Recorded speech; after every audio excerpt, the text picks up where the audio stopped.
What's up, y'all? Finally back. There's so many moments you don't notice where that Reaper just sees the Finally back. looking at you, and you have to Wraith form because you take a chance you get one shot. And so it's not actually the kills you get on Sojourn, it's that effect you have. The enemy is just not as efficient as they'd like to be, and we're seeing Hydra UV as well. Honestly, I think it's kind of really hurts them to be down 2 in the series, making this swap. I feel like Hydron felt that limit many times in the series, and he wanted to make this swap. I feel like kept going to Sojourn. I think UV was honestly too slow to come to the map. Maybe they can make the reverse sweep happen though, right? Win this map, maybe pick up some momentum. In the end, if you are better on the comp, you might be able to bring it back. So Vaso, their map choice too. But yeah, I mean, Mirror in here after the last 2 maps, not too much of a surprise. We'll see what they can do. Both teams heading in quite different directions here, to the point. Yeah, 2 different ideas. You know, actually, from what I've seen, I kind of like Tidaless's approach a little bit more. Just don't even fight. As soon as the point opens, Kaluj is going to step onto it, and then I think Tidaless is going to rush into him, try and get his cooldowns out. Well, Kaluj has already stepped onto it as their point unlocks. Where is the rush? Well, the Vortex is going to go down to it. He stops Sugar Free, and he takes a couple of icicles too to force that little ice block. There's a block on Kaluj right now. Should be all good, though. Especially those Exos boosts. You can Think a meme for today, chat. Yeah, crucial. This Sojourn matchup decides so much over and over again in these team fights. So Hydron really has a chance to bring the series back just with his own pressure. Ooh, beautiful 2-tap from Sugar Free. Pretty nice. Should be too little too late, but hey, it's nice, you know, showing you shoot back. Can't be too confident. Hey, yeah, what's up, mate? That high ground really early on too. If you're a Hydron or Ultraviolet, BAP or Soj, you could just shoot down on people basically. And if anybody wants to, you've got your. You guys ever get chilled? Like you sit that too long, it doesn't matter. Like you could have like the heat like 95, doesn't matter. It's just like chilled, man. Ultimately, Hydron ends up getting more. Not even that cold in here. It's sitting too long. It's sitting too long. What? Oh, you give me a butt heater for Christmas? They call it a fanny furnace. Hey, mate, what's up? Am I allowed to co-stream this? What's the rules with co-streaming this? You just put it over here. All right, here you go. Does anyone know what the rules with this are? Are you just like allowed to straight up stream it? I am, right? Because it's Overwatch, right? Yes? Nice, guys. We're not going to really do a co-stream today. I'm praying on the downfall that I'm praying that Primus Tornado just gets freaking wrecked. And then the second match I don't find as interesting. We're not really doing a companion stream today, so don't worry. We're going to be doing the rework stuff. I want to review... There's just too many matches, and I've been out of the loop a little bit, so we will review the finals. I am planning on reviewing the finals. The finals are tomorrow, right? I think they're tomorrow. So we'll review the finals. I guess on Tuesday would be the game. Why don't I coach these balls, buddy? But yeah, we'll review the finals. We'll talk maybe we'll talk about some of the Sussy Baka composition choices. Do I like Wingstop? I don't even know what Wingstop is. Thank you for the gifted sub. Players have been streaming all day. How much I bench? How much I benched? I haven't gone for a max bench in like 5 years. 5 years. 275. Fuzzbiz, thank you for the sub. But yeah, today is the we're finally finishing the freaking tank rework project. I really wanted to finish it before Christmas, so we're gonna finish it today. The good news is that we've got the hard parts out of the way. I think the 2 tanks that we have left, I do not anticipate to be particularly difficult. Diva, Doomfist, Diva especially, I imagine should be relatively simple. We've done the Orisa, we've done the Hog, we've done the Ramatra, we've done the Wrecking Ball. What's up, Genuine? Favorite meal from Wingstop? I don't even know what Wingstop is. You could tell me it's like some indie folk band and I'd believe you. Or that it's like, you know, like some like, it's an STD. I have no idea. What position did you play when I played soccer? I didn't play soccer. I didn't play soccer. I've never really played much soccer. I played pickup soccer sometimes and it was fun, but I've never really played. No, this isn't the finals. This is like the semifinals, and then they go to the loser bracket, and then the finals. I think it's tomorrow. It's a mediocre wing chain. Oh, okay. Yeah, I don't have wings a lot. I'm too much of a crunchy. Although I do like wings, I will say wings are good. And I like celery as well, so it's like it's a win-win, wing. If you'll allow me. So it's like it's the whole thing. They got some bomb wings. All right, good to know. Have I tried the finals? What are you guys even saying? Like, is like the new like? Are you guys AI? Blue cheese or ranch? I don't know. The whole concept of blue cheese just kind of freaks me out. I'm not gonna lie. More of a ranch guy, but I prefer yeah. But do I play a sport right now? Yeah. I compete in travel flag football, and that's pretty much it. You're AI? Okay, good. The finals is a newly released game. Oh. Seeker, though, this is a great moment for him to potentially strike back. OG does have the sound barrier, but sometimes sound barrier. No, I've not tried the finals. What is it? Is that when ML7 was playing? ML7, I saw something in the finals. I was like, what the frick? Interesting. I don't play games. Yeah, I don't like. I played quick play yesterday with some of the Patreons. I was like, bro, I don't. It's better than Overwatch. Wow. Overwatch 2 is confirmed dead, y'all. It's over. Apex, Valorant. What else was going to kill Overwatch? What else was going to kill? Because those were guys who were going to kill Overwatch. Yeah, Overwatch 3 will save it. No dad jokes, so you'll get more next Patreon games? Man.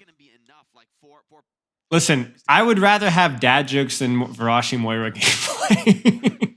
I don't think anyone's going to kill Overwatch. I'm in too deep. Yeah, it's a joke. Although I will say, Apex and Valorant both bro. That when they first came out, bro, I feel bad for a lot of the Overwatch League teams in there because that's all people were playing. Time to hydrate. Thank you. How do you feel about Junkrat? I mean, he was on our rework list. That should tell you basically my thoughts on Junkrat. As long as you're alive, Overwatch will never die. We appreciate that, Tommy. We really appreciate that. You have no idea how much we appreciate that. You're a real one, brother. Keeping the game alive single-handedly. Thanks, Tommy. I don't think I could express how much thanks I have for you. Don't even blame you for that one. That was sheesh. Nah, it's okay. I was messing with you. I'm at my most toxic in Patreon quick play, and I'm my most toxic. It was fine.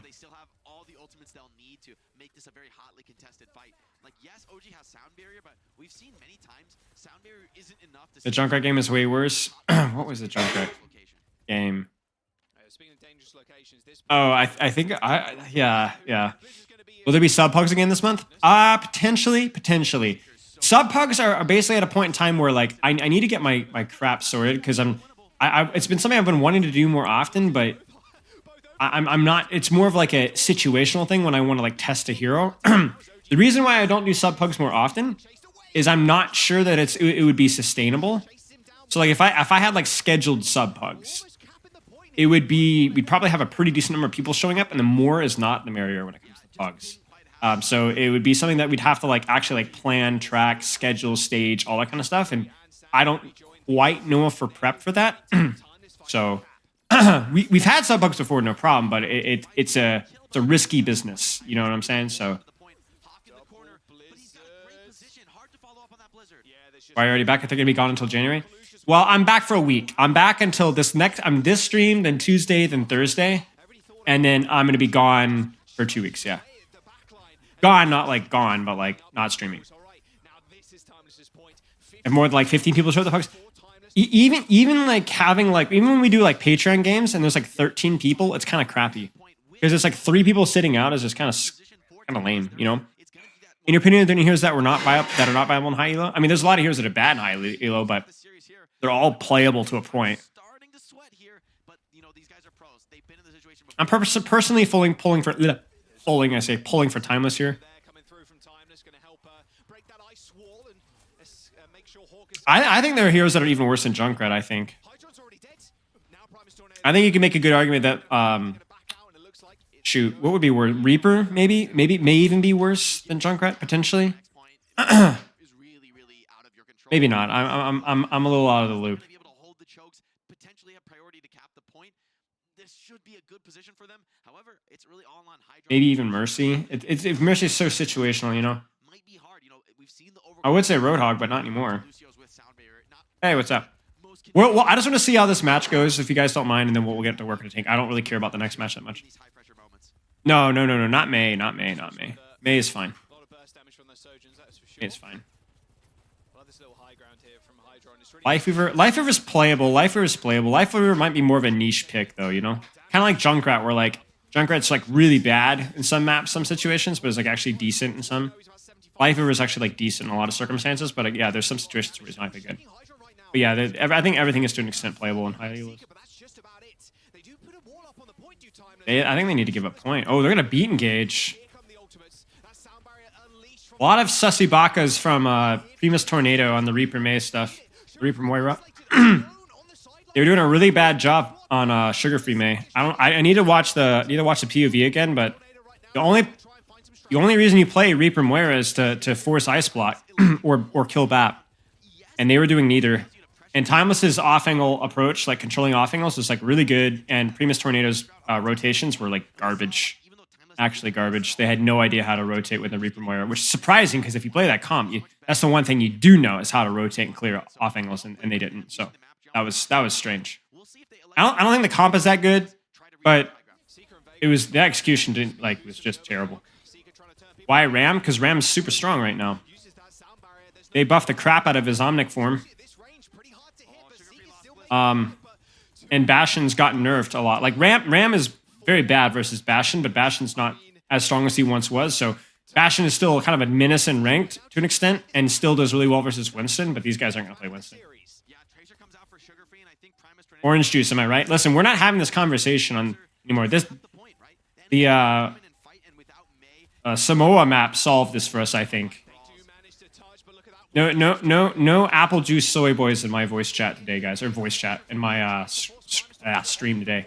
Huge kill on Sam. Very, very important kill. If Hawk lives, yeah, Hawk lives. If you delete any one character, which would you delete? Ban, Force, or Rework? Very good question that I don't have an answer to. It's easy to say things like Bastion, but I think that, like, if you look at characters like Mercy that have just been criminally offensive for such a long time, even if they're not quite as bad as Bastion, just because of how long they've been relevant, I don't know. I think that's a really hard question. I think Timeless, I think Primus Tornadoes, yeah, I mean, I don't know. I think Timeless is more players that are on the upswing, for lack of a better term. I think Seeker's on the upswing. I think Sugar Free's solid. I think Vega's on the upswing. I think RuPaul's solid. I think Hawk remained solid for a long time. I think especially in the way this composition's played, I think. But I mean, it really could go either way.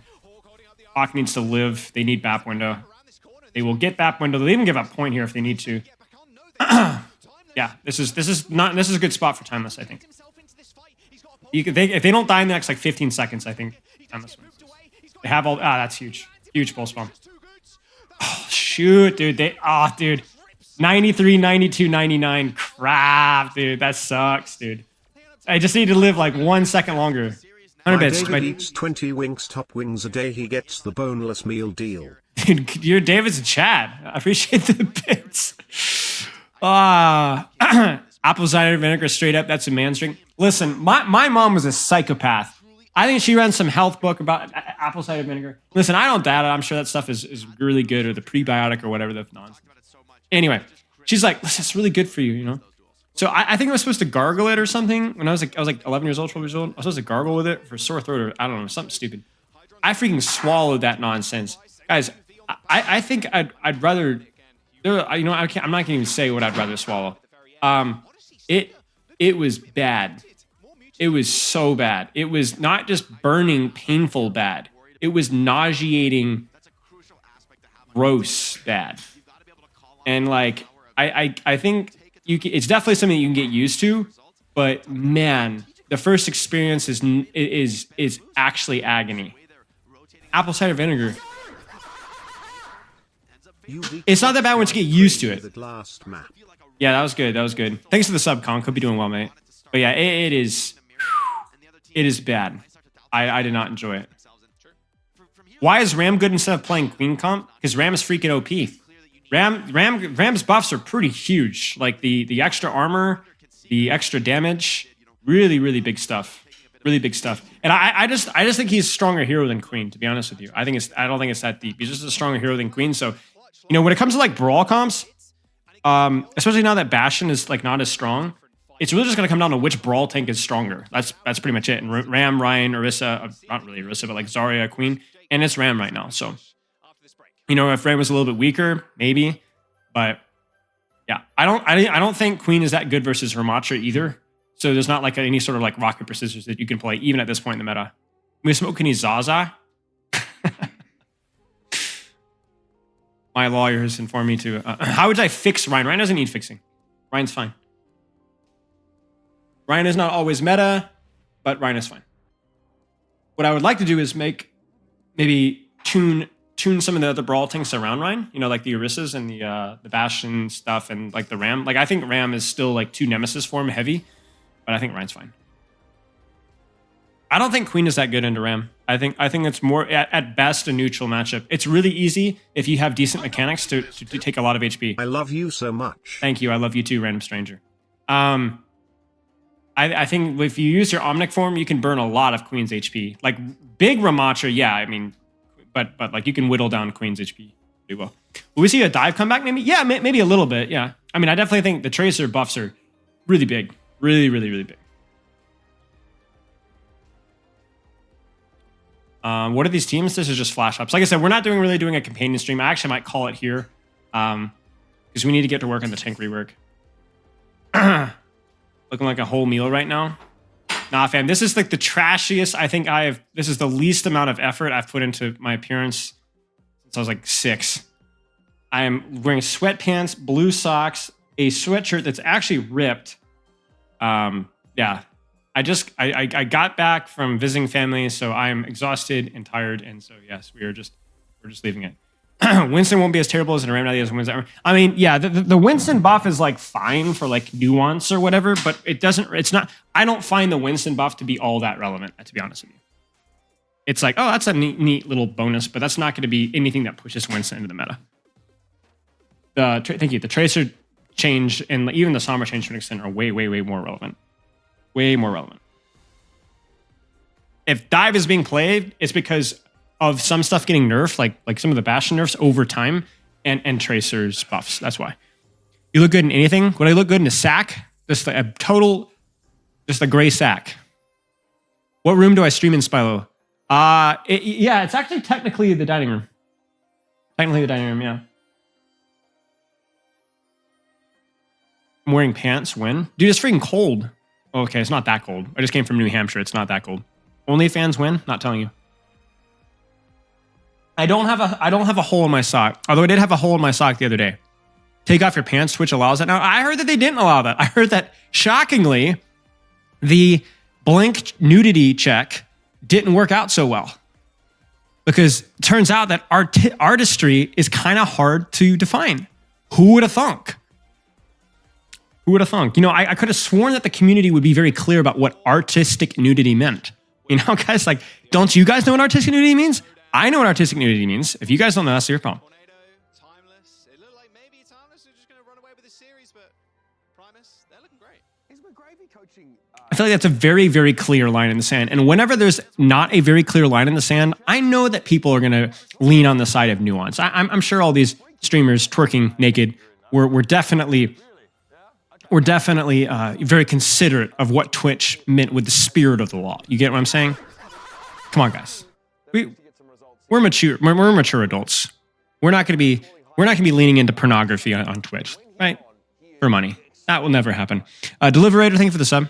Hydron, like when Sojourn was like perma-meta at the start of Overwatch 2, that's where he was like just so excited. What is this kick?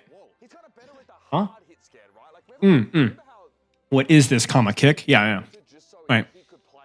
At Twitch, we have standards. It's almost the same. It's funny because you say streaky. Have you played Ace Attorney? No, I haven't. Exactly right. Yeah, but yeah, I mean, his Sojourn's looking clean right now, and look, at the end of the day, if the comp's working, it's working. And Twitch does not understand how the internet operates. I mean, I think it's just human nature. Like, if people are going to be able to make money from sexual content, they're going to do it. You know, they're going to do it. So it's like, I think the argument needs to be of like, what does Twitch want it to be? The problem is that anything that allows that type of content is often going to be primarily about that content, or going to have a lot of that content dominate. So, you know, if you can filter it out, like, I don't give a rip. You know, if you want to do that, that's your business, not mine. But, you know, it's going to open the floodgates. And if they weren't prepared for that, then that's just stupid. I mean, anybody should have seen that coming. Then I used to do MMA, yes.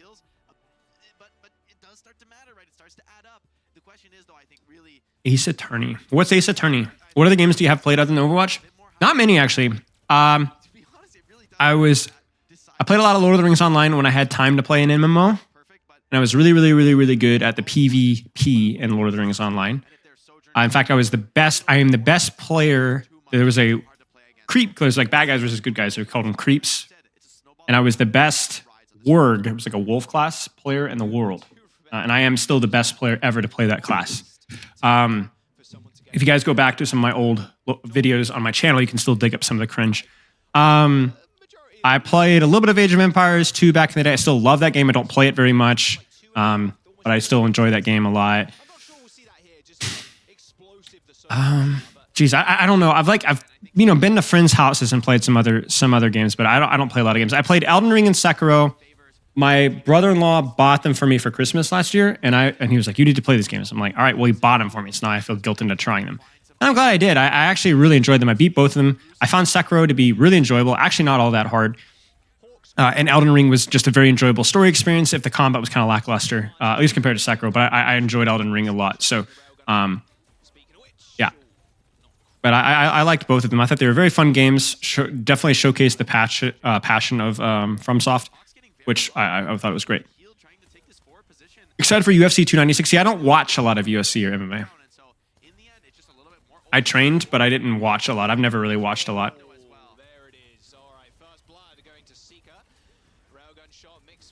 Were you also the only one that played the class? Shut up, Silent. Learned MMA to beat up his players when they weren't listening to his coaching. Oh, yes. Physical abuse has always worked.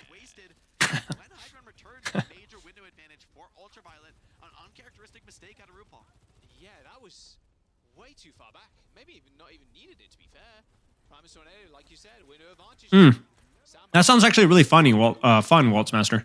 That sounds really fun. AoE4 is very fun. No, I've heard so. I heard that Zero Empires, you guys know, I don't know if you guys were familiar with Age of Empires, but I heard that he's working or has worked with Age of Empires 4. I used to watch Zero Empires stuff back in the day. It sounds really stupid and exciting. I don't know. That sounds kind of fun to me. Never played a Souls game. They look so fun. Yeah, I mean, I'd never played a Souls game before. I didn't even know. I had heard of Dark Souls, but I never tried. And I was like, oh, try this Elden Ring thing out. And it was really fun. It's a big game. It's kind of hard to describe. It checks a lot of boxes, and it doesn't really do any of them really well, besides maybe storytelling or world building. Like I don't find the cosmetics that great, or the PvP or the PvE or the boss fights or the combat. I don't find any of them to be that amazing. They're all good, but none of them are really great. But it does everything. Like it's a monumental game in that aspect. You know, it does so many things well, if not perfectly. It does a lot of things really well, which is cool. Coffee or tea? Probably tea. I like black coffee. I don't drink it very much. I generally try to avoid caffeine most of the time, but I'm a big herbal tea guy. Well, if you're a lurker, I thank you for the sub. You're very welcome. Thank you for the sub, man. I appreciate it. US Pilot, what's good, dude? Yeah, man. What's going on, mate? Doing pretty well. My cat is freaking out. Grim! Thanks for the sub, mate. I want to be physically abused by you. Well, that's healthy. It's true. I heard you had Howdy to headlock for an entire scrim. What's the easiest tank here to learn as a vacuum answer to Bastion? Probably Sigma. Sigma is just the easiest way to deal with Bastion. It depends on their other DPS in the map. Like, if you play it on a really dive-oriented map and they're on, like, Sombra or Tracer, it can be kind of difficult. But Sigma is the easiest way of dealing with the Bastion for sure. Because you have your damage is good versus him, your shield is good versus him, your shift is good versus him, your flux is good versus him, your rock is good versus him. So, yo, Grim! My cat is freaking. Hey, Pepper. Grim, he's freaking out. Snapple goes too hard. Are you referring to drink Snapple or what? Snaple? What type of tea? Oh, Snapple tea. I'm an herbal tea guy. Herbal tea guy, just for health reasons. But I used to drink a lot of matcha back in the day. Don't do as much. I don't know. Any kind of herbal tea is good. I'm not as much of like a black tea, white tea. At that point, if you're going to be drinking like basically coffee, plain teas, I would rather just have coffee. I'd rather just have coffee at that point. How come all those other complaints about Kiriko, but she doesn't feel nearly as impactful as some of the other supports? Yo, thank you for the gifted subs. Guardian Maelstrom, Spanky McPie, Ceiling Enjoyer. Thanks for the subs, Sexico. I appreciate it. That's very generous of you. I appreciate it. Put cat on camera. Well, there is a cat here. Kind of chilling. Mari. Hi. I don't know what she's doing, but she's chilling. How come all this people complain about Kiriko? The thing with Kiriko is it's like she's not super strong, especially in like unless you're skilled at her. But a lot of the things about her can feel very annoying. Like Suzu is a powerful ability, and when it shuts down an ultimate, it doesn't matter if that's the only thing that Kiriko has done in the last 3 minutes. It feels bad, right? And her hitbox and her spamming and her strafing. A lot of things about Kiriko are really, really high skill, and she's very difficult to play. But some of the things about her feel a little bit cheap, which I think is a fair criticism. Although I actually think that I have fewer problems with Kiriko than I think most people. I think that a lot of aspects of the character can feel bad, but are actually relatively fair. It's just,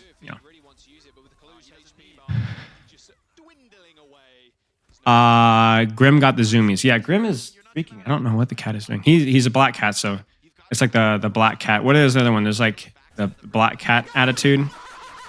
They are crazy. Did you ever play WoW? No, I didn't play WoW. I never played WoW. I know of WoW-ish, sort of. Probably the most famous, easily most famous MMO ever.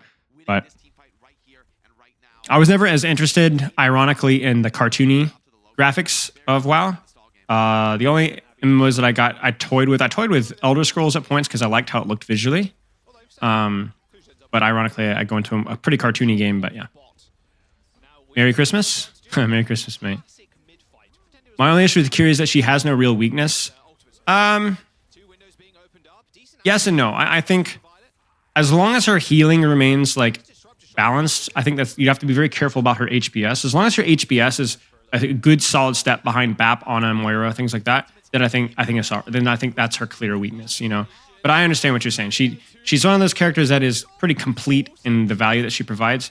The thing the reason why I give Kiriko more of a free pass is because I do think that her character design is good. Like I think that she fills a niche, she does things, she's dynamic, that she fills a niche, not a niche, but she does things that other supports can't do, right? Uniquely in a relatively skillful pattern, and she has dynamics in how she can express that skill, right? She doesn't have to hard flank all the time. There's other ways that you can get value of the character. So I like Kiriko. I think there's aspects of her that they could fix. I think projectile size, hitbox size would be where I'd want to fix first. Maybe how Suzu does or interacts. But yeah. And she has historically been a character that's been overrated in terms of how impactful she is. In terms of like how much she dominates. The cat name is Grimbjorn and Amari. Ana Amari and Grimbjorn from the son of Beorn from Lord of the Rings.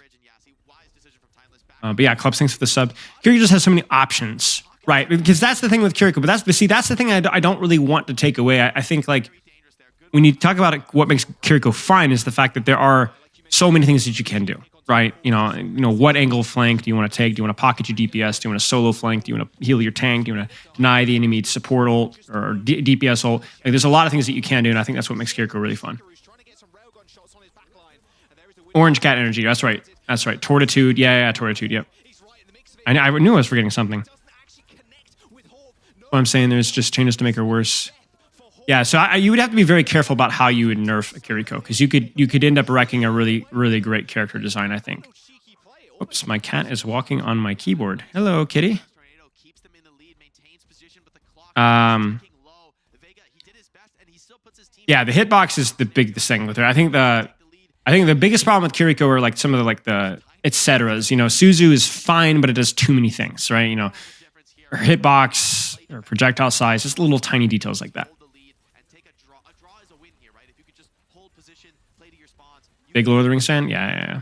Absolutely in contention. One pick changes. I'm just starting to read the Book of Lost Tales or whatever, hoping that it's good. I'm a little bit concerned that it might be a little bit overwhelming because it is pretty much a rough draft. Although I did enjoy the Silmarillion, so we'll find out, I guess. There you go. I've been doing amazing. Thank you for asking. Would nerf Echo? No. I don't think so. I think the character's okay.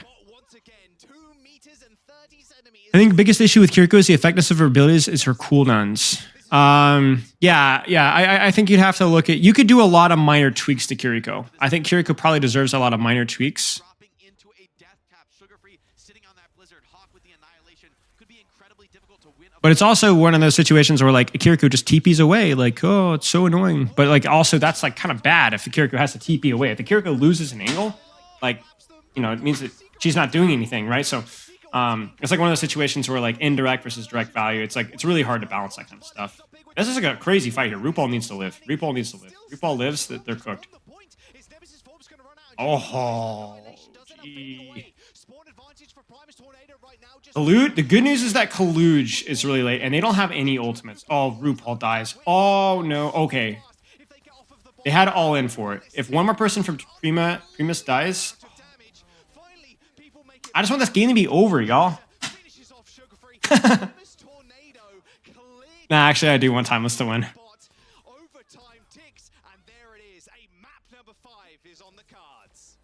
Crazy, y'all. I would say good starters just make Kiriko hitbox like 5%. Yeah, something like that. Something like that. We're changing her strafe pattern. UV went crazy again. Yeah. I'm honestly not like I'm kind of missing it, y'all. I'm not fully focused in here. Give me 1 second here.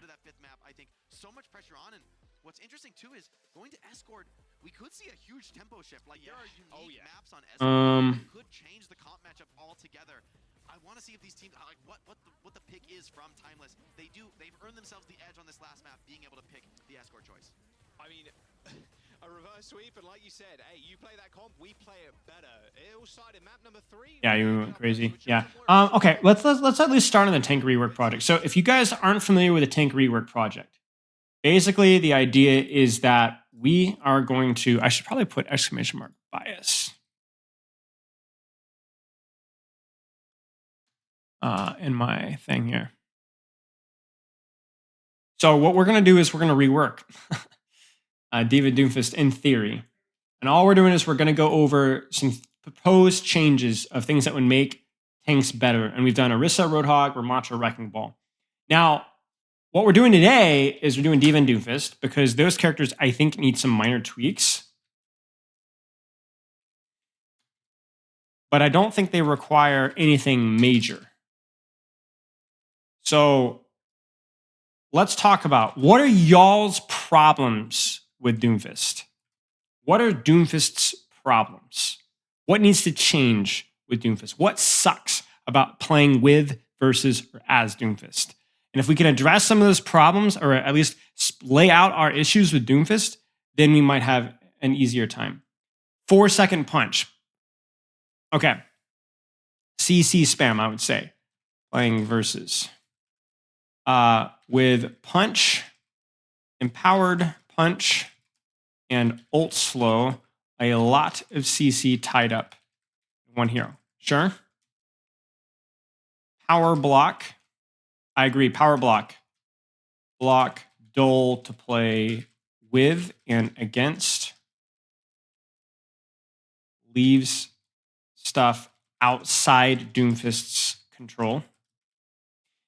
I get this question a lot, where people are like, why are you against power block, but are you okay with Zarya bubbles? And the difference is with power block, you are unable to actually continually take, you're not able to directly take space with the power block. Whereas a Zarya, or do damage with it, right? So, whereas a Zarya, you can choose to not shoot her bubbles, or your teammates just not shoot her bubbles, but you still get direct value out of what you're able to do with the bubble. So if nobody shoots your bubble as Zarya, you can still get value. And at a certain point in time, people are forced to shoot your bubble, whereas Doomfist, that's really never the case, unless you're 1 HP and then you're going to die anyway. So it's a very RNG ability.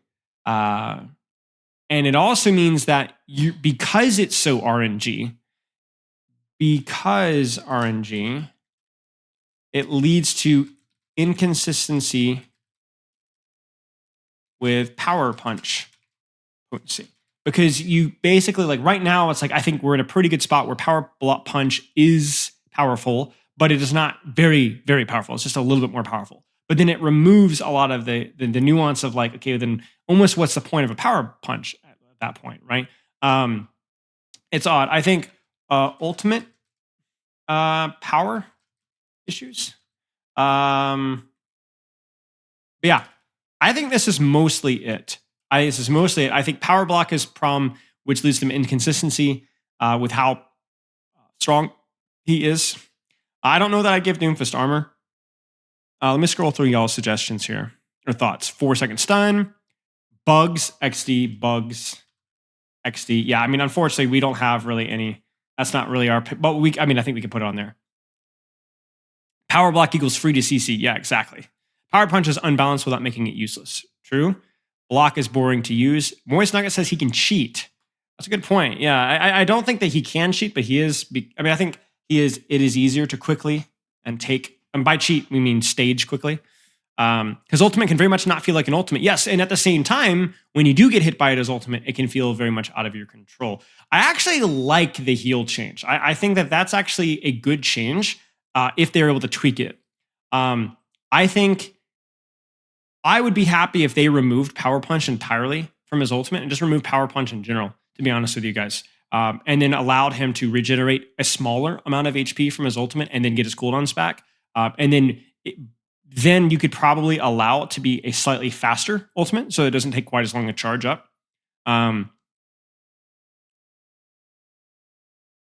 The ult landing speed is tricky to balance, though. That's the problem, though. That's the problem. Because if you make the ult landing speed any faster, it's a guaranteed one-shot every time. And that's just really, really, really sucky.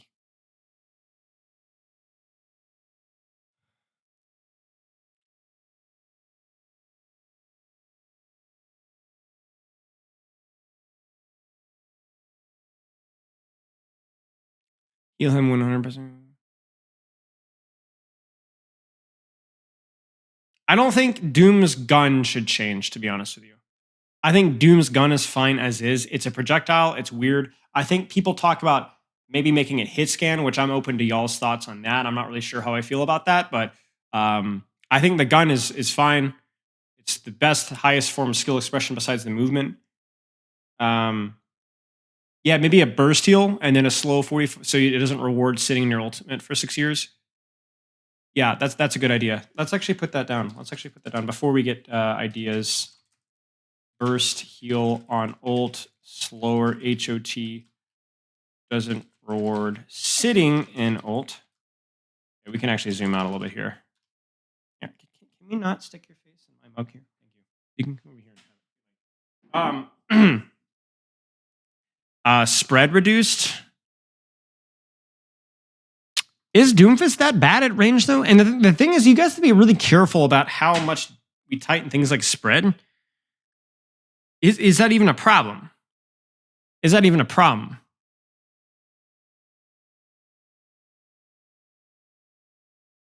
You know, I actually think that, like, my take on Doomfist is I want to address some of the things that feel bad with Doomfist, but a lot of the things that feel bad with Doomfist are more like things that are like external. You kind of get what I'm saying?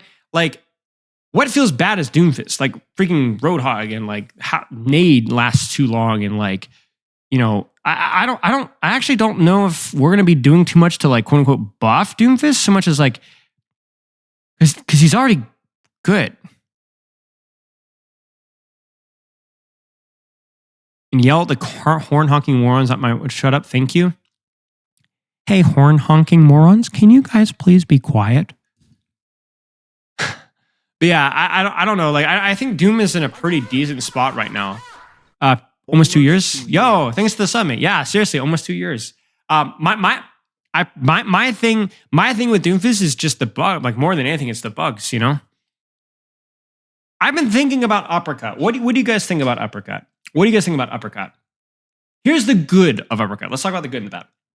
The good of Uppercut is it's more mobility. More mobility, more combos, more uptime, which feels good, right? Like more things to do is good, right? Bad thing is that it is more CC,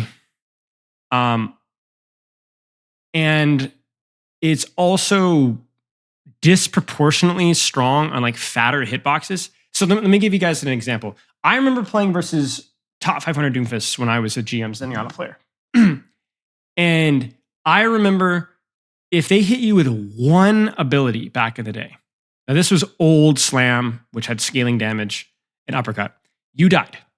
One ability and you died. Because even just an Uppercut, which the damage was what, 50? It was really low. I don't remember. You guys have to remind me.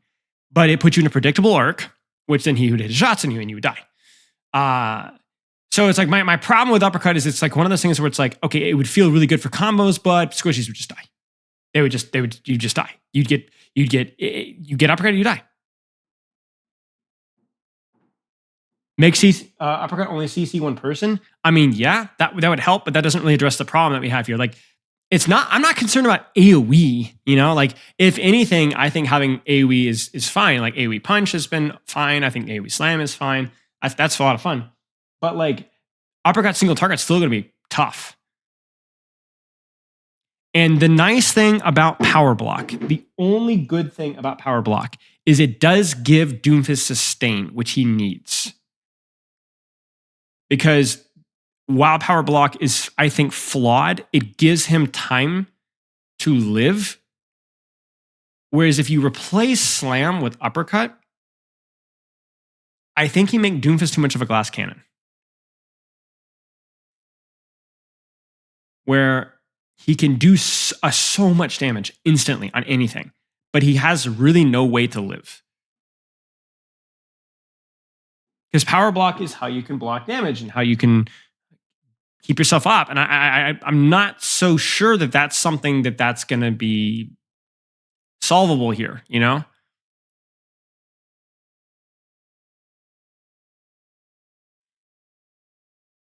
Bring back slow and slam, but make his ult cleanse the same slow. Yeah, I mean, maybe that's it. Maybe that's it. But see, even that, man, like I was there for the ult, the slam, the slow on slam, and man, it felt bad. It felt so bad. You get slammed and you were just dead. You are freaking dead because he's going to hit every shot. I just don't know if there's a solution like that. I understand why people talk about that, but man, I just don't understand if that's a solution. I just don't know if that's a real solution. I don't think bringing Uppercut back is the simple end all solution. Although if you guys have a way of bringing it back in a balanced way, we need to be very careful though, because I think if you do things like slow and slam, I think if you do things like replacing Power Block with Uppercut, you have a character that has a lot more kill potential, but doesn't really have the sustain. She's over here. It's the mug. Look. Yeah. So anyway, I don't know. I'm open to suggestions. Let's take a look here. So block holds charge between blocks. Maybe. I was thinking like, what if Power Block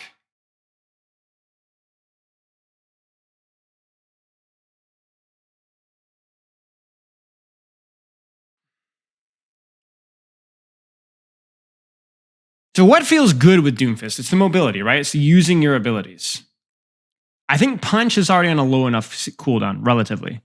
But I was thinking, like, is there a way to where, like, we would use Power Block to, like, you know, in the way that Power Block resets your Punch cooldown if it feeds Punch? Like, what if Power Block, like, what if the damage threshold was, like, lower or something like that, but instead of feeding Empowered Punch, it, like, lowered the cooldown on your abilities slightly? So like you even removed empowered punch, but now if you feed 80 damage or whatever to power block, your slam cooldown is reduced by 2 seconds or something like that.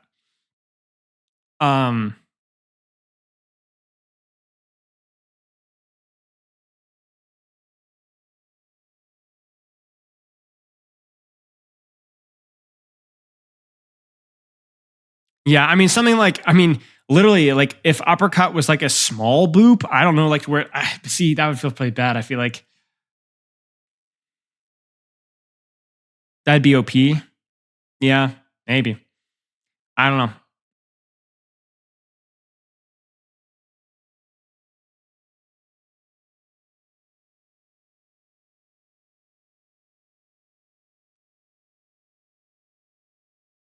Uppercut is far more fun and puts Doom in a bad position for the enemy to shoot as well as his counterplay. Well, that's the problem though. That's the problem. Like that's the problem though. Exactly. It's like that. Like I think if you replace power block with uppercut, Doomfist becomes even more of a glass cannon, which he already is, which is fine to lean into that character design, but I don't think we want to go further. He's already a 450 HP tank with some of the best solo kill potential in the entire roster with no armor. His only damage mitigation is power block, which I hate, but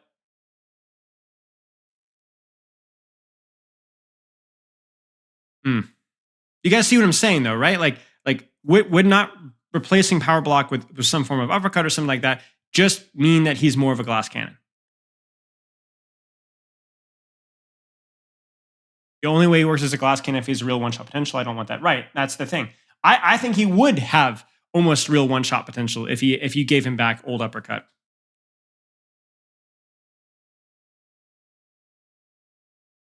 Yeah. I don't know if that there's a real solution here.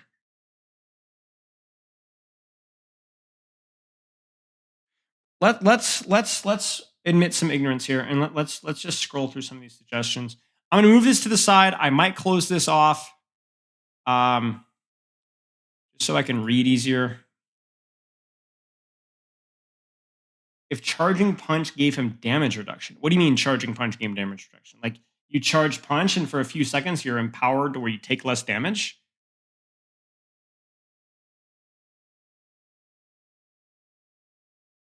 Uppercut would also give him another ability to get over health from. That is true. That would give him a slightly more survivability. That is true. Oh. Like in the animation, you get 30% less. Like how it does right now, but like. Oh, as in using your punch, you get damage reduction. Oh. Hey, Quack.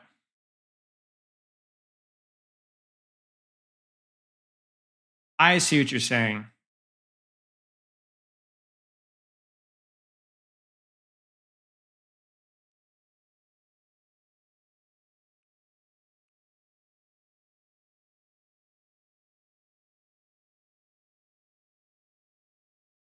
Yeah, that's a good question. Is there enough motivation to fully charge punches? Maybe that's another flaw that we're not considering. Man, I was hoping they would be easy, but it never is. It will never be easy. Where there isn't a lot of motivation to fully charge a punch anymore. Because the stun duration is not increased by much. The damage isn't increased by much. And the time to charge is a lot longer.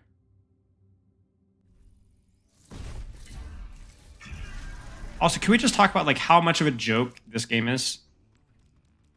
I'm ashamed that I even have the challenges. I'm not gonna lie. I was listening to a podcast and I just turned the audio off and just farmed it. And I was like, I freaking hate my life. What am I doing? Would not recommend. Would not recommend. I played Doom in GM1 and I never charge an empowered punch. Yeah, because like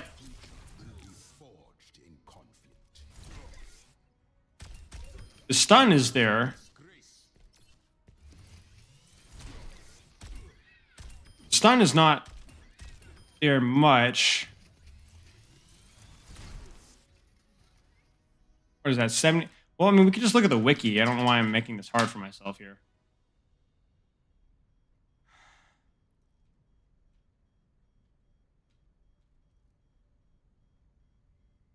So it's like 35 to 80, or no, 55 to 80.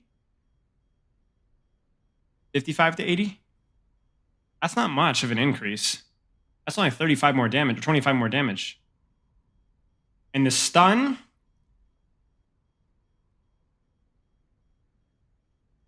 Wait, does the stun not even scale? Wait, does the stun not scale?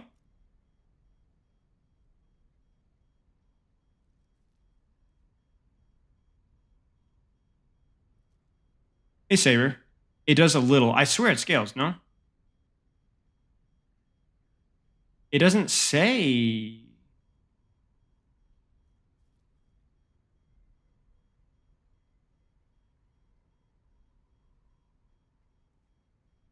Charge also affects the distance of dimensional travel and the distance of the knockback.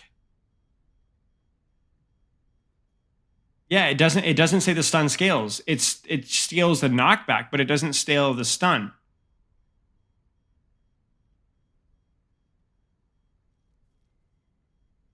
Only on max charge.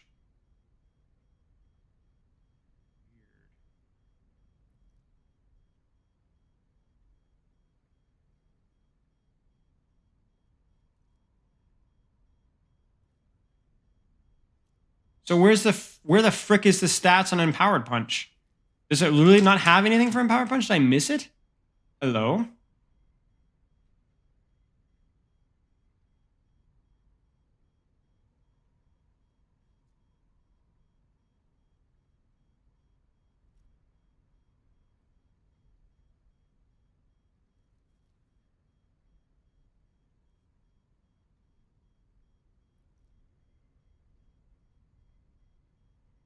Okay, here it is. Empowered Rock Punch deals 50% damage. Has 50% steel damage, greatly increases blast back area and wall impact stuns for 0.5, 0.6 based on charge. Okay, so yeah, Empowered Punch is based off of charge. You know Baruch, thank you for the aid, mate. I appreciate it. Trash can. So only scales for charge punch.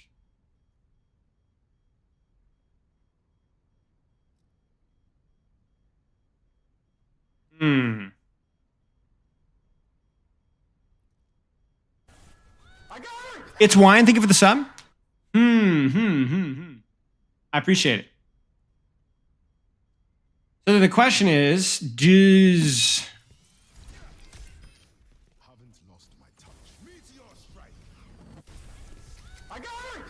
Oh my goodness gracious, 10 gifted subs? Holy crap, mate. Thank you. I'm too sick. Come on. Hey, Sam. LaFort 18, Jigsaw, Backbone, Vinny, Quinston, A Wave, Momkill, Green. Congrats on the gifted subs. Yo, thank you, mate. Chat is bugged. Wait, is it bugged? How is it bugged? I see the new message here. Yeah, thanks for the gifted subs, man. I appreciate it. It's like flat. Yeah, that's because I had to squash it. Because there's not enough space. It's like scaling weird, and I'm like a bot tier streamer, so.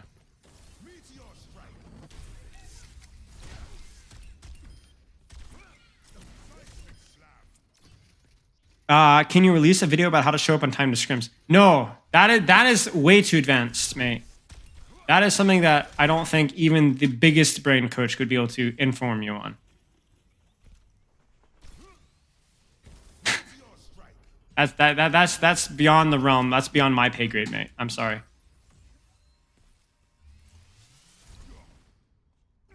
Chat. I don't know, man. I don't know.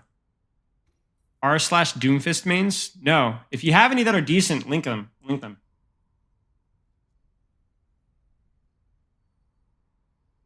Yeah, sorry, mate. Sorry, mate. The only solution I have for people showing up late to stream is like drone strikes. Just get their house address, drone strike. Not even to like, do any physical harm. Just blow up their mailbox, send a message.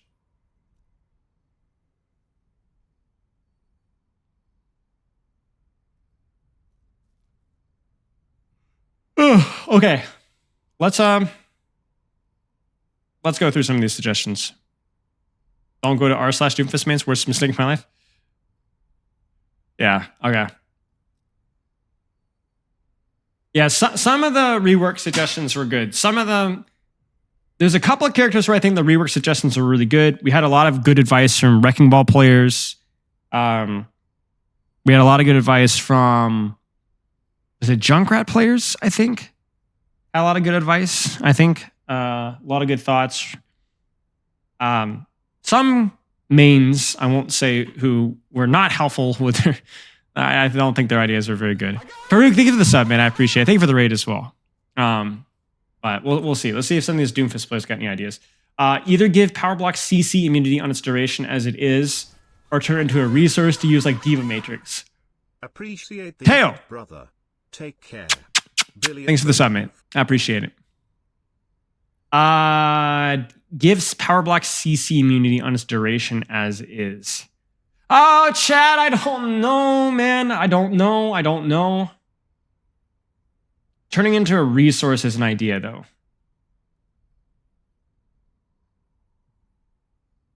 What do you guys think about that? How about like a simple fix? Simple fix, not like a band-aid, just a total band-aid. Put power block on a resource. I don't think CC immune block is the solution. I think that's too easy.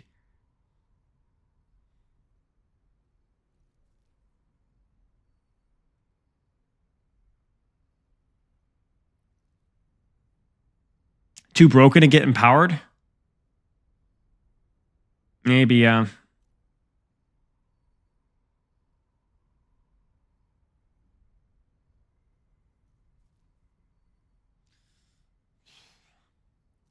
all a band-aid solution for everything. Yeah.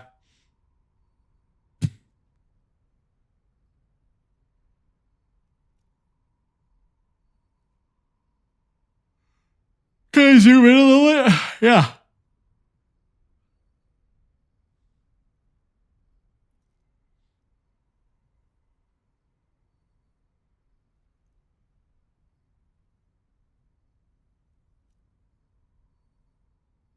What do you guys think of this? Having an empowered slam.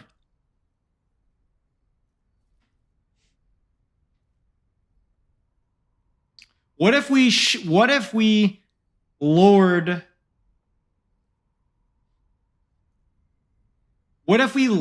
the threshold for empowered so it was easier to get,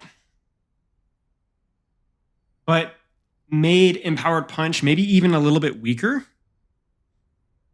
and added an empowerment to slam?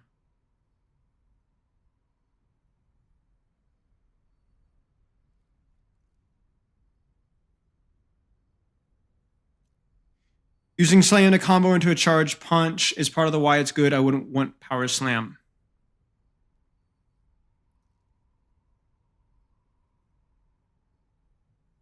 Yeah, maybe. I understand. But isn't that part of the skill?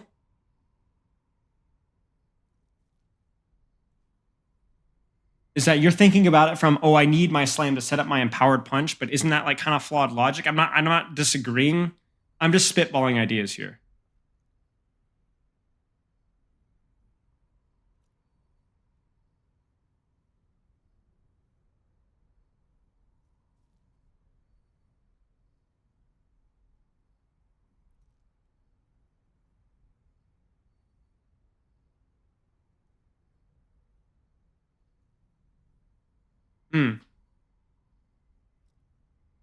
No? Okay.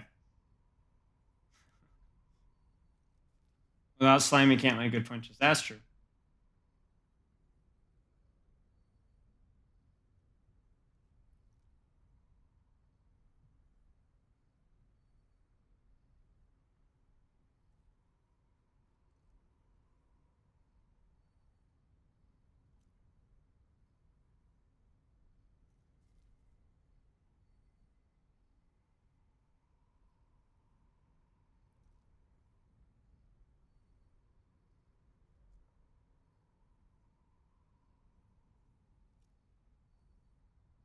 Add a slow to his slam that is stackable with his ult slow. That would be so broken. We did that. It was so broken. I feel like so many of these issues are like, I don't know.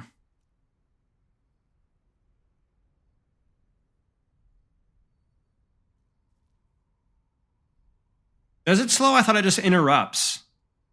Like I know it interrupts fireball.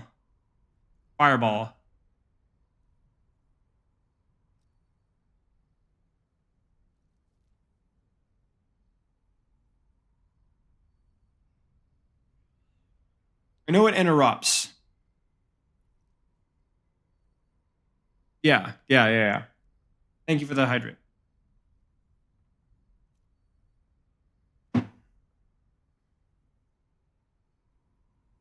Yeah, okay. Yeah, that is odd.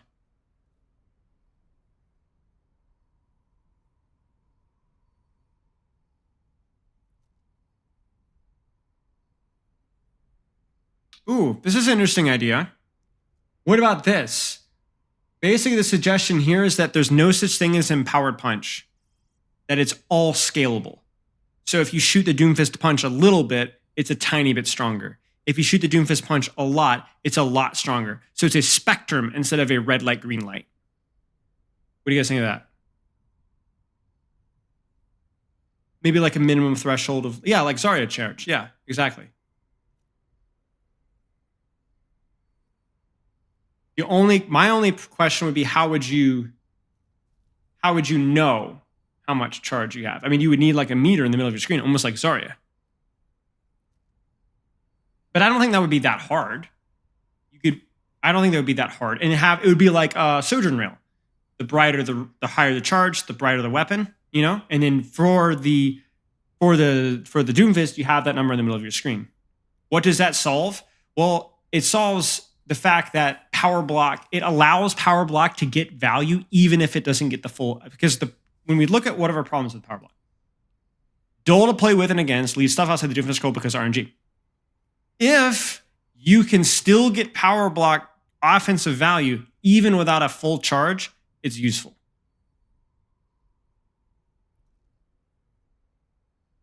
So it doesn't necessarily help playing versus Doomfist as much, but it makes it feel a lot, I feel like feels better, more consistent for the Doomfist.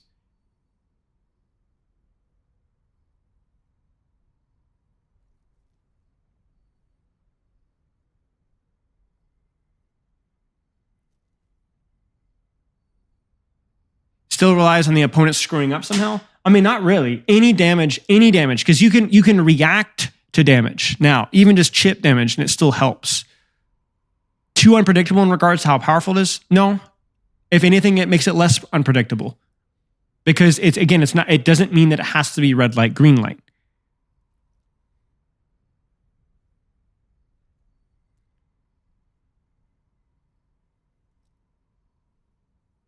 If I don't get to your suggestions, guys, please drop them in here.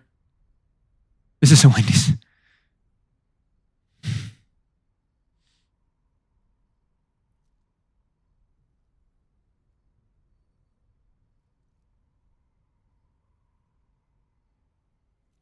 I don't know, Salty. I don't know.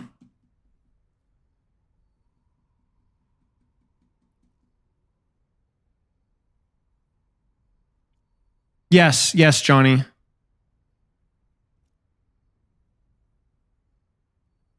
You can be punished for your team feeding him empowered punch. Yes. That is true.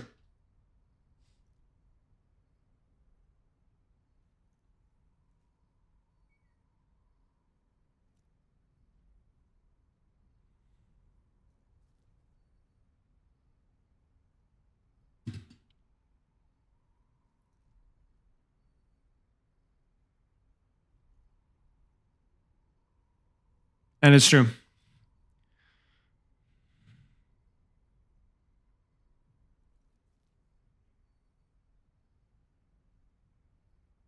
Ha, Boa. No, Boa. No, Boa. That was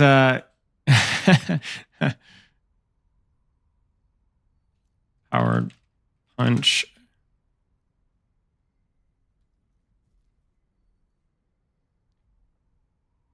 So it's an idea. I agree that it doesn't necessarily solve our issue here, but yeah.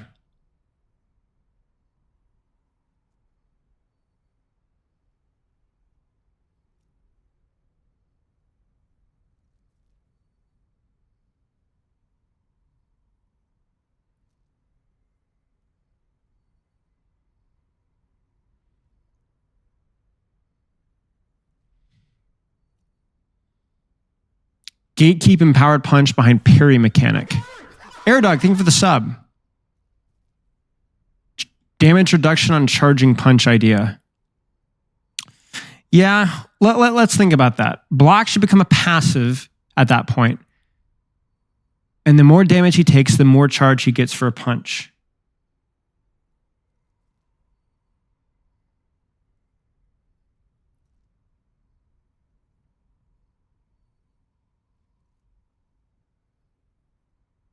I don't know if I like that. I don't know if I mind the damage reduction on punch.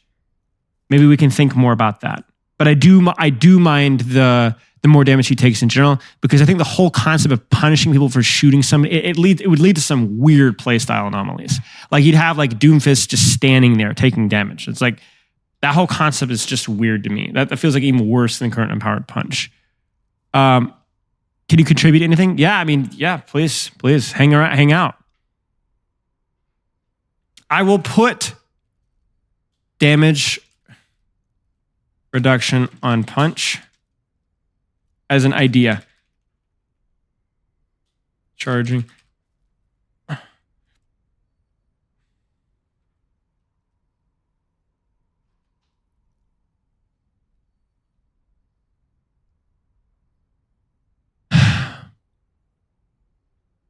What if the overhealth amount he has turns into charge? No, because I think overhealth is already something that already makes the Doomfist difficult. And now you're making a Doomfist that is snowballing even more snowballable. You know what I'm saying? So like, let's say a Doomfist with a lot of overhealth is already like a monster, right? Like and now he's even more scary.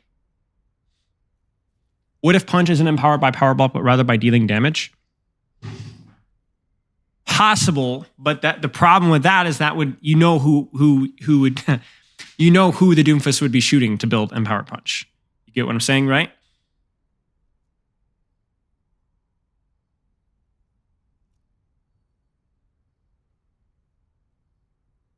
Why does every coach type a sentence first try? Give me a sentence to type first try. Go ahead. Give me a sentence to try first try. Make immobile enemies take wall slam damage from his punch. That's interesting.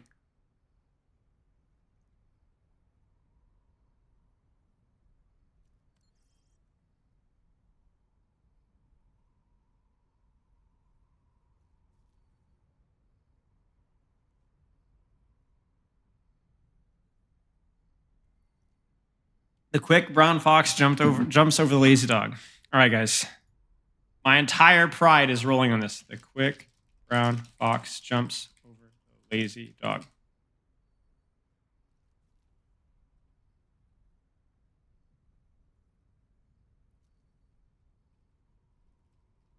You guys didn't see that. Typing test. I'm washed, but we can try.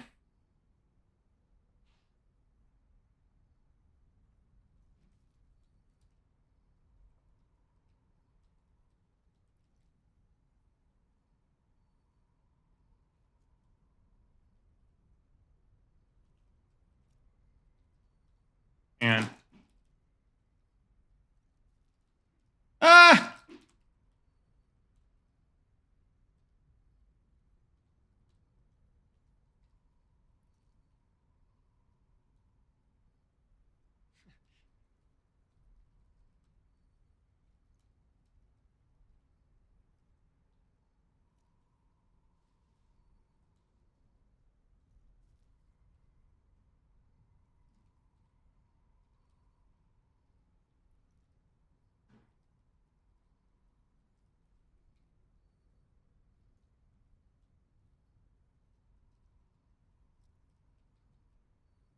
oh no.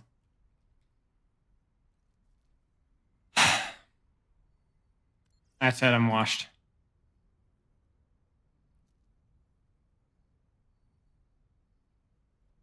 This guy sucks. Look, buddy. What is it? Oh, nice. I'm not gonna lie, the shifting sentence topics really threw me for a loop. I'm blaming that. Not bad for some mid-40s. You make a video talking about your Doomfist DVA ideas? Yes, I am. Yes, I am. Plus the other ones. Morning, Henry.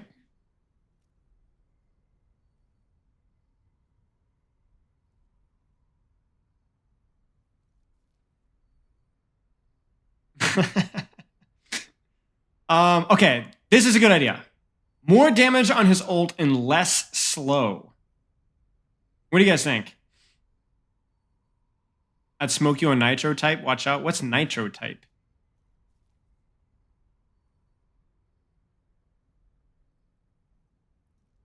You love the slow. Saber loves the slow, guys. Saber loves the slow. Guess we're doing the slow now. Saber loves the slow, so we're going to do it. Add more slow. Can I say that?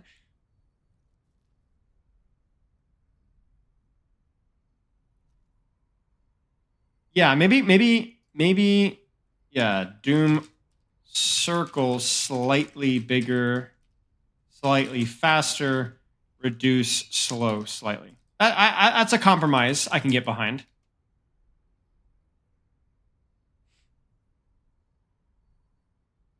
Also increase outer circle damage. Yeah, that seems.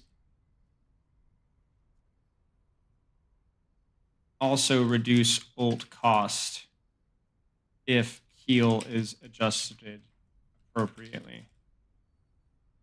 Yeah, so what do we got here?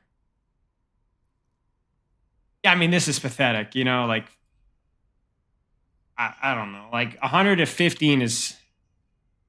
I mean, let me try this out here. How much damage did this do? What do you guys think? I guess it's not terrible. Oh. That's not terrible, I guess, if you missed that badly. Maybe I'm being gaslit. I mean, it's 15 damage here, but it's so far away. And the thing is, too, is I get shields from it, right? Maybe it's okay. Maybe just the circle is a little bigger, you know?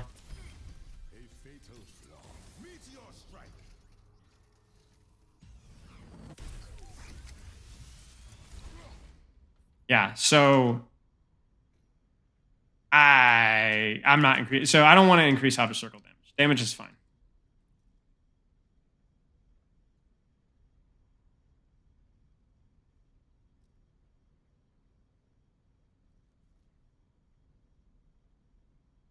Okay. I don't know if we're making oh yeah, by the way, how did this match go? Who won? Chat, who won? Spoiler alert. Spoiler alert. Spoiler alert. Who won? Who won? Tornado? Really?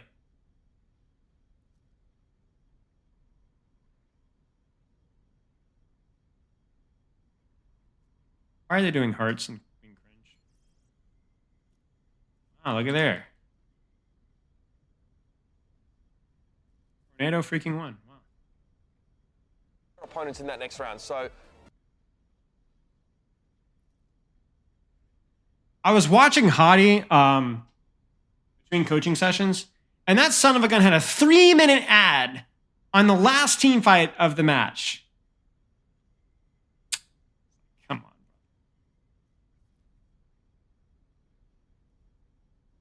What a scumbag. I hate that guy. Power Block should have a parry window at the start of the ability where he is CC immune.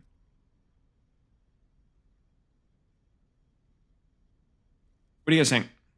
We've done that with a couple of tanks. We would have to nerf Doomfist elsewhere for this. Keep in mind, this is not, we're not just handing out candy free buffs. But what do you guys think?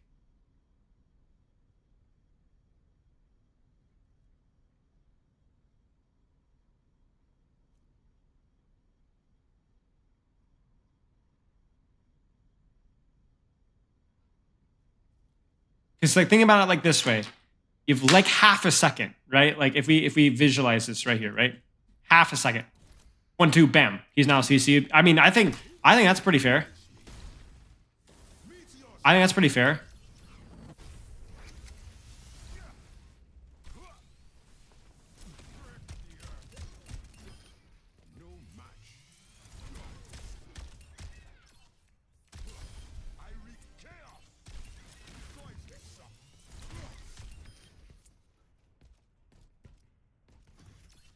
Because the other problem is you guys are thinking like, oh, he could react to it. But remember, stop for a second. Remember, what else is power block used for?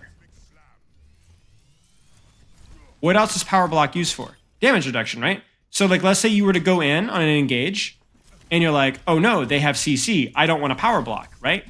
Well, if you're standing there and you're not power blocking and you're just taking damage, that's also a risk, right? What is this ability, man? Like, I don't know. Hey, Lakshmi. So it's like, if you are like, oh well, he's not using the power block because he can react and block all my CC. Well, then he's just front taking damage. Like there's value there. I don't know. I kind of like it for Doomfist. Any CC also means Ash. How does it mean? How does it? No, just like I don't think any CC. I don't know how it's coded, but it wouldn't be dynamite.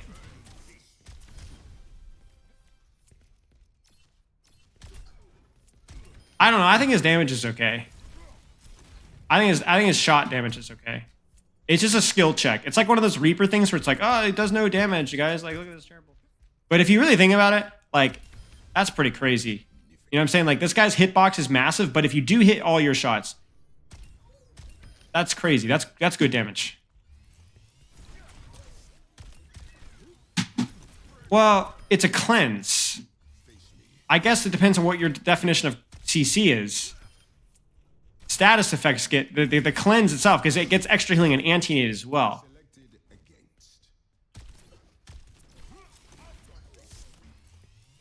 I don't know. I like the parry idea. We liked it with ball. I think we like it. First few frames of block, CC immune, parry, visual cue. Obviously, it needs to be a visual cue.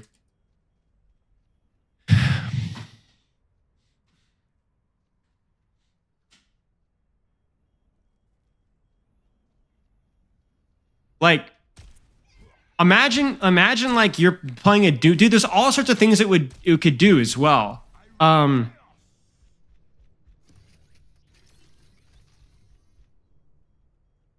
I think you would need to. It would depend on the CC.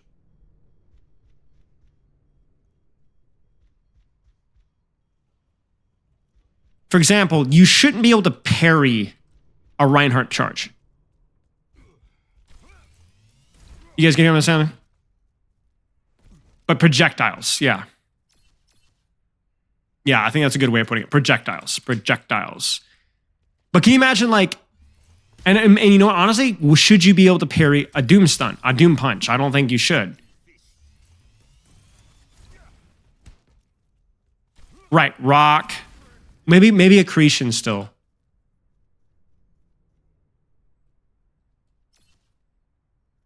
That's true. What about ulting Brig Bash? Probably no. I don't think so. No, I don't think you should be able to. I mean, it doesn't. It's an ultimate. It's not a projectile.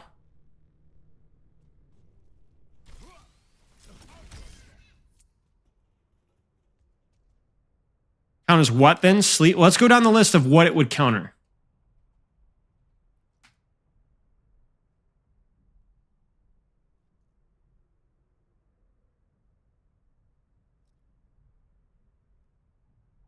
Javelin. Hook.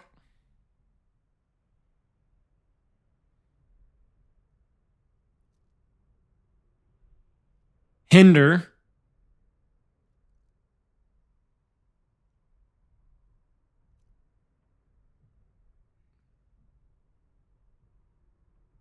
Hack. Although we'll have to evaluate hack. Because how would you do it with hack? Because the problem with hack is that she just rehacks you.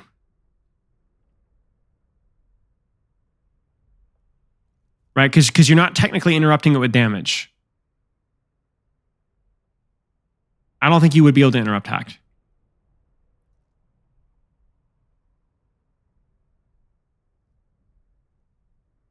Yeah. Sleep dart. Whip shot, I think, should be parryable. Maybe even maybe Zen kick. I don't know.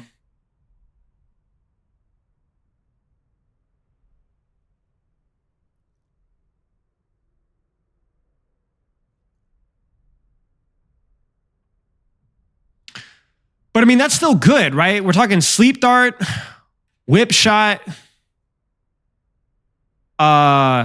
We'd have to figure out hinder. Sleep dart, whip shot alone would be huge. Coach gun, in theory. Coach gun, 1, 2, 3. Orisa javelin, 4. Hook, 5. I mean, here, if you think about Doomfist, it's not that all CC is a problem. It's when it starts to stack up, right? And even just being able to negate sleep dart would be huge. Or whip shot would be huge. Or hook would be huge. Or javelin would be huge.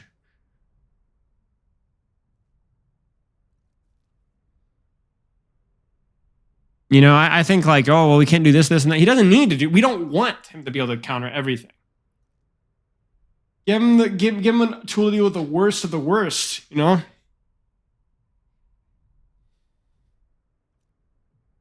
Sleep dart, javelin, roadhog, hook. That's already huge right there.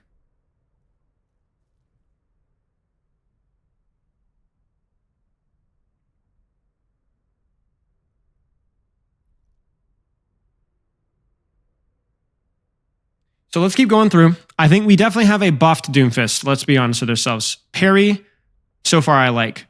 I like the slight ultimate rework, but it is a buff, a slight buff. So he has 2 not insignificant buffs here. So we'll need to reevaluate. Hey, Epic, good to see you, mate. But I think those alone, a slightly more consistent ultimate and a parry mechanic, definitely gives him more rooms of outplaying the worst of the worst without giving him too much. Like the whole parry idea, if you're playing Doomfist in a comp that doesn't counter you, the parry honestly doesn't even matter. Like you might go an entire match and not even use the parry once versus a comp that doesn't counter you. Right? So it's not like it's a flat buff. It's just a small buff versus the worst of the worst, which, you know, I do think that we might need to make some adjustments elsewhere, but I don't think that's a problem. So we'll need to take a look. Yeah, that's the problem with Ball. We were able to solve it with Ball, where we gave him some ways of dealing with the worst of the worst, and an overall nerf to survivability. The problem is that the thought that Doom is kept in check by CC is what's wrong with the game. I agree with you. The current state of Doomfist / Ball is kept in check by CC, I think. But I'm not sure if I 100% agree with Doom, but I definitely agree with Ball. But yeah. Should the Gavi give you automatically aim pitch if you parry them? I don't think so. Huh? No, where is he? Is he in your lap?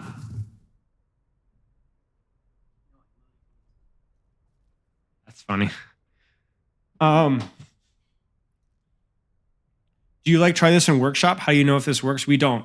We you know, chat. You know what we should try? If we have time today, somebody remind me. Maybe we'll try the Orisa changes.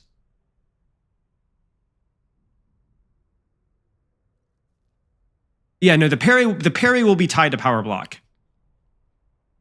I think if we gave power block, the spectrum charge, and a parry mechanic, then I still think that you have an ability. I just don't know if there is a good solution for that ability. I just don't know if there's a good solution for that ability. But I think that that's the best solution that we maybe have.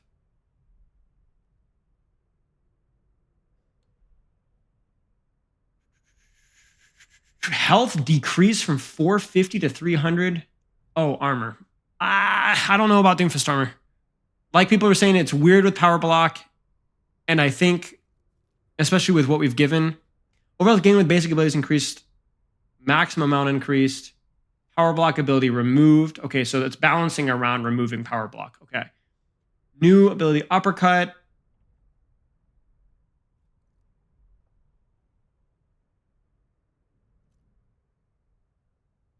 I just don't know, guys. I just don't know. I understand. I would be very open to being wrong about uppercut. I think uppercut is frankly a high risk, high reward rework solution. But I don't think I'm qualified enough to give my thoughts on that. And I just don't know if it would work.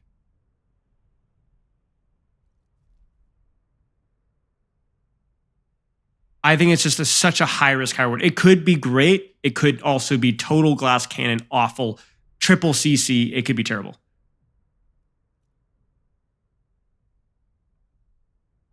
And I try to avoid doing those things in these reworks unless I'm really confident that I like it. Like what was the Orisa mobility is kind of a high risk, high reward, but I'm pretty confident that it would feel good. If you were, so I really only want to do like major stuff like that if I'm confident, but I'm not confident. Yeah, I've already given my thoughts on uppercut earlier in this discussion.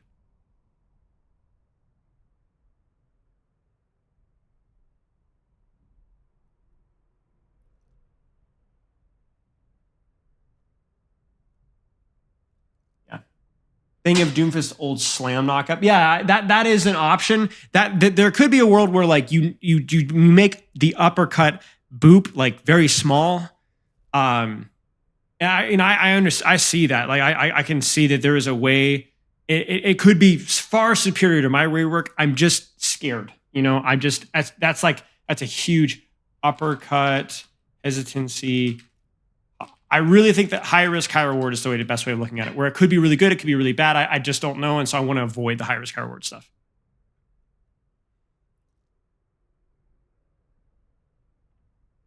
Power block is just lame, man. Yes, but if you make power block a spectrum charge and you give it a parry mechanic, I think it's a lot better. I think it's a lot better.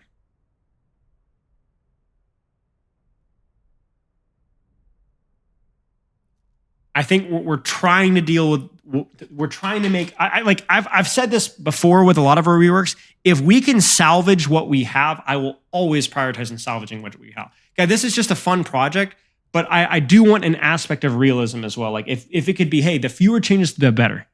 The fewer changes, the better is the way I look at it. The more the character keeps of its identity, the better. So I'm just trying to be a little bit realistic with it. Not that it crazy work is off the table, but I'm just trying to find the balance between like what is reasonable, good feedback, what is not.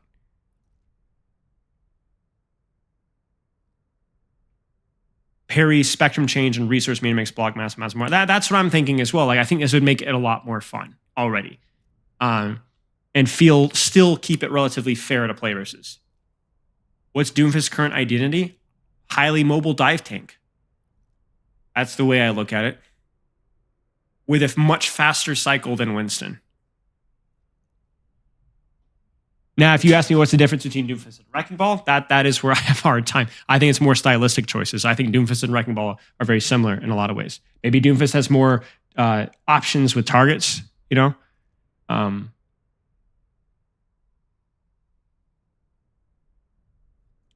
Okay, maybe this is a hot take. Maybe this isn't a hot take. Maybe this is a hot take in the Doomfist main community. I think the punch cooldown is fine as it is. I understand that you've lost uppercut, which definitely is a fair point, but I would be really scared of reducing rocket punch cooldown. That is a 3-second CC, 3-second stun. I think it's really broken. Not just broken like, oh, he's OP. Maybe not even OP. Just really obnoxious. Like really obnoxious. Like not good for the game, I don't think. Like going from 4 to 3 is monstrous. That is a 25% reduction. We're not talking about 12 to 11, or 10 to 9, or 8 to 7. It is 4 to 3. That is actually insane.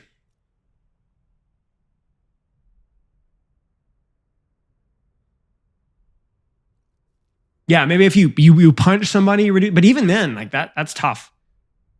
I think it would be tough. Yeah, I understand. I can hear that's good logic. P up 100. But even then, I'm still not sure if I feel like it, because like the thing is, it's an escape cooldown on a 3-second cooldown. That even if you don't hit anybody, I still think that's really, really tough to play around. Like that feels like the opposite extreme where we complain like the Sumito logic of where it's like, you know, why is everything on a 15, 16 second cooldown? I think that's terrible, right? But I think 3 seconds is like the opposite extreme. I think it's too far. What's another cooldown? What is another cooldown that's on too low of a cooldown? I think maybe Kiriko TP is one of those that feels like almost impossible to punish, right? Anything that feels to where it's such a low cooldown. Yeah, GA. Yeah, exactly. GA is another one that feels frustrating. You know, now I think Mercy needs GA in that state, but that's why I don't like Mercy. It's not a cooldown at that point. You know. Anyway, I remember a Sojourn Slide, I think, had a 5 second cooldown at some point in time in Alpha. I might be misremembering, but it was definitely at least a second shorter, if not 2. And it was really broken because you just couldn't track it. It was always there, you know. I like this suggestion. I like this. We definitely want that. I think burst heal for the ultimate and then a slower heal over time, so it doesn't reward you sitting in the air. I don't like that about the current Doomfist. I actually like the Doomfist ult changes. Like fundamentally, it just needs to change how it's done. You know what I'm saying? Like, you know, the ult cost is obviously pretty controversial, and then the fact that it's heal. It's just I don't think it's the best way of doing it. But I actually do like that. I think it's a good change. Yeah.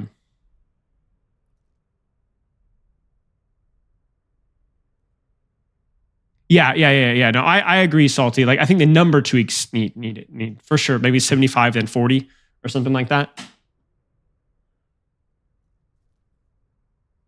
I don't want to really toy with the stair slams change. Obviously, we talked about the slow already, but in terms of like tweaks to how the abilities work, I don't play the character enough to give that feedback. I will give a broad blanket statement. You need to go talk with Quake. You need to go talk with Zebra. You need to go talk with the Doomfist community about what needs to be fixed about bugs. But I'm not going to talk about those today.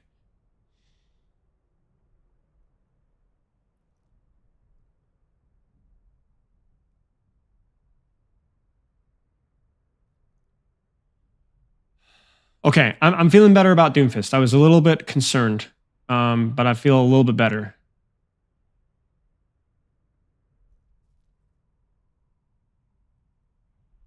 Oh, yeah. See, I'm not.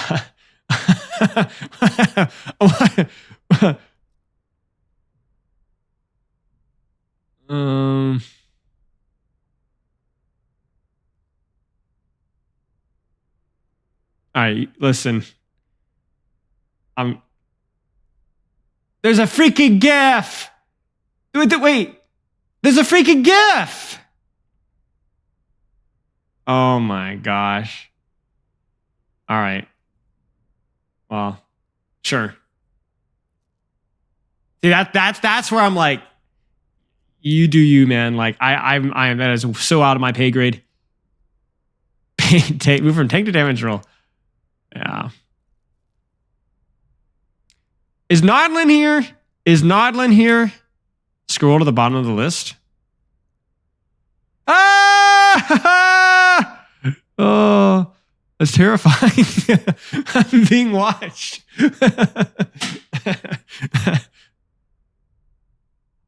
Guys, Nodlin's here.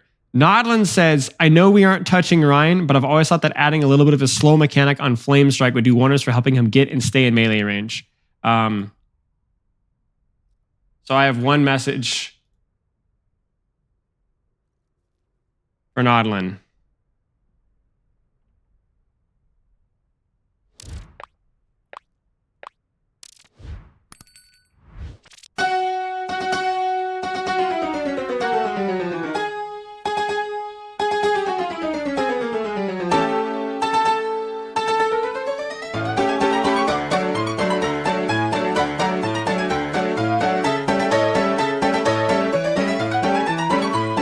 Really?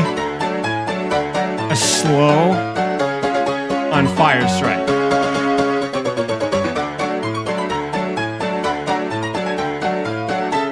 This is why tank mains shouldn't be allowed to vote. They should. I'm telling you, they need to do it. They needed to have like needs part of your ID. What characters do you main in Overwatch? Oh, Reinhardt. Okay. Sir, can you please leave? Like right now. Go out. We never want to see you again. Security? Yeah.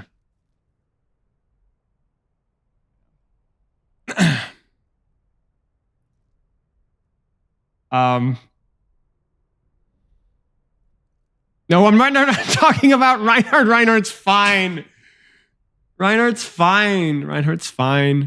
Reinhardt got his double fire strike and got his charge. That's all Reinhardt needs. How about this? Anytime Reinhardt uses any ability, he gains a 75% speed boost and 50 armor. I think that's a good change.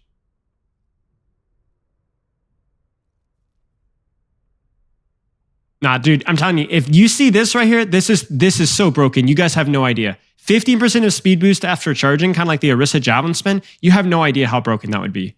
You have no idea how broken that would be. I'm telling you. You guys don't know. You guys have no idea how broken that would be. I'm not saying it would be the worst thing in the history of the game because Reinhardt is fun, but you guys have no idea how strong that would be. It is not necessary.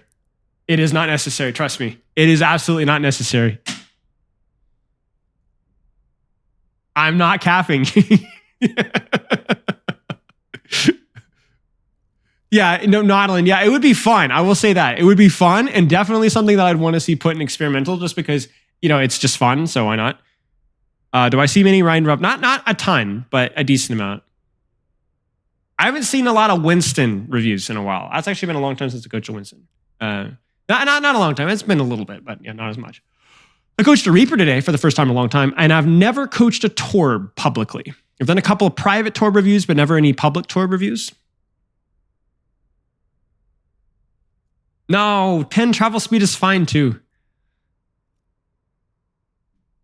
No, 10 travel speed. We've done, if you guys want my suggestions for Reinhardt, you should go find my quality of life video. Where is it? Yeah, so, where the frick? Yeah, right here. What are my Ryan changes? What were the Ryan changes? Here. Ryan was pin should do full damage to turrets, shatter bugs, pin consistency for misreading the hitbox. I talked about that one already. Consistency with Orisa interactions, javelin spin, getting booped, 250 pin back, probably 200 shatter, maybe. Some small buffs. More like quality of life stuff though. What are you going to coach on Torb? Listen, Torb is fun. Torb isn't too bad. There's some nuances with Torb.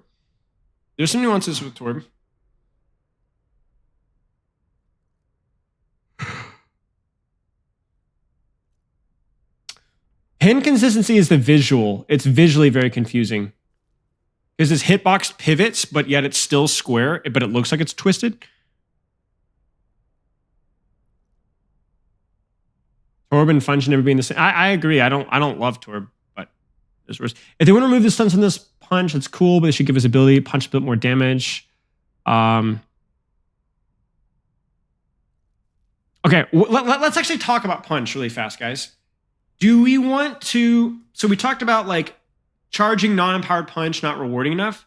Is there any simple fix with this? Is it just making the damage scale healthier? I skipped one. Oh, did I? Well, poopy.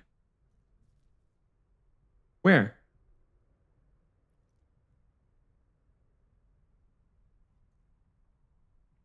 Horrible. Oh, yeah. We kind of talked about that.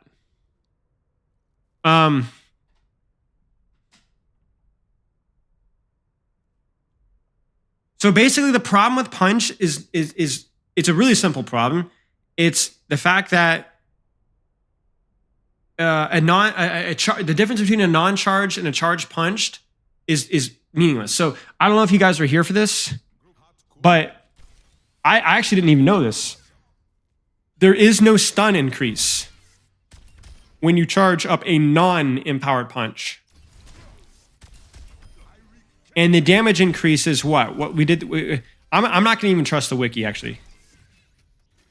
Was that 35? I mean, that's a decent damage increase, but I don't know if it's, especially if you're just using it mostly for the stun. You wrote the wiki? Chat, I've screwed up.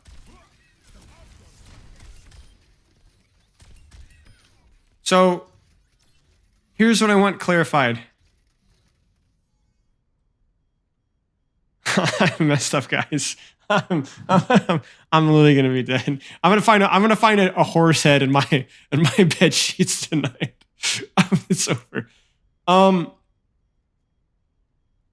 Oh, see, no, I'm just stupid. Okay, so it scales from 35 to 80. Okay, maybe that's not that bad. That's a pretty decent damage increase. I'm just stupid. I thought it was 55 to 80 because I'm an idiot.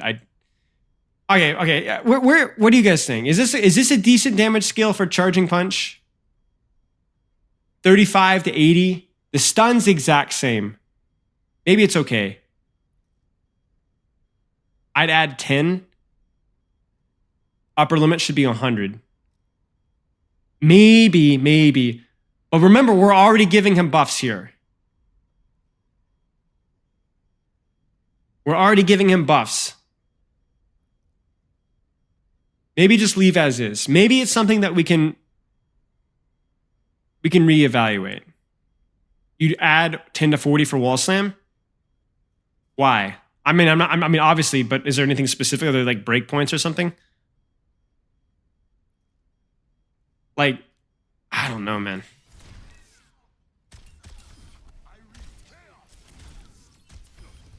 Just a cooler number?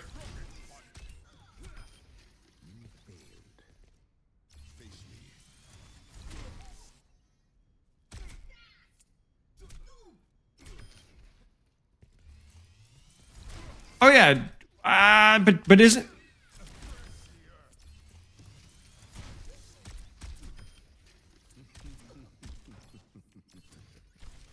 More intuitive scaling per level?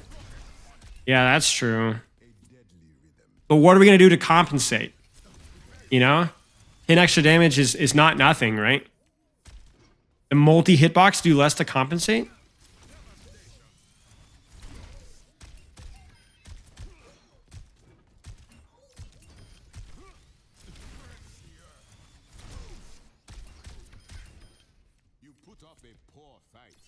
Make punch do 200 damage. Oh, Lindale, I can always count on you to be absolutely worthless. How often do the wall sims make the difference? Does there need to be a compensation nerf? Well, maybe. Oh dear.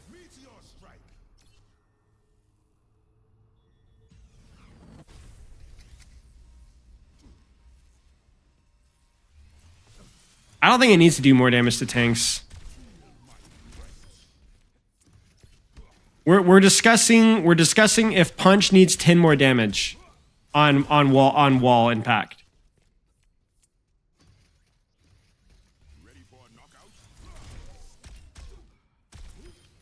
You do 1k damage on Hog specifically?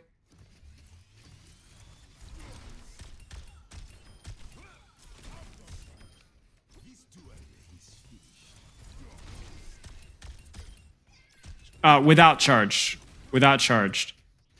With charge, it's already fine, maybe? Because it already has the extra stun duration.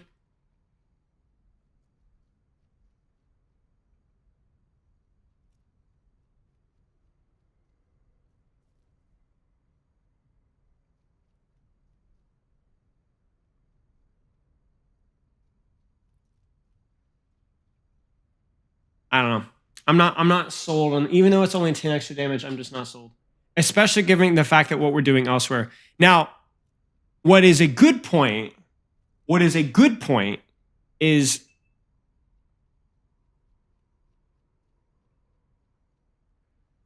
how would we, I forgot about this. How do we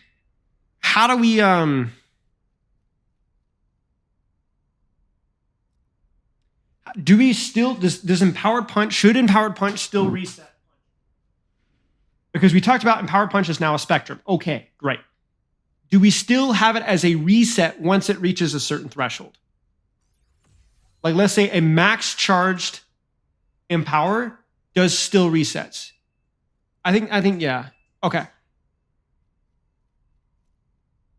Okay. I think that could be like the one old guard. You get a fully charged Empowered Punch, it gives you reset. An unfully charged, it just improves your punch.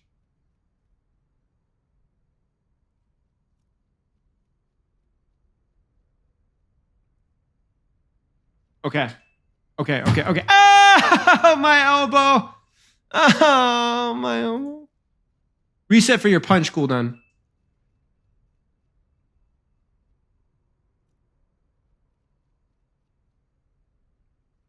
Give Doom a bat pet? What? Do you lose charge with every punch, or does it decay over time? I don't know. What do you guys think?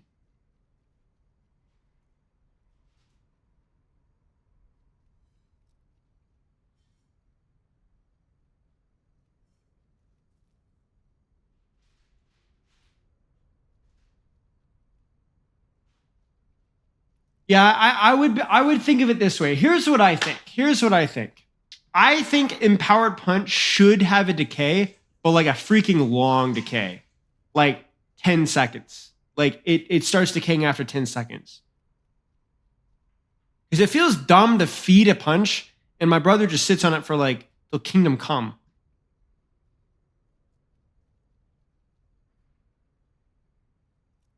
But I also can understand why it's like, because it's an opportunistic ability sometimes, that like it's okay. You shouldn't feel like Sojourn Rail, like, oh, I gotta keep it up, maybe.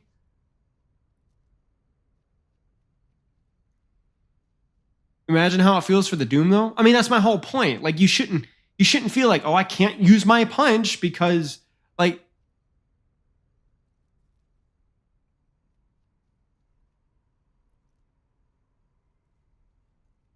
I feel like if we're going to have decay, it should be really, really long.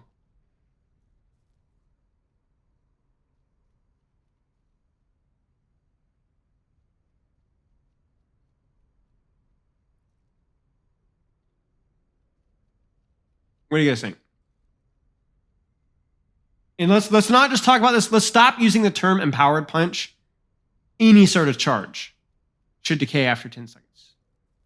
Make it not apply to max charge. But isn't that the one that we want to charge, like decay more than anything else?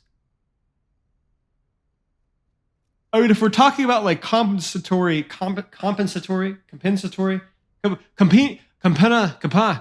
that's the one nerf where it would actually make sense.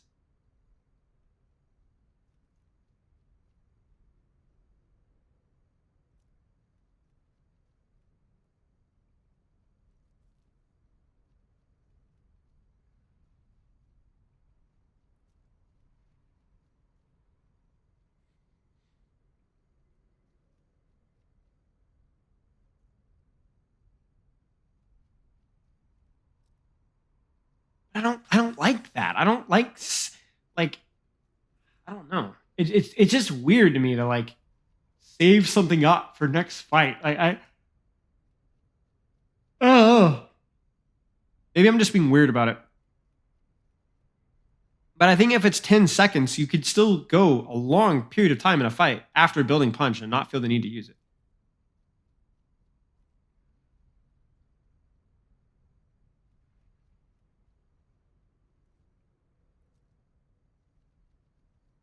I'm yeah.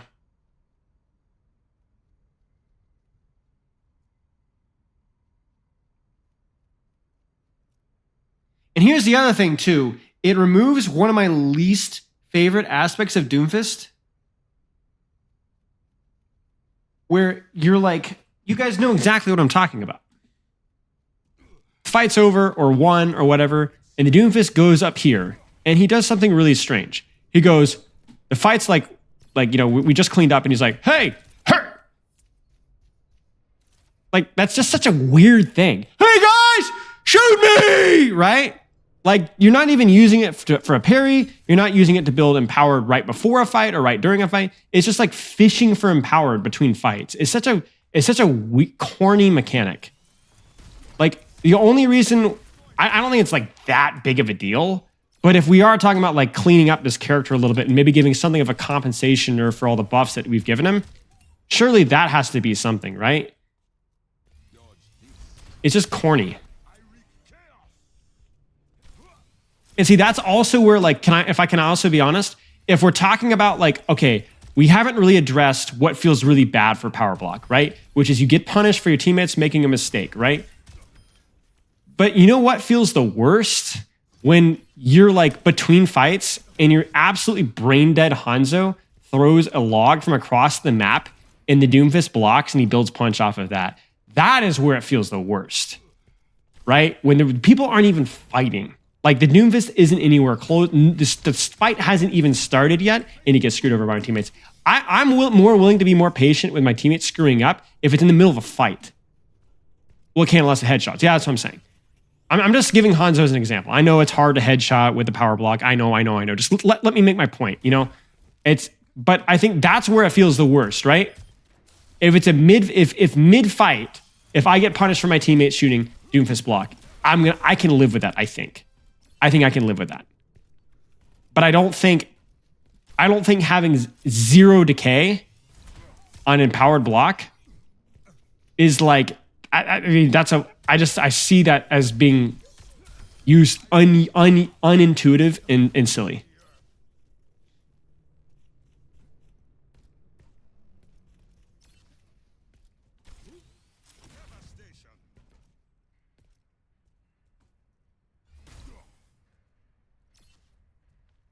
Right, exactly. If he could block CC more, and that's exactly what we're trying to fix. We're trying to encourage Doomfist to use block more mid-fight by giving him opportunity to deal with CC and making it feel like you don't have to build empowered punch for the block to be useful.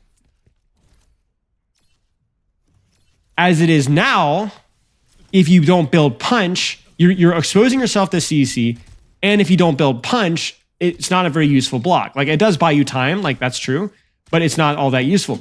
But with the changes that we're proposing here, you have ways of dealing. You parry the CC, and then also, even if you only take 40 damage, it's still going to help you to do more damage with your punch next. I think that's a fair. I think losing charge a 10-second decay, guys, 10-second is a fair trade.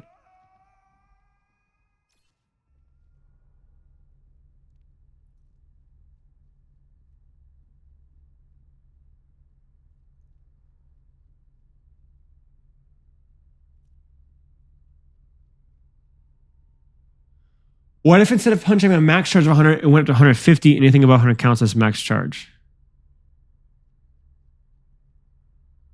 I mean, I think, you have it.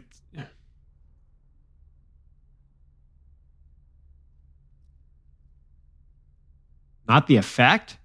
What do you mean lose damage, not the effect? You mean the stun? That might be too unintuitive.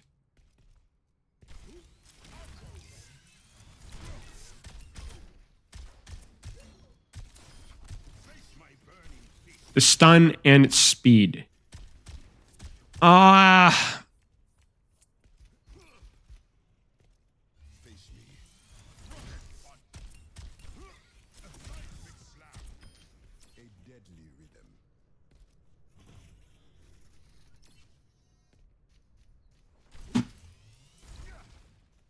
don't know.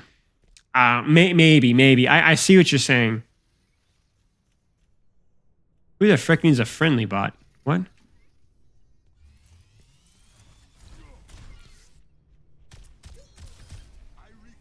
I don't know, guys. I don't know. I think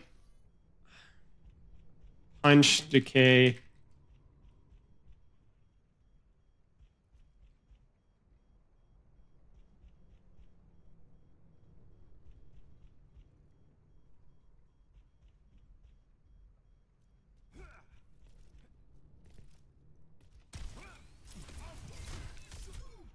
I'm just throwing suggestions out there because a 90 charge punch would feel so not worth it when I'm 10 away from. But remember, the whole point of the decay is that if you build a 90 charge punch, it's still a good punch. You know what I'm saying? So yeah, you could go fit. The only thing that I think is worth asking, this is the real question that we have to ask. 10 sec. I think if you're struggling with punch decay on a 10-second punch decay, then I think that's a skill issue. We're not talking about rail. What is the rail decay for context? Let's actually look that up right now. What is rail decay? Sojourn Overwatch. We don't care about decaying. I don't want punch to decay mid-fight. I agree with that. It's pre-fight garbage that I want to avoid. What is rail?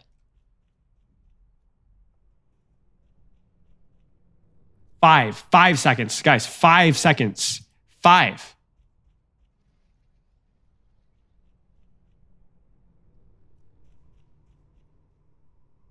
No, I agree. I disagree, Salty. I disagree. Remember, the stun, damage, and distance are all scaling from 0.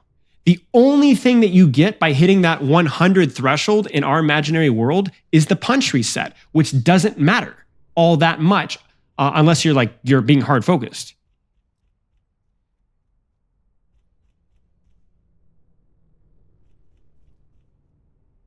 You see what I'm saying?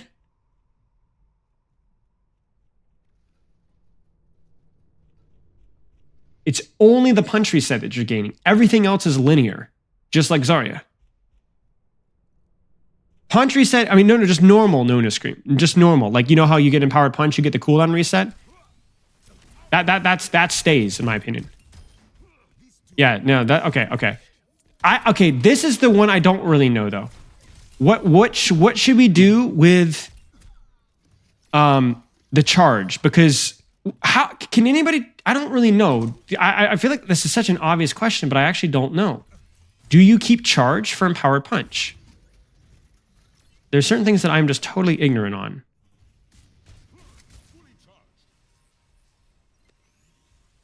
No. So if I use it now, I lose it.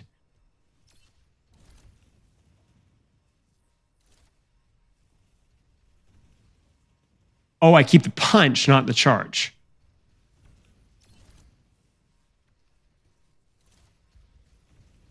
Okay, that's intuitive.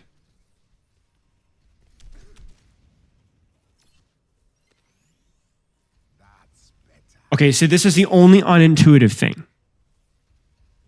If we make...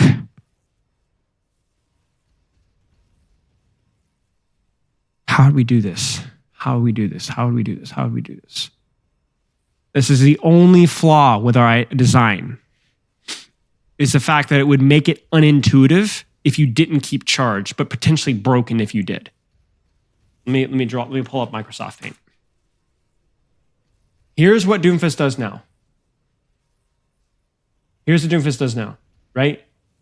You build up, nothing matters about your block until you reach this threshold. Then you're home cooking, right? What we're saying is that we're moving this red line to the bottom so that if you get any charge, it's useful. The problem is that let's say that you charge your punch all the way up to here. Let's say a 50% charge punch. And then you do not use your punch, but you block again. What happens if the next time that you use block, you only get a 30 charge punch? Do you maintain the 50, the number 50 in the middle of your screen, right? Or do you go drop down to 30? Or do you maintain the previous charge and go from 50 to 80? You see, the thing is, it's either unintuitive or it's broken, I think. But see, I think that might be broken. Because remember, the whole point of us decaying charge is that you don't use it pre-fight and build a corny punch, right? But imagine if I use it pre-fight and I build punch and my punch starts to decay. But then right before the fight starts, I use my punch again. I'm at like 50 charge, right? And I get right back to 100 again. right? It's also overcomplicated. That's what I'm saying. It's just like, is this become unintuitive? Do we want this to be just like Zarya? Because that's how Zarya functions, right? You build up, and you keep charge, you build up next time. Cheers, Saber.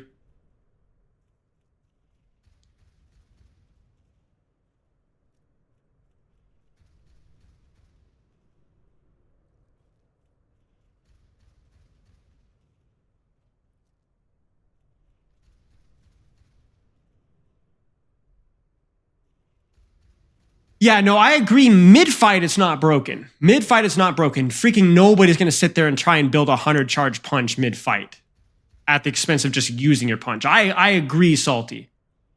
Having it accumulate mid-fight is not, I don't think it's broken. It's definitely a buff, but maybe it's not broken.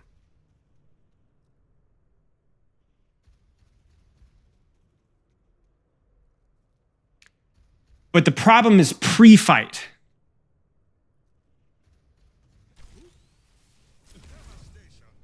The problem is pre-fight,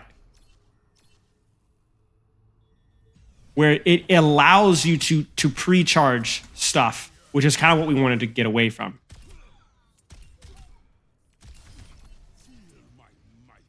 So basically, we want to decay immediately.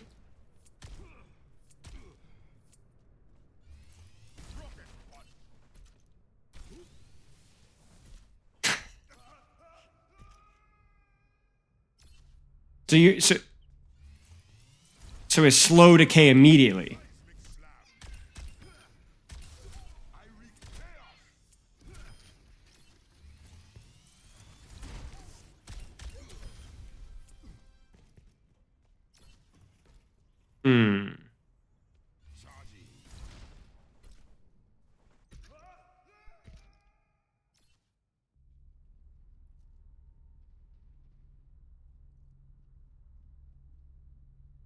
You know, with having punch being a spectrum, that's not a terrible idea, because it would remove some of the panic, because you're like, well, then I'd lose my empowered punch. What's empowered punch?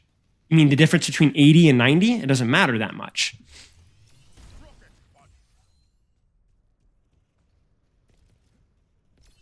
Remember, the only difference between a 90 and 100 empowered punch is the cooldown reset and a tiny, tiny bit of damage and a tiny, tiny bit of extra stun.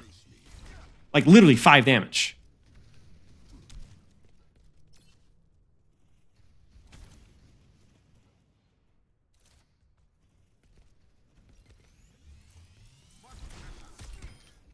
Power block charge is heavily reduced when blocking with charge already. I mean, yeah, that's an idea. Cooldown reset is what it's all about. I mean, it's only what it's all about in the middle of a firefight, in which case you're going to get it anyway. Mid-fight, it doesn't matter that much. It's a 4-second ability. The only time that the cooldown reset really matters is when you're punching in with Empowered Punch, right? So I'm here, I punch in with Power Punch right here, and I'm block. This is when the reset matters. And you're going to get it, and you're going to get it in the exact same circumstance.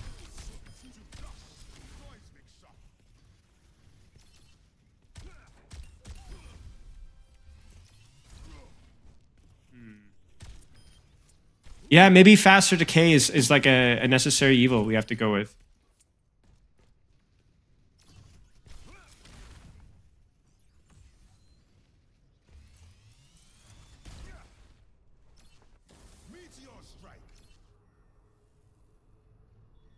I'm so glad that our Overwatch dev team added a sniper bot.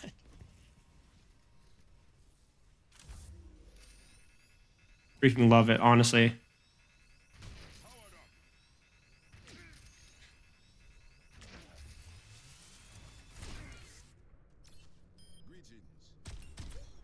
I don't even know what the purpose is, to be honest. I don't even know what the purpose is.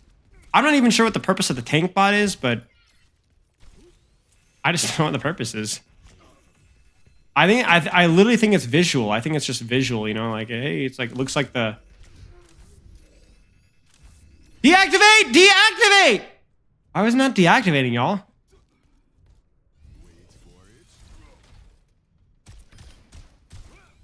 Dude, did you see that? I was like freaking, I thought I was gonna die. I was like, yeah. Okay.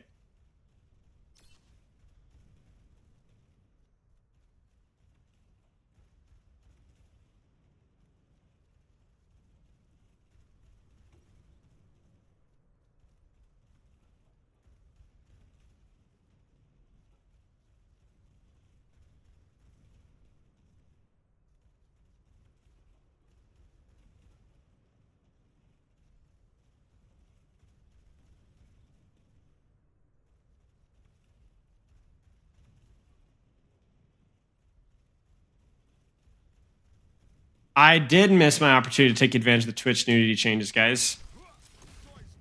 I was looking to have a Spilo butt cheek day, but wait, wait, that's not even nudity, is it? There's already a lot of butt cheeks, isn't there? Man.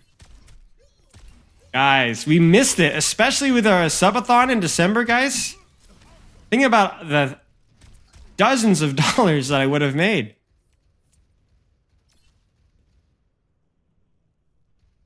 Yeah, I mean, the problem known as cream is that, like, you don't even know if you're, like, that's why I have, like, the exclamation mark bias, you know what I'm saying? Where it's like, I see things a certain way, and so there's been, like, actually really good rework suggestions that I've not, like, gone over, but I've read, but I've just, like, have not really applied with what I'm looking for, which is just kind of, like, it's kind of unfortunate. Like, it doesn't mean that your ideas are bad, it just means it's not fitting into what, like, what I'm going for, which is, like, it's kind of, we talked about, like, the uppercut thing, you know what I'm saying? Where it's, like, it's just, like, it's not bad, it's just, like, I'm just not the guy for that, you know?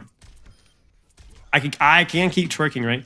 I'm so glad that they're allowing twerking, guys. It just makes me so happy. Lick your screen. Right. Okay, let's keep going here. Power Blanc. Make Doom swat his fist to the right and shoot a shockwave like horizontal projectile the base most projectiles. Yeah, okay, basically another deal with the sleep dart. And fixes bugs, Doomfist. Love it. I swear I've opened this PDF, I think, more times than I can count. This escalated quickly. Oh, no. There it is.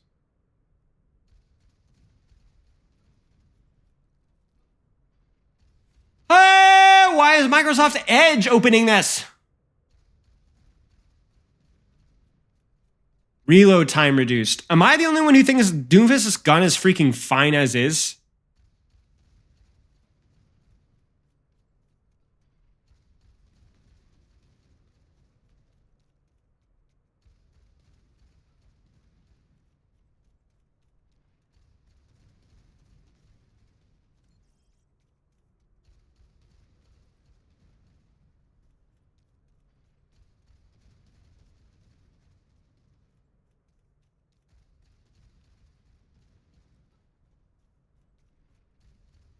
The final shot reload. Is it longer if you dump your clip?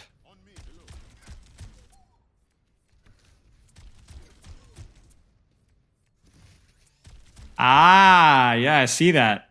Or is it like 0.2 seconds?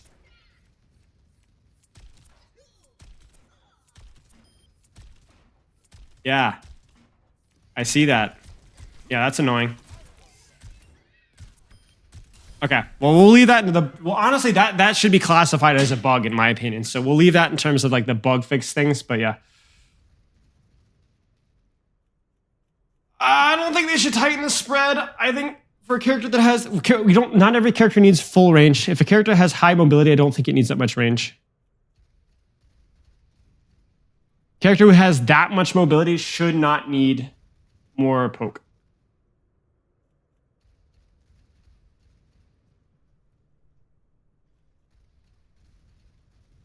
I'm skipping through these because some of these we've already addressed. Either we've addressed that specific point or addressed something similar to that. So I'm not being rude. I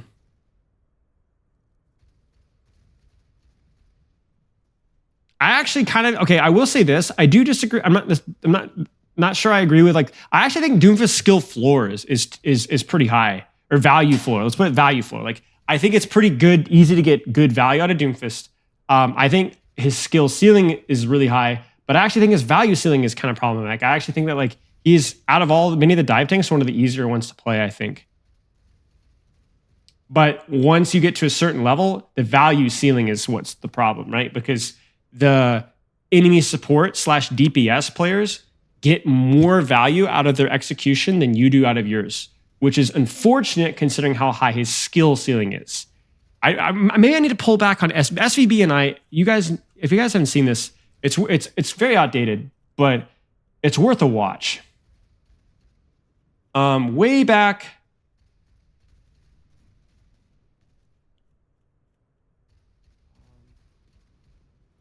Where is it?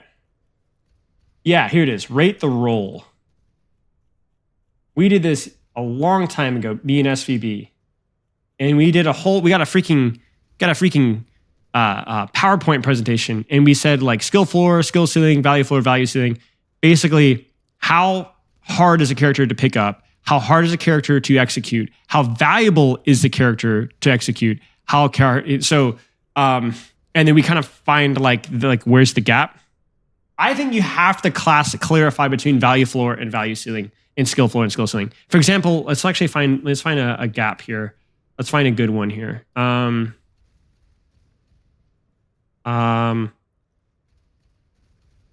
Let's find where there's a significant gap here. Maybe the supports aren't the best. Well, we could do Moira. Where's Moira?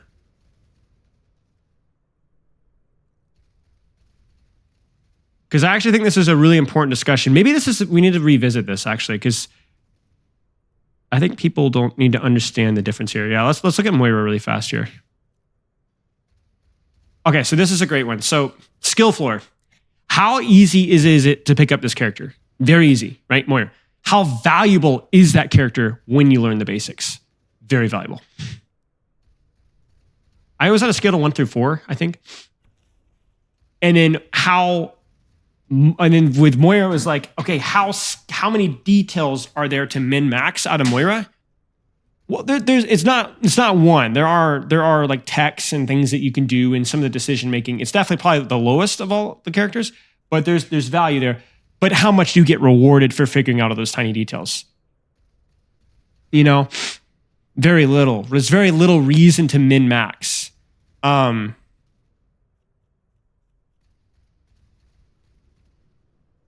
in Overwatch 1, Doomfist was very difficult to pick up. Much more difficult than he is now, I think, as a tank. So he's like, okay, this might be outdated. I don't remember. This was years ago. But he was like pretty hard to pick up initially as a DPS. The problem is that even if you did pick him up, he wasn't that good compared to other DPS, right? But if you mastered him, you still weren't rewarded all that much. Yeah. So like, I know people are going to be like, oh no, Doom was crazy back then, but that's like hindsight. Compared to a lot of the other things, Doom wasn't all that good. Let's look at some tanks here really fast.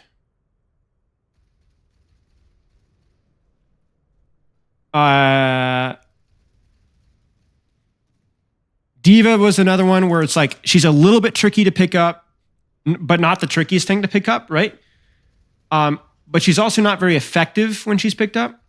But like, I think like the amount of skill that you can get out of Diva is insane, but the expression of that skill doesn't always reward you all that much.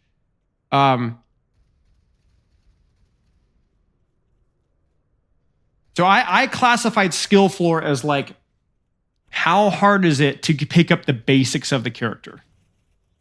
The skill ceiling is how hard is it to master the character? Value floor is how much power do you have once you pick up the basics of the character? And value ceiling is how much power do you have when you master the character? So value floor and value ceiling are heavily influenced by the state of the game and the balance of the game.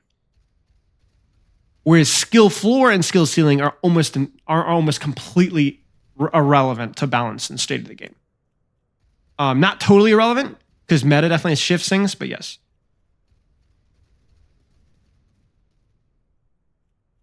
Was Ball out when this was made? Yeah, it was. We can look at Ball here.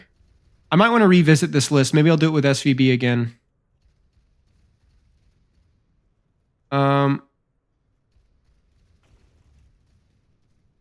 but you want to keep an eye out for roles that have like major gaps. So this was our initial ranking where like ball is pretty tricky to pick up, but not miserable. Like there was a decent amount of value out of mines and things like that. In terms of skill ceiling, very, very high. Value floor, value ceiling. But you can notice here that the value ceiling dips a little bit because a lot of the crazy techs that you can do with ball are very important, but you don't get rewarded for them as much as you could have, should have, kind of a thing. You kind of see what I'm saying? And I think we actually go through and reevaluate some of them, but yeah. Anyway, fun little discussion. And it definitely influences a lot of what I do, even to this day.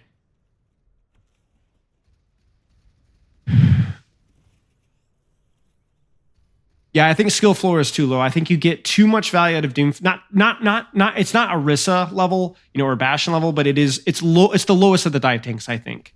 But I think the value ceiling is a little too low, where you could be like crazy tech lord and you just get slept, or you just get hacked, or there's too many ways to counter your tech with too little effort.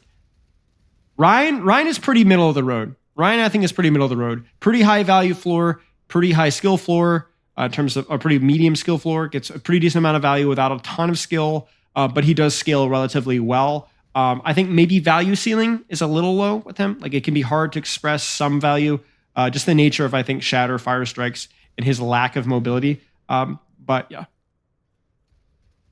Ryan is okay. Ryan is decent compared to most characters.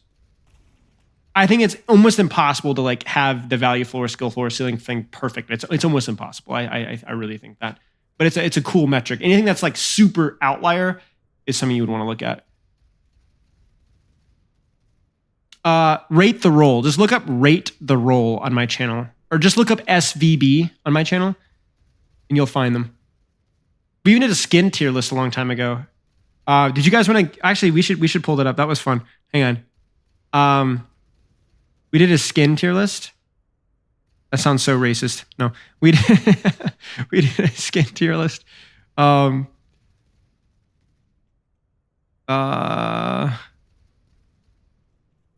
Maybe where is it?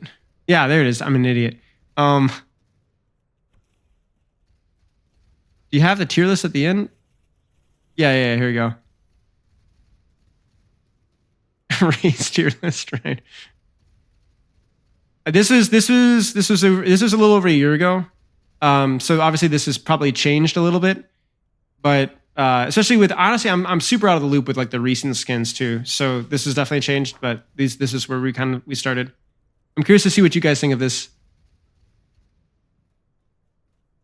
Yeah, somebody asked me which race is the best, and I answered the 100. I reckon I answered the 100 meter dash. I think Sigma maybe bumped up a little bit from where he was, because this was again, you guys forget, this was over a year ago. So he didn't have his mythic. Torbjorn? I think Torbjorn was pretty bad, if I remember correctly. Do I have severe ADHD? Hard to disagree because Arissa has Starsheep and that alone solos. What is Starsheep? No, you got me curious. I don't think that was out.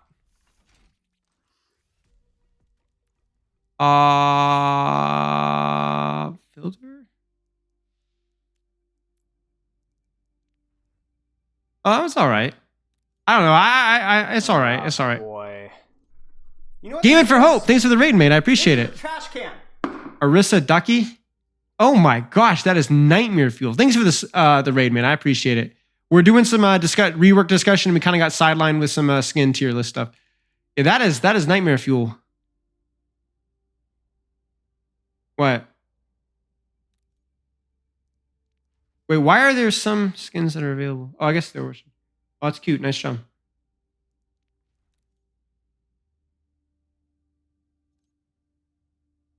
Jiggle the skin and listen. Again, that's just one of those sentences that outside of Overwatch really makes no sense. All right, wait.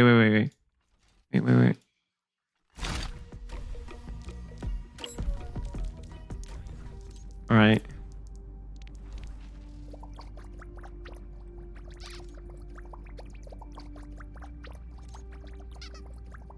True, actually. That's actually pretty funny. do I just need to spend my points, guys? Maybe I just need to spend my points.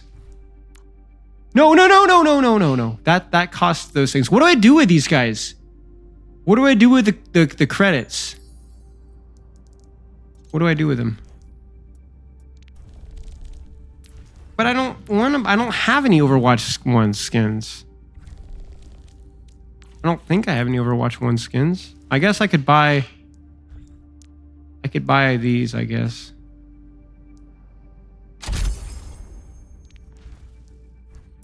Kind of lame.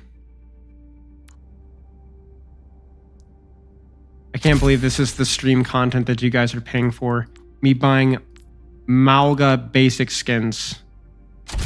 We've reached a new low, and I'm not even twerking yet.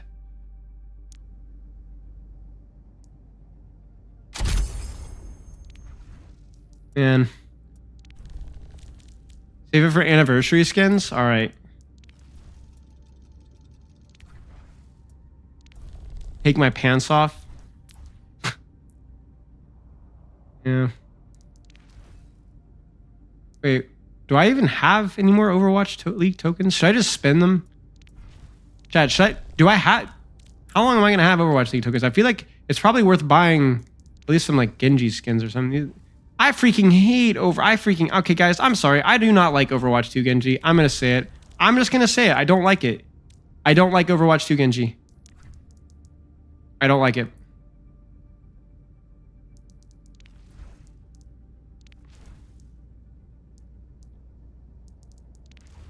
What's a good color scheme, guys? I like Widow. That looks pretty cool. That's pretty cool. I like Zen. Anything with armor is good. Ryan's good. I just think armor looks really good with Overwatch League. I don't even play Widow, but the skins are good.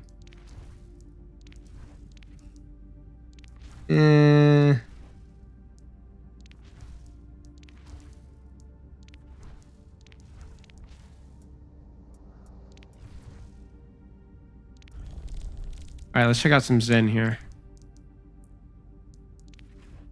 Nope. Nope. Nope. I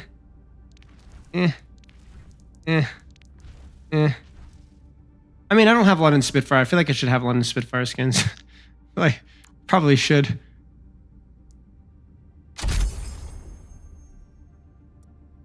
I have the filter for unowned on, yeah. I'm being efficient. Reinhardt. It's pretty good with skins. I should get a hottie skin, shouldn't I?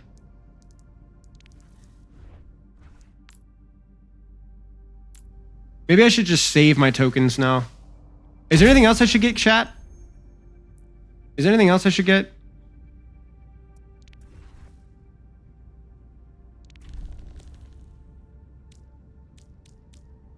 No, I don't. I thought so too. I don't know how it works, mate. I honestly don't know how it works.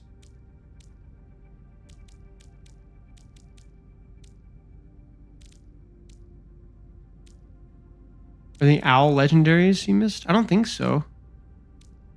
Iliari Epic for silver credits? Oh. Ooh. Good call. Thank you.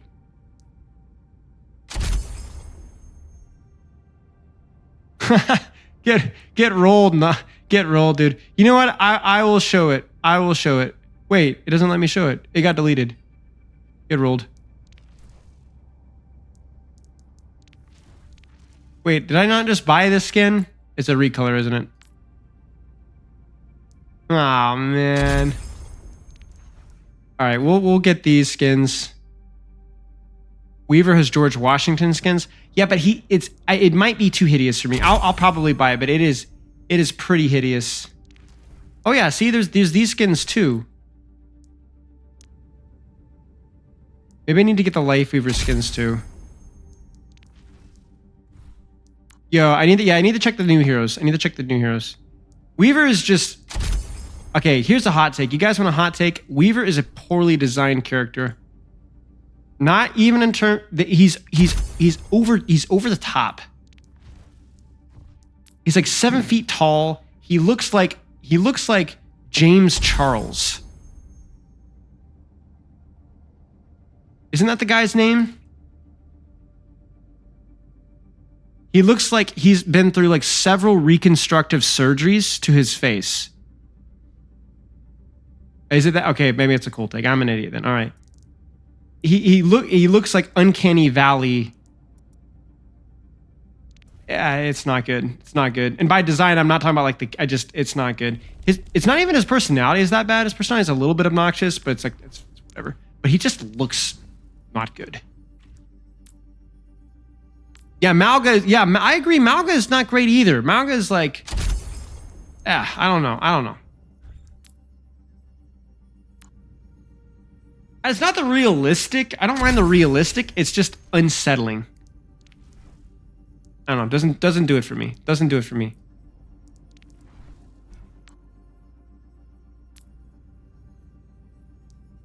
He's Thai, so he's probably had a lot of plastic surgery. Is that a thing? Huh.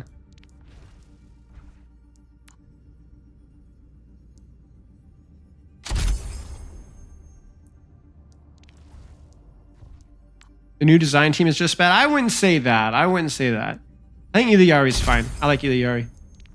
I don't like her. I don't like her create the character. Okay, I like her. Yeah, the character is whatever.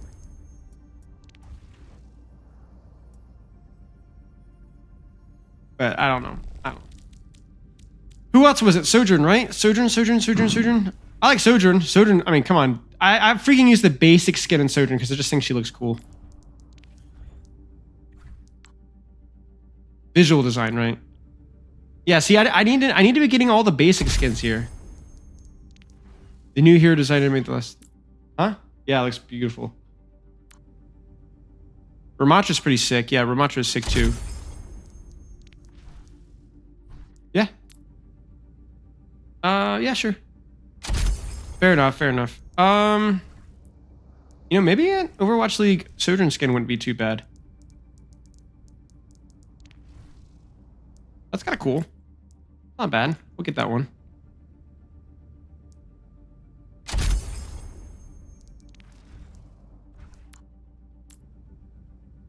Mayhem? Maybe. Who else do we have? Iliyari after this, right? Wait, we already did Iliyari. Who else? Is there anybody else? Maybe we double check Ramatra. Double check Kiriko. Look at Kitty down here. You guys see her? Crawl into the lap. Yeah, I'll double check really fast. I promise we'll get back on topic. I'm just experiencing euphoria from actually making progress with Doomfist. Oh, and Queen, yes. Yes. Thank you. Yes, it looks really good.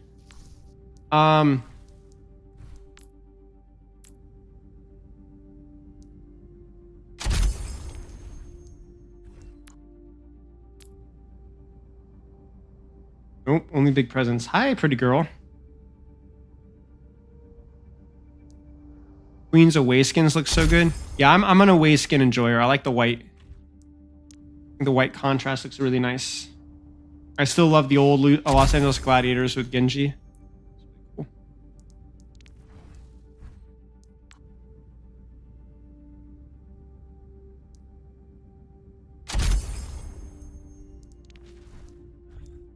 See, like even this looks cool for the fact that they change her hair color and stuff is kind of cool. Like that's a pretty good basic skin, you know? Like that's a pretty good basic skin, right? Like look at that, the orange hair. That's a good basic skin.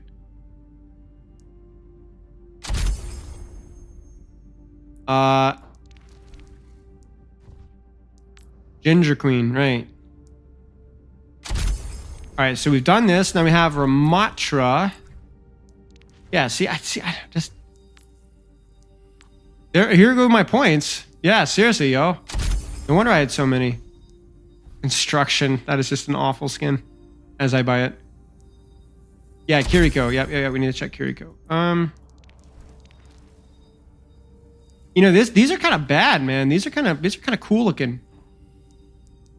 Ramatra looks pretty good with the skins there. Woo! Look at that. That's saucy. I'll save my points for now, but these all look cool.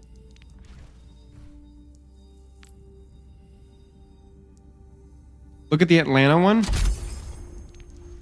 Yeah, see, that's sick. These are all cool.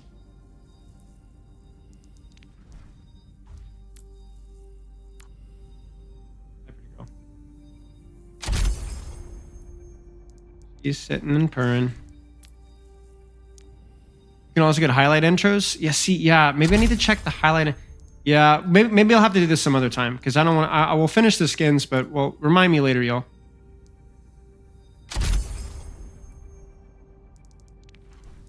That's actually pretty cool. Those are both cool. Yeah, okay, so it's just the new characters then.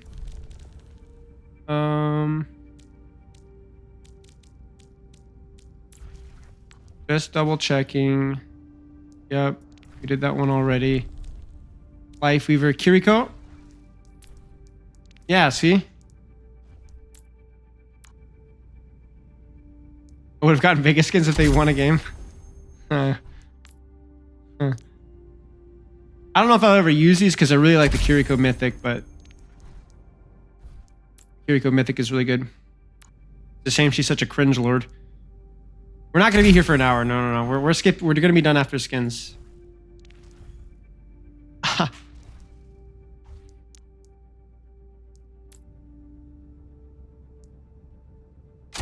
What do you guys think of Malga so far?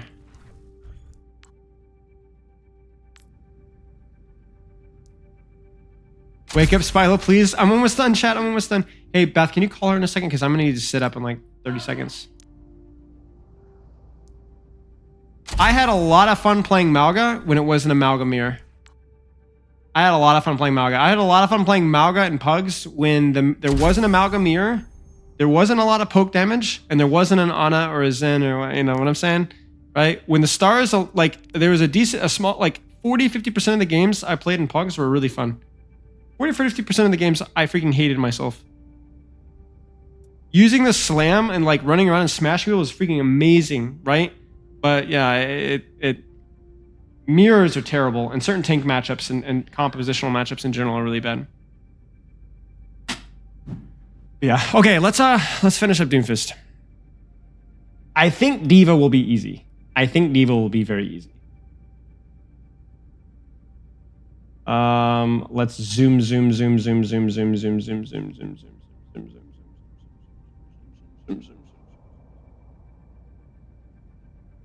Do we want Old Slam back? I don't feel like we want Old Slam back.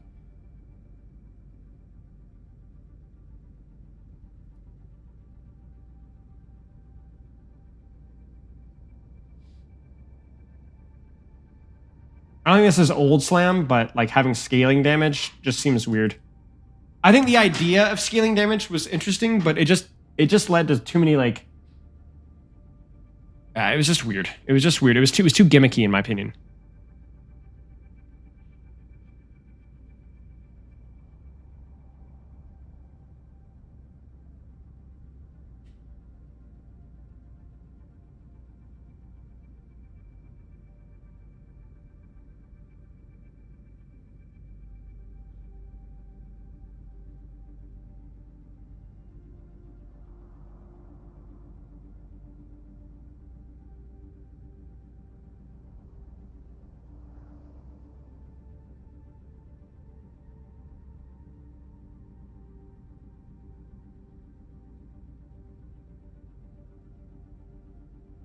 I feel like we're basically done with Doomfist, honestly. So I'm gonna start zooming a little bit. Why is this guy putting May rework stuff in here? I swear.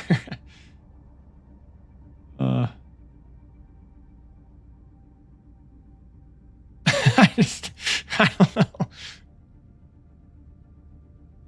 No. Oh no. Oh no.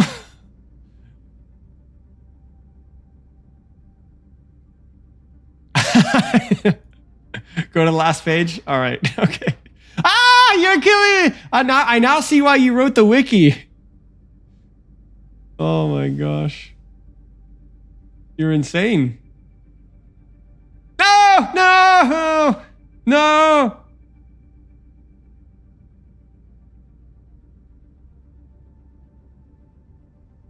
Okay, talk to me about the spread. Talk about the spread. What do you mean spread? Also, follow the link. I don't want to follow the link. Just tell me. Ah! Bro, I have a bachelor's in finance and even I don't want to read this. Tell me why. Tell me why. Tell me what I need to do. What do I need to know about it? Is it inconsistent spread? I don't want to do this. Please. We were talking about skins and we were buying and my dopamine levels were high. I'm in Discord chat. It'd be easier if I could speak. Typing hard. Oh my gosh. I have to put on my freaking headphones. Guys, I'm dedicated to the craft, I guess.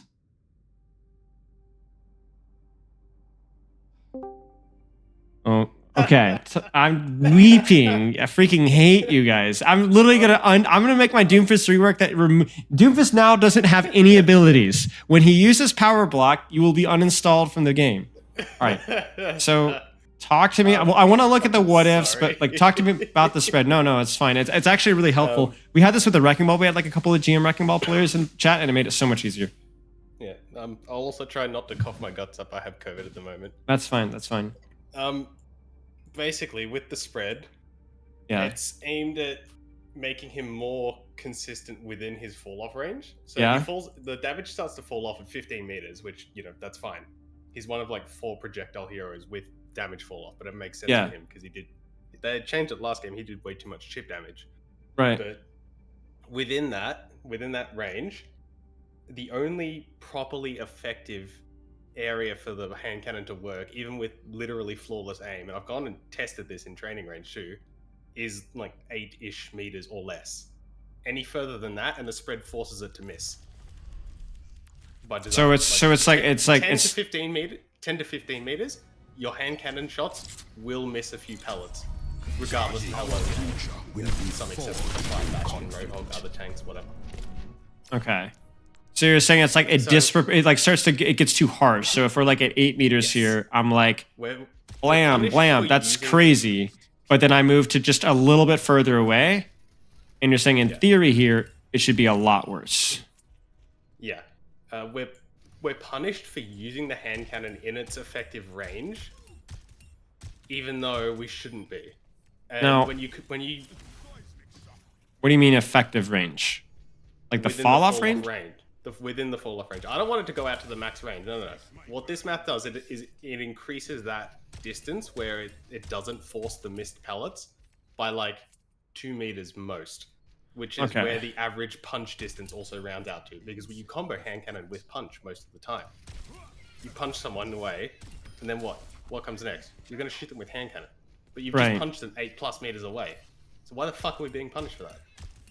Sorry. Right. Okay. Well, I'm down for that. But that's going to be a pretty significant buff. So you would have to look at the damage afterwards. I think maybe nothing major, slight, but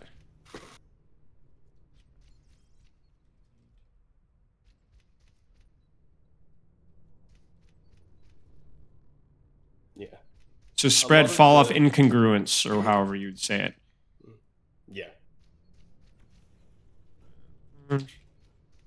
Okay. Okay.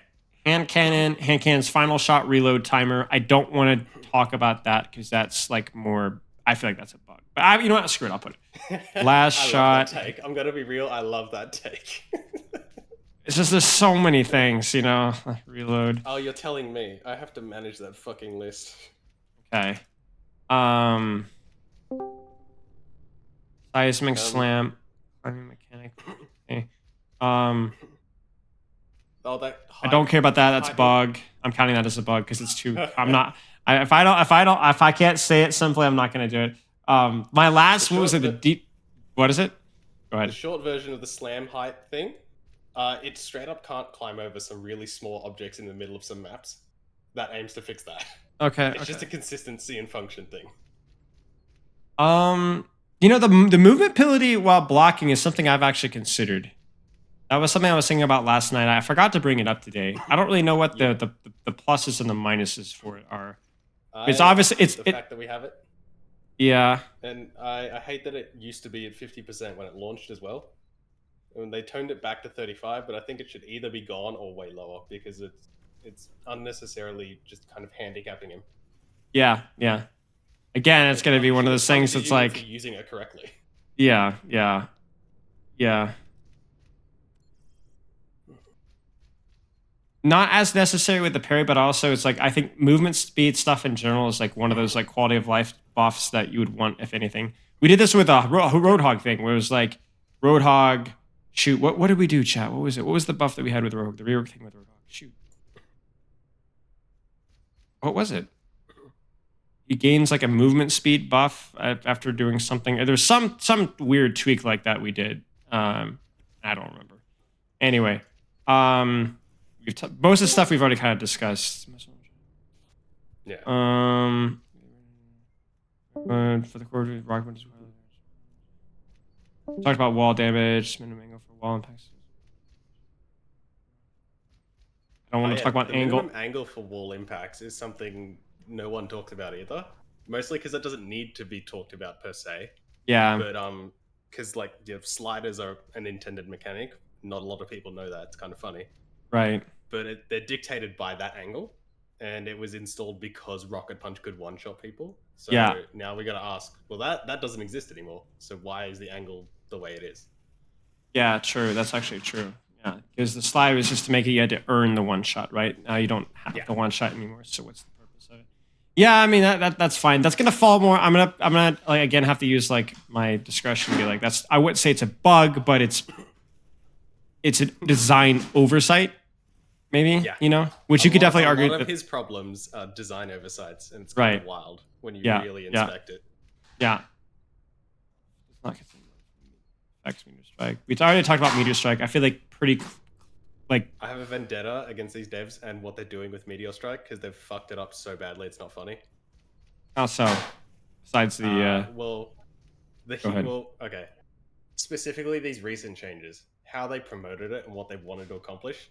It doesn't get accomplished, and they've made it cost. Well, how so? I mean, like you could disagree with like the whole like making ultimates harder to charge, but the whole ability to continue going after you've used the ultimate is, I think like that's successful. No, I mean you could argue that sitting in your ultimate for 5 seconds is dumb, but that there's other ways to fix that. Right, but when you do sit in the ult and you heal up, people have the opportunity and the time to just move away or disperse. So then that's true. Landing even weaker and makes it kind of that's pointless. True. But what you're gonna get in theory 200 overhealth if you land on 3 people. That's true. But wouldn't you say that's more to do with the execution of the rework and not the rework itself? Like for example, like you saw what we said earlier, where it's like, how about 100 burst healing, 20, 25 over time? So you could immediately press Q, slam immediately afterwards. You get 100, 125 HP immediately. I mean, it could work. Given he does also possess the capacity to simply explode when he lands. Nothing stops him from experiencing that. Well, that's where we introduce our parry mechanic as well. No, when he lands with Meteor, the animation going back into from third person to first person. Oh, I see. They covered everything, so there is no nothing slips through the cracks there. There's a buffer. You can't do anything in that transition, but they can shoot you. Right, so there's a delay. In that zoom in, you can start to get shot, and you just explode. If you land in and off people, I guess. So oh yeah, you're right. In a way, the health can help that, but to what end? If you're gonna die, you're gonna die. Having more health won't stop that. That's ruining your more ult charge. Okay. But so you're saying that we need to cut down on the ability lockout because yours doesn't say that, or you have a different purpose with your ultimate. No, that's an oversight. Dog bark. That's I guess an intended flaw in the ult, because without that, he can land and get away scot-free, and there's literally nothing to stop it except for a perfectly timed sleep dart, which is True. It can be hard to do, True. but at the same time, like it's a toss up here because it's either he lands in, gets the overhealth, and then does his thing, or he'll like. Hang on, I'm trying to like wrap my thoughts and explain it properly.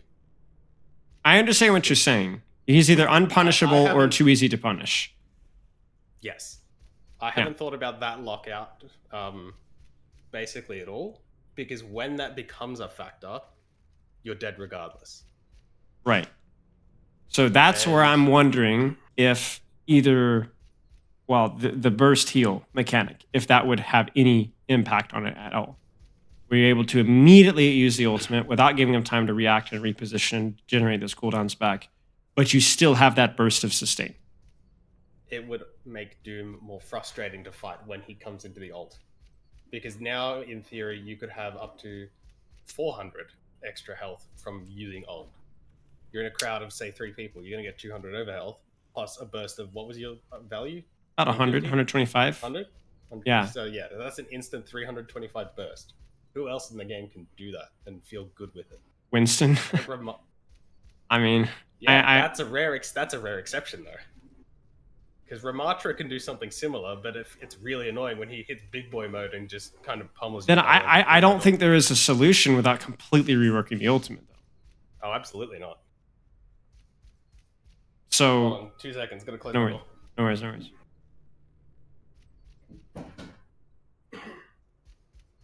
Because I agree, like having anything that's like land one shot. I remember when Doomfist first came out, and I remember thinking, this ultimate seems kind of lame. Like it's either gonna just one shot every immobile squishy, right? We can't go back to that ult because it required flawless positioning or a Zarya to counter. Right, but my point is the whole miss. the whole like I mean it's the same problem with Bastion ultimate. Like I think that dropping bombs idea is a bad idea for an ultimate. But I don't know if there's an easy solution. Like I think like I don't know if there's like an easy solution because like even your suggestions are great and all, but you're still gonna get freaking killed. Like you're still gonna get killed out of it. Yeah. And it is still the value of the ultimate is the one shot on the immobile squishy. So I'm like I think that like I understand your logic here, but it's still lipstick on a pig. So like all I'm saying is like I like my shade of lipstick instead of your shade of lipstick. You know maybe I can see that. The other elements that I try to lean into with Doom, the whole chaining and sustaining thing. You want the shield return, you want the cooldown rates to happen, you want it to be a fast, aggressive thing. Right. Couple that with an increased radius because I genuinely think the AoE for what it does is too small. For some reference, Ilaria ult is the same size. Yeah. And that's got a less defined landing area too. Right. But that's where you have to be careful with like that slow, right? Having that big of an AoE slow is not something that Ilaria ult. Well, I mean Ilaria has it, but that's why you wouldn't want it to be bigger necessarily. Yeah, I guess so. I mean, I don't really find like that to be the biggest thing with it. I mean, the radius is mostly just about generating the HP more than anything else, right? Yes. And so what that would do, what an increased radius would do, would sure you sacrifice the one shot thing, the one shot area on someone immobile. If there's no one immobile, then you don't have that to sacrifice. It gives you a safer option to position somewhere and still generate that HP. I can see the logic behind shifting it to being an AoE slow that generates Doom a lot of HP. Yeah.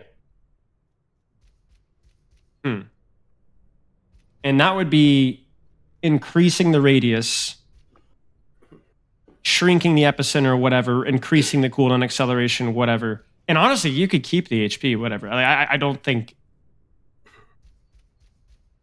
it would be that broken. The epicenter would stay. The outer ring would need to increase, like you said. Yeah. Yeah, increase the outer ring, but remain epicenter because like that's fine the way it is. Yeah. If timed correctly, you can literally walk out of it. Yeah. No. This makes sense. This makes sense. I don't think that you necessarily need to take away the healing by that much. To be honest with you, though. I kind of threw that in there last minute. I want to minimize on the frustrations people face when fighting Doom as well, because that's fair.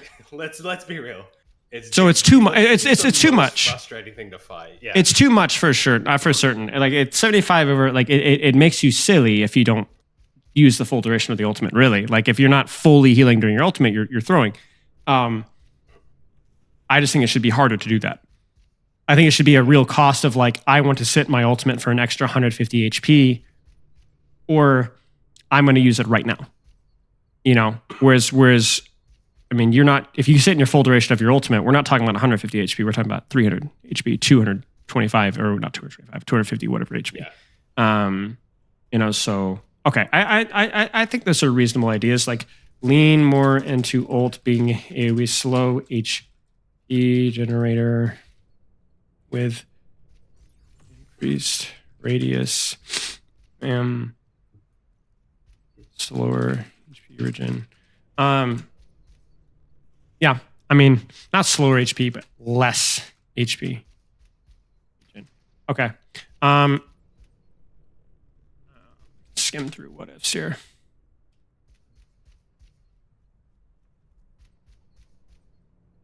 The what ifs are all like really popular things I see all around. Right. Suggested all around. I'm like, some of these Yeah. are all right. Like the parry thing, for example.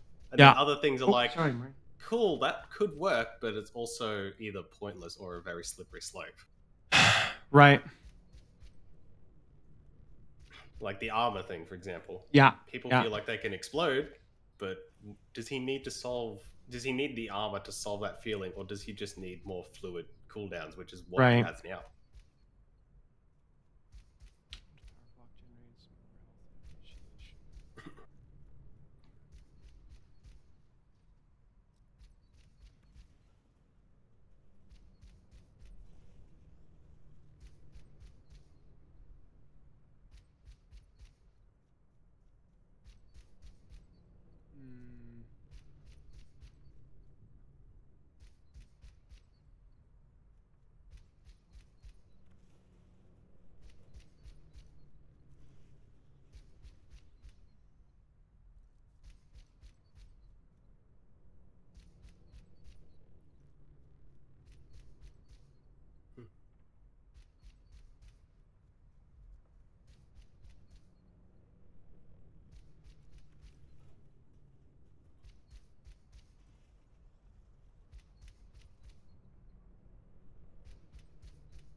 Yeah, I mean, I agree with your thoughts here. I mean, I'm not a Doomfist scientist necessarily, but I mean, these all make sense. Scientist. Yeah, makes sense. Okay, mate. I appreciate your time. I guess we'll go back and finish the rest of the thoughts. Cheers. No worries. I See you. appreciate you coming in to talk. No, of course, mate. Cheers. Okay, that was useful. Thanks for your time, mate.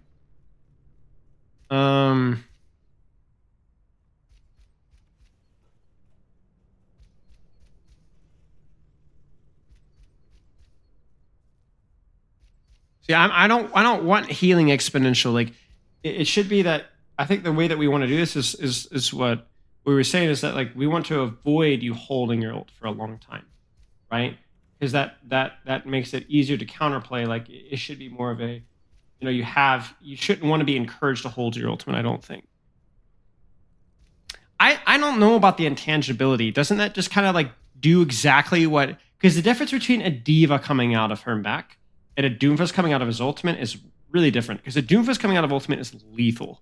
A diva coming into a remake is not. And that's what scares me. I'm scared of the intangibility.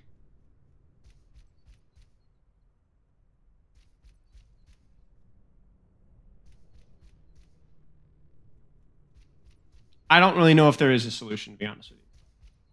Maybe the easiest solution would be to reduce that window of when Doomfist can land and use his abilities.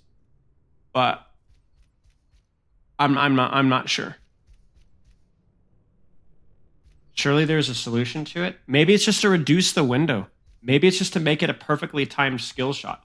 Whereas right now it's pretty easy to do.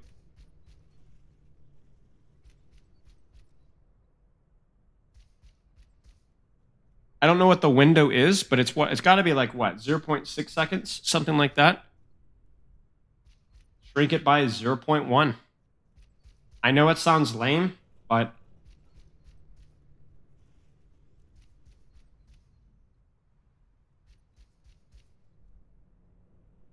maybe we'll put that in there.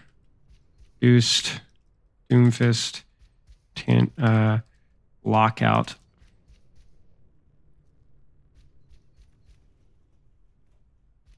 Recovery window is on the wiki. Oh. You'd be the guy to know. Find out.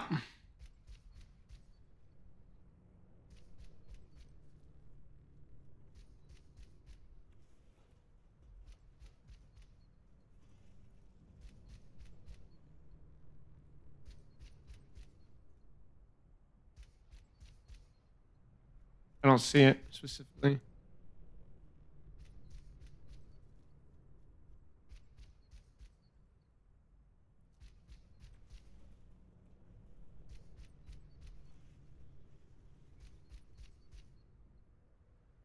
Yeah, maybe it's 0.8. Maybe this is the thing here. Oh, I see. Movement recovery, 0.5. Yeah, the training bot is ASMR.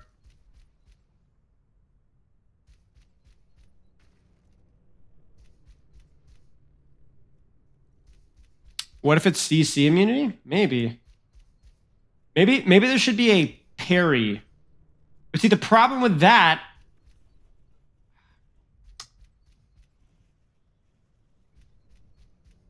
See, the problem with having CC immunity on landing is that, like,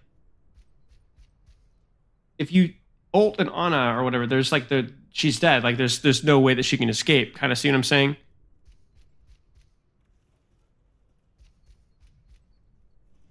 Saying that, oh, it's an ultimate, she should be dead is bad argument, because there's a way of outplaying every ultimate in the game. Every ultimate. Maybe harder, maybe easier.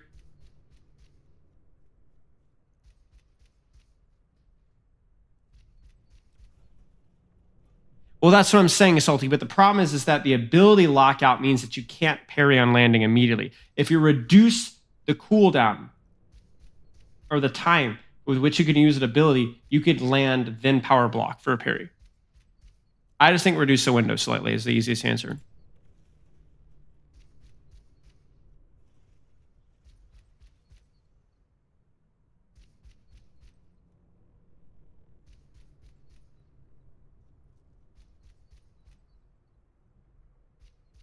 See this cat, guys? She's burrowing. This...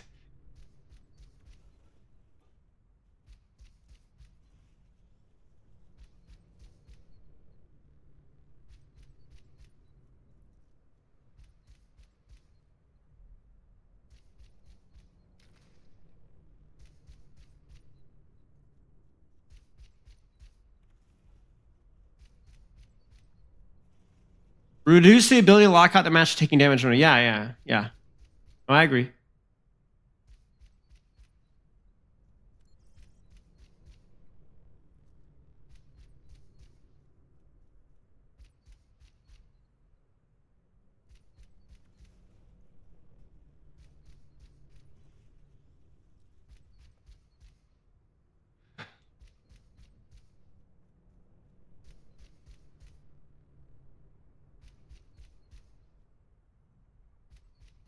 Yeah, sure.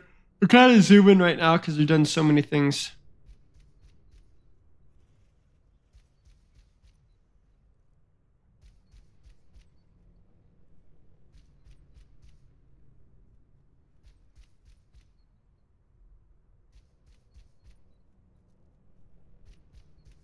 You guys remember when you were working on Roadhog a month ago? Oh, dear. Been a long time, mates. The good news is I'm seeing a lot of Roadhog here, which means it was the day we talked about Roadhog. So we're getting near the end. Maybe 3/4.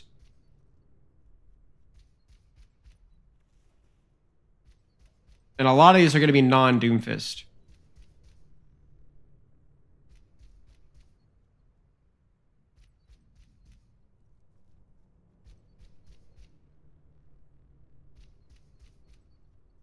All right, here's some Doomfist stuff.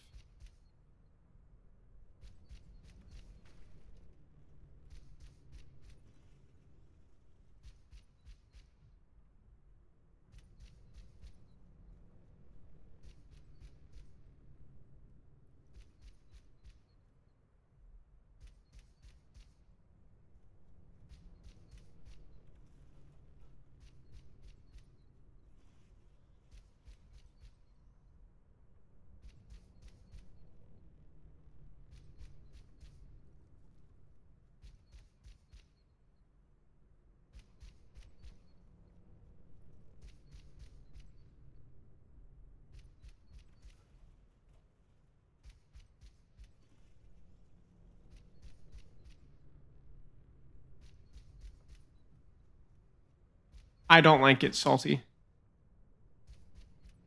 Tanks don't care about damage. Tanks care about utility.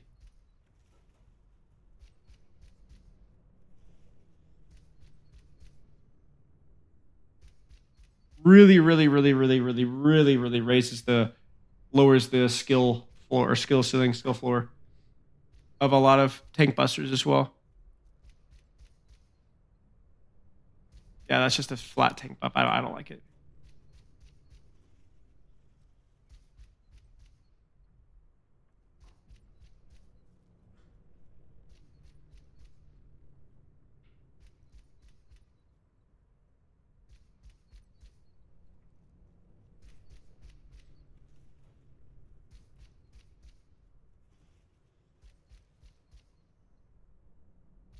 Is Mauga still my favorite hero? I really did enjoy playing Mauga as soon as I stopped playing it in quick play. It gave me a little bit more insight that the character was more fun, but the character has major design flaws. But I don't think he's as fundamentally broken as I initially thought, but he just requires a lot of tweaking.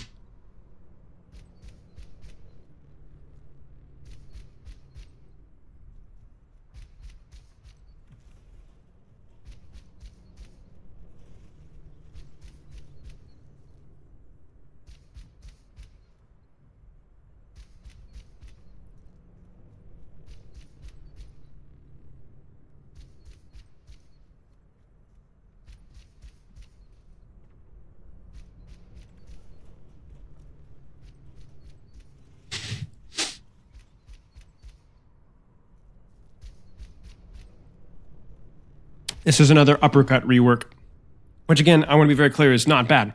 It's just maybe something outside this pay grade. I'll skim through this, but it's not the direction we wanted to go, even though I think these seem very fair changes.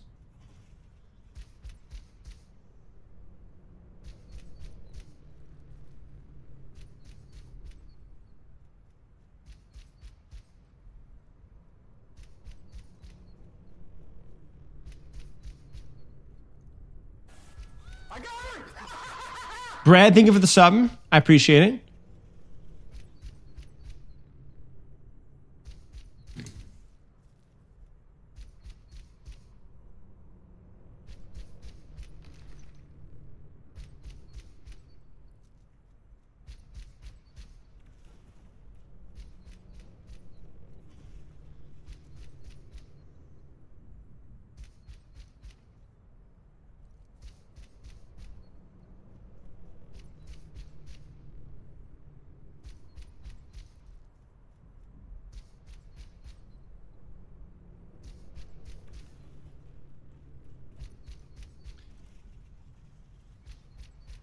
I think the biggest problem with this rework is that it doesn't really address Doomfist dealing with some of the worst aspects. I think Uppercut definitely gives him some more CC, anti-CC viability, and I like a lot of the ideas, but I feel like it would still be very easy to counter Doomfist, but now a Doomfist that is not countered completely demolishes your team. Has even more potential kill threat, the ability to generate HP.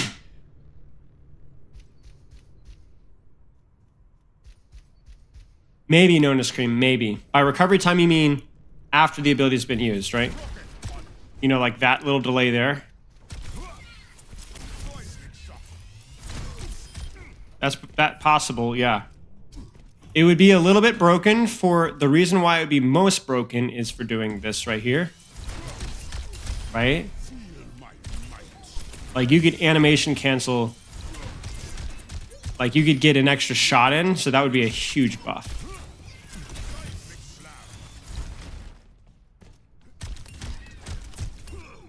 So it would make the stun. I mean, that's part of the reason why they nerfed the stun, no? It wasn't necessarily the stun. It was the fact that the stun was longer than the shot. So you always had a guaranteed ability to line up a shot after a punch. And then we kind of have a slippery slope of where we keep nerfing the stun and then we keep nerfing the recovery time and so on. The punch stun. Yeah, that's true. That's true. You're right. You're right. But still, like I think we're chasing our tail a little bit here. I'm not saying it's good, but maybe that's another rabbit.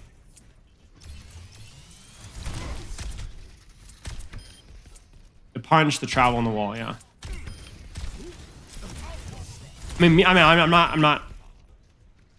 I'm not disagreeing necessarily. I just don't know, especially at this stage in our rework, because we've given so many potential buffs. I'm concerned.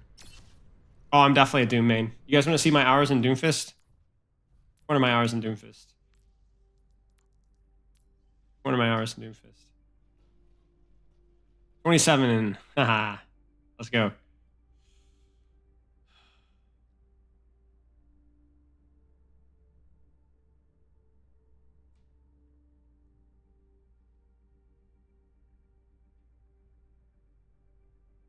Dark skin Andrew Tate. I'm not sure.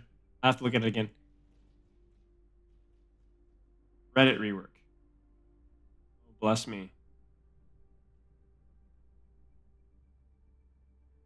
We'll go through this in a second. Hang on. Okay.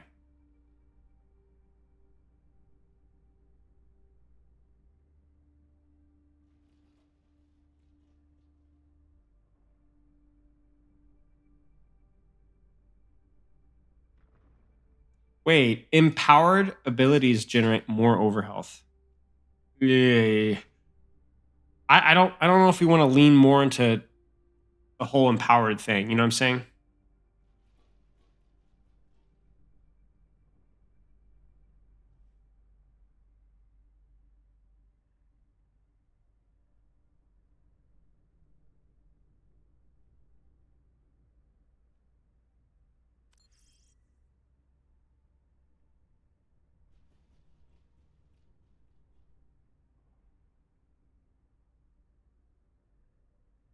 What's the difference with the shotgun?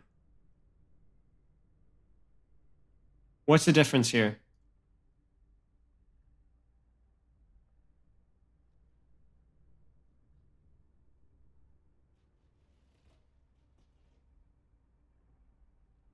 Projectiles. Oh, projectile size. Okay.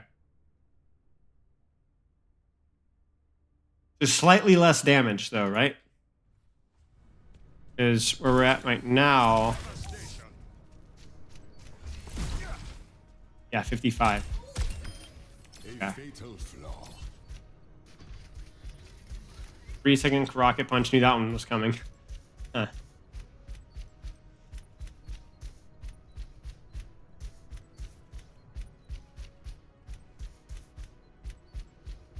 Not reset rocket punch. Really? 100% damage reduction first 0.5 seconds. 50% after 0.5 seconds. Parry duration is 0.5. Block duration infinite? So is it a resource? Wait, what?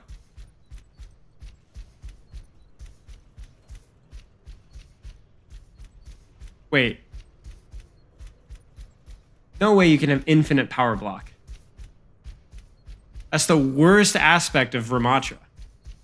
That is a terrible idea. Respectfully.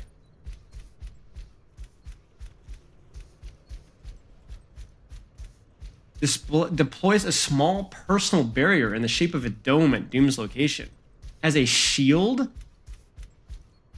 A Doom shield? No, no.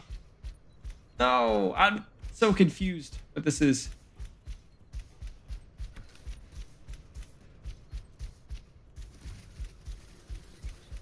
A suck off of slam.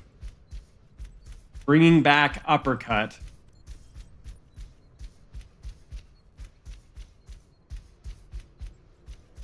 And then power gives you 3 potential. I don't like this. I don't like this.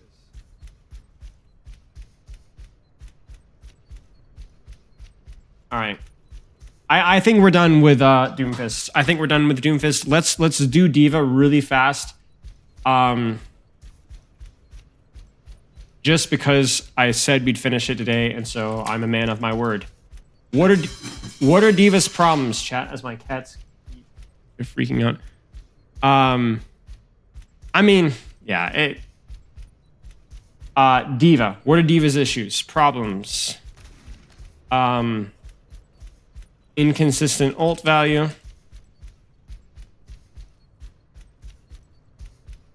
Meta dependent.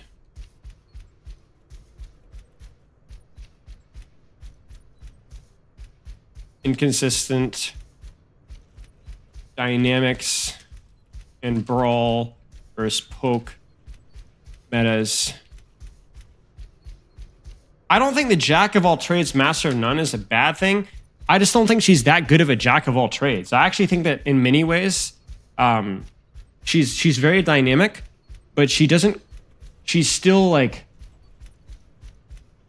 I think a good way to put it. Like I look at Doomfist as like the jack of all trades more than anything else, right? Like Doomfist is the jack of all trades tank, if anything. But you know, you could find a legitimate spot to play a Doomfist in any situation, but D.Va just never feels great. Matrix, dull expression of survivability. I don't think Matrix is necessarily fundamentally flawed, but the quantity is definitely out of whack. Never the best pick. Never the best pick in many situations, even in dive. So I want to keep D.Va simple. I think she is a character that is a good gatekeeper for a lot of like bad things in Overwatch too. A lot of bad metas D.Va can help. So I think her design is fun and very appealing for a lot of people. So I want to tread carefully here. Her multi-life concept, a problem?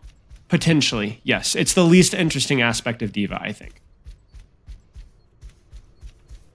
Some of the worst aspects of D.Va have come from that. But yeah. Right. So I like to generally think about the character before I review them. So maybe we can do a little bit of that. So what do you guys think? My first suggestion has always been to increase her remech time so she's able to remech faster upon launching a bomb. That's like the easiest quality of life change.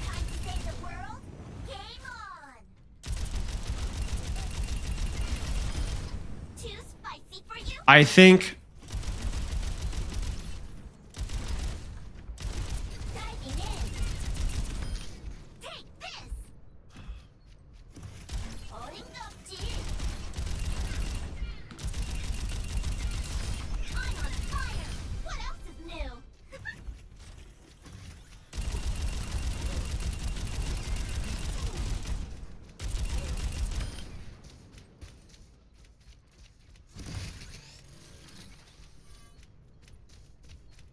wait, let me cook, chat. Let me cook.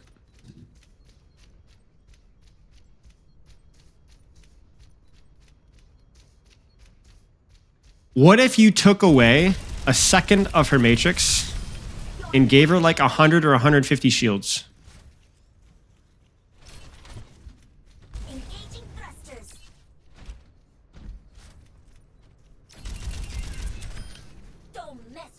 Basically, the idea is that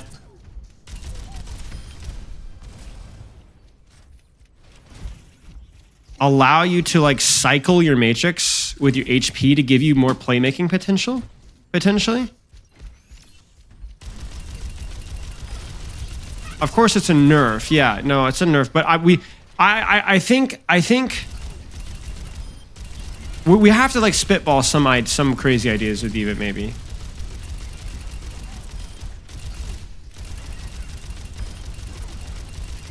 What if you like crap the fight? I mean, I feel like 3 seconds of Matrix is the worst aspect. I feel like that's the worst aspect.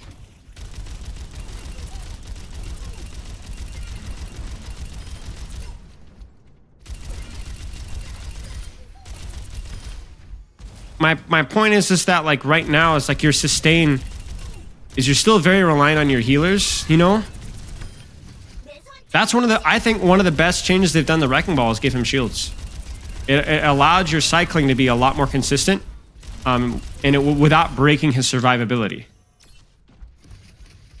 So like if you can make it so that it's not just Matrix, but like if you're able to cycle Matrix and just have a little bit of downtime, regenerate 50, 60 HP, and then you're back in. I don't think that's a...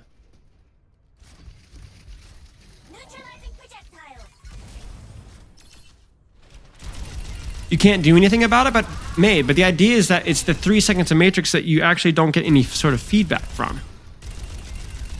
I don't know. Unless you guys have some... I'm at least putting it as a potential idea.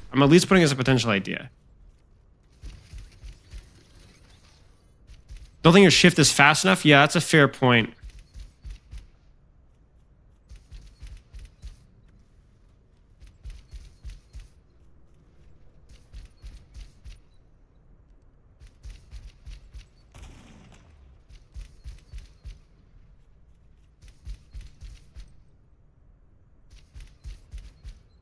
Maybe move faster while shooting / slightly increase booster speed.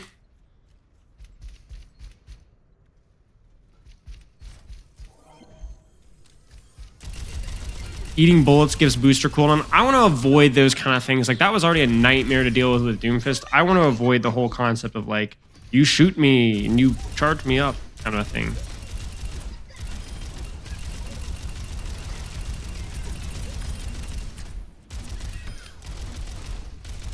Yeah, what is it right now? What's her movement speed penalty? Because they nerfed it recently or buffed it recently, right? 30%. 30%. 25? 20? 15? I mean, that's an indirect buff to mobility and range right there. 800 HP for shields. And what? I mean, that's just a flat survivability buff, which she doesn't... May's problem is the situational survivability, right? Where, because her mobility isn't all that good, she struggles a little bit more than like a character like Winston or Wrecking Ball or Doomfist when avoiding stuff. So... It's also, D.Va's one of those characters where, like, if you can Matrix it, it's great. If you can't, it's terrible. So if you have all of her survivability, not all of her, but a lot of her survivability tied up into stuff that she can Matrix, then if she can't Matrix it, she's just not as useful.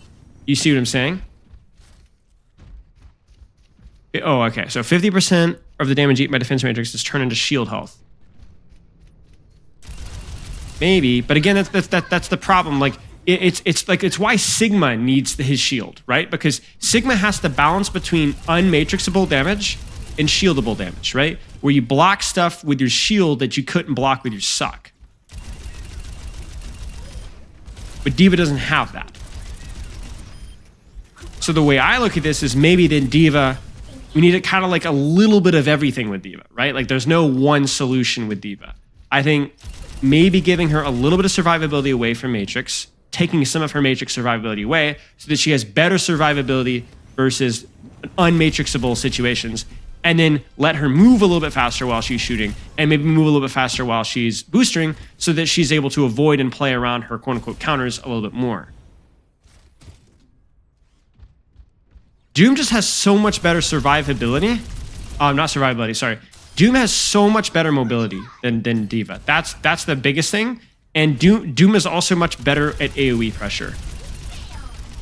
That's the difference between D.Va and Doomfist. Doomfist has better AoE and brawlier styles, and Doomfist has much better mobility. It's just mobility. I mean, you can call it escapability, you can call it engage capability. It's just mobility. Doomfist can avoid the things that he wants to avoid much better than D.Va can. If you make her faster, doesn't that make her better, even better into Winston? Yes. So that's something that we have to talk about. Is D.Va's does a lot of damage, like as a brawl tank. So maybe that's like the compensatory nerf. Is that her? Like, how would you even buff that? Like, tighten her spread, nerf her damage. You get what I'm saying? What do you guys think? Tighten her spread, like kind of what they did with missiles, right? Where like the movement speed's a lot faster, so you can actually hit your missiles at mid speed. But you could reduce damage and tighten the spread.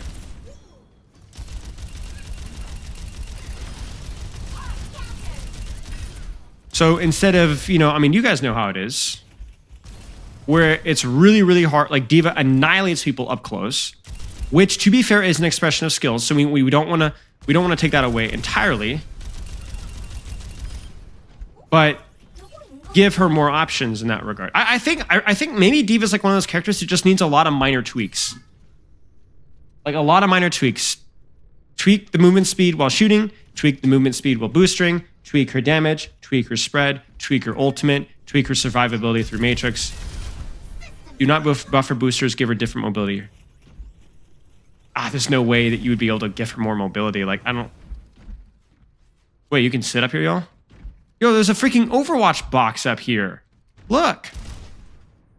How did I not know that? It's a box.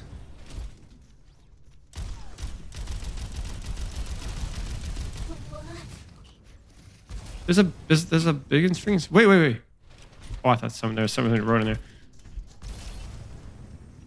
Look at that. Well, here we go. I think her spread is fine because she's really good at closing the distance. She's just not good at closing long distances. So maybe we don't increase the spread of her shift, but rather increase the duration of her shift instead.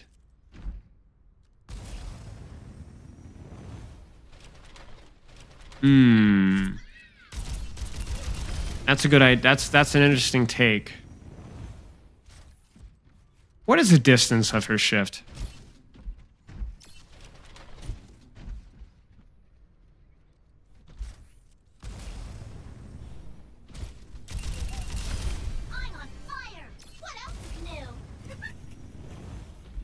Basically almost 30 meters.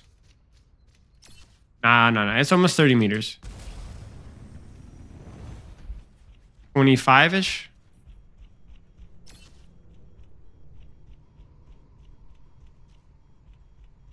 24, whatever.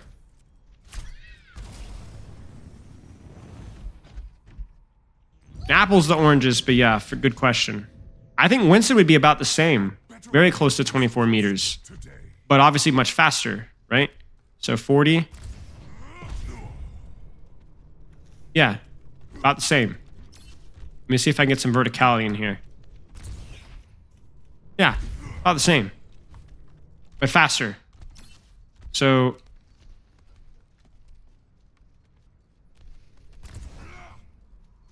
much faster.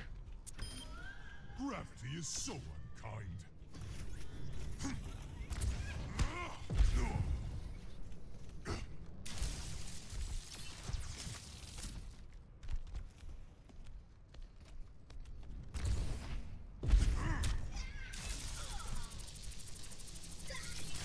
You're safe with me.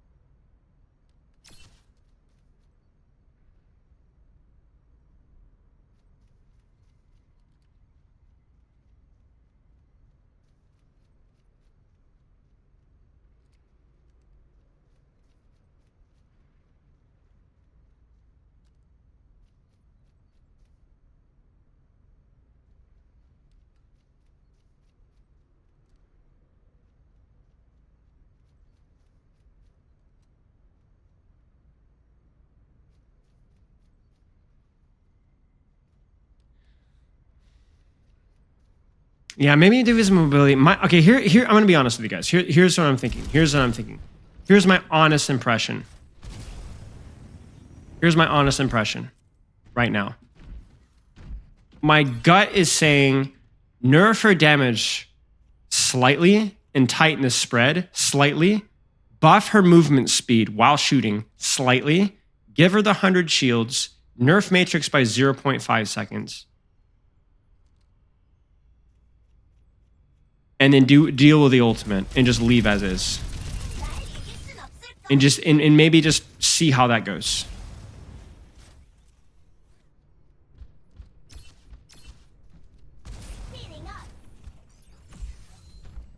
I agree. I think like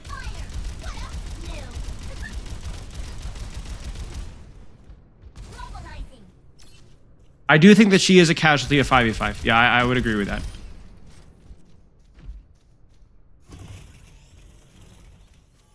How would you change the ultimate? The easy answer is you can remake now. So about 0.5 seconds faster. Or a full second faster. But I don't know.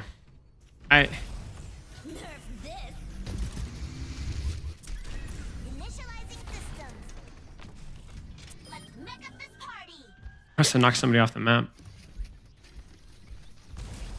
Maybe a faster remake animation, yeah. Micro missiles are okay. I think they're okay after the recent buff, personally. I would have agreed pre-buff, but I think they're okay right now.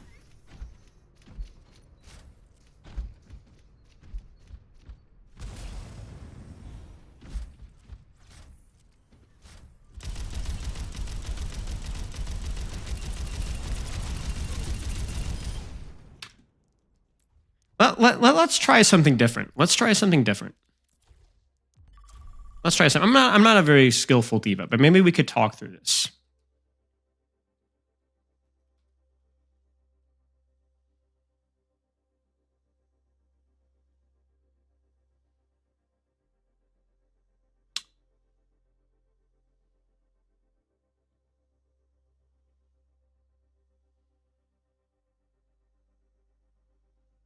So the faster remake is, I think, not just a question of saving your life more,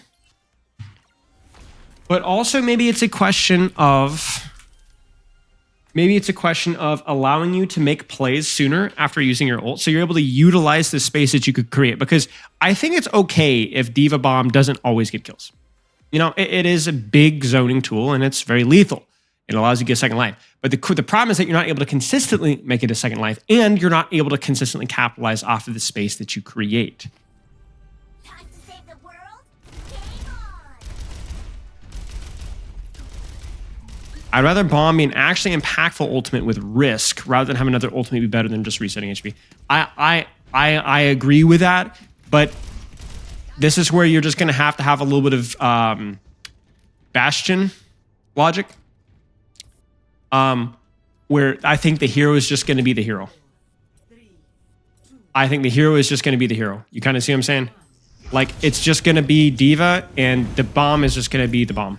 And so I think you make bread with what you got. Lovely. Perfect time to be playing Diva.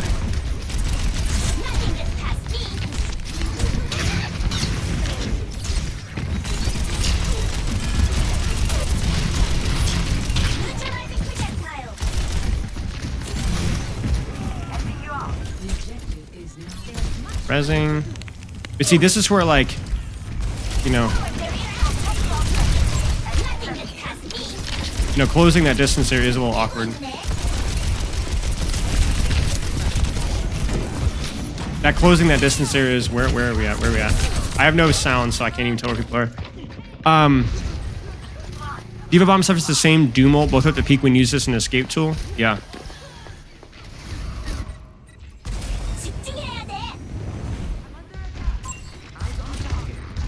Small control of the ultimate. Oh, that would be. Whoa, what just happened to my thing? That'd be so broken. I'm not gonna lie.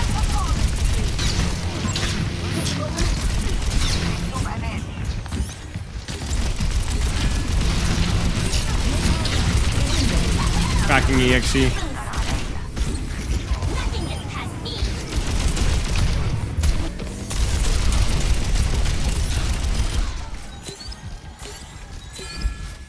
Yeah, mouse spin out for sure.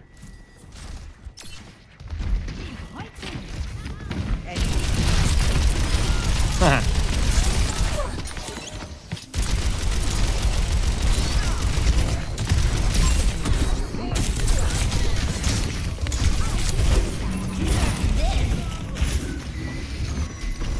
gonna back. Am I gonna be that chat? I'm gonna be that guy. It's not gonna work.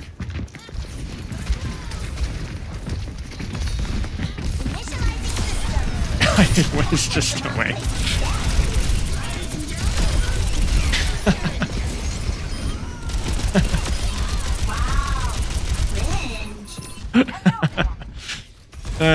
So classic. No, I think Doom ult is. I think Diva ult is fine as is, especially if it allows for a remake. Because if you increased its detonation time, then it would be so broken in mid to low ranks, which I do think you have to consider.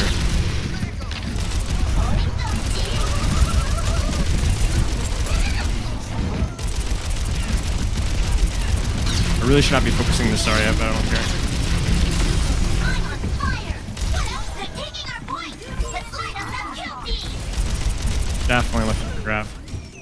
Did I miss the Diva discussion? Not really, no.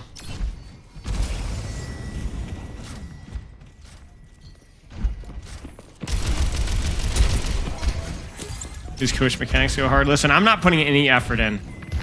That's the only reason.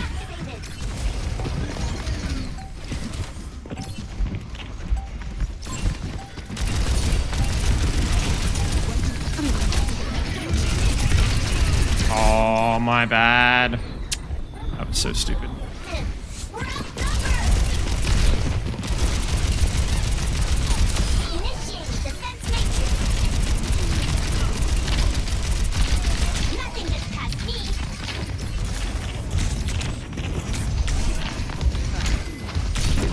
Oh my gosh. No. Hello? Hello? Where's our team? I thought our supports were back. I'm bad. Would you say Diva's hard to play or is she one of these? I think she's pretty hard to play. I think she's pretty hard to play. That was only a warm-up. I'm ready to initiate self-destruct sequence. Nope. Mecha securing the point. Forward barrier activated.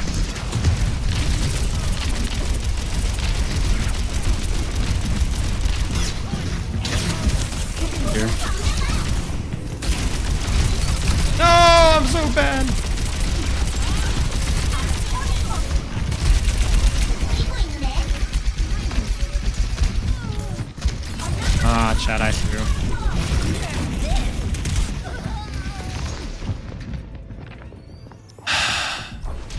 Best round lost.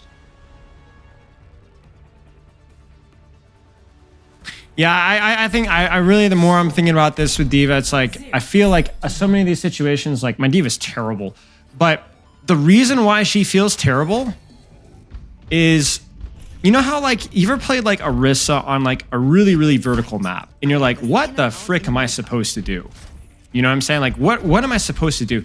It feels like Diva's on the flip side, where if you don't have like verticality, your mobility is so slow and your poke is so bad that you, like that map is a perfect example, like where the high ground isn't super useful. So how do you close the distance? Like the Ana and Ashe across the map. If I'm Winston, Doomfist, Wrecking Ball, I can dive that.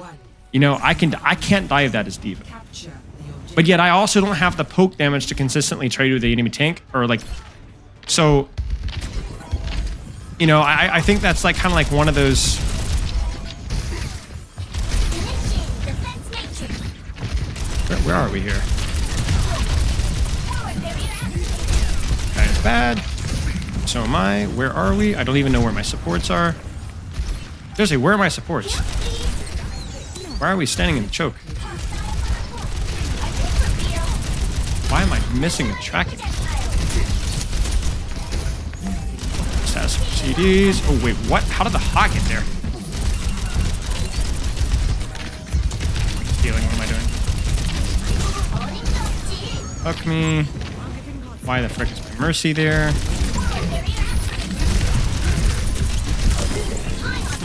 It's awful. What lobbies am I in? I don't know. No idea. I'm putting in an unbelievable lack of effort right now. I'm just seeing how the character. Why would you go Winston? I'm just seeing how the character feels.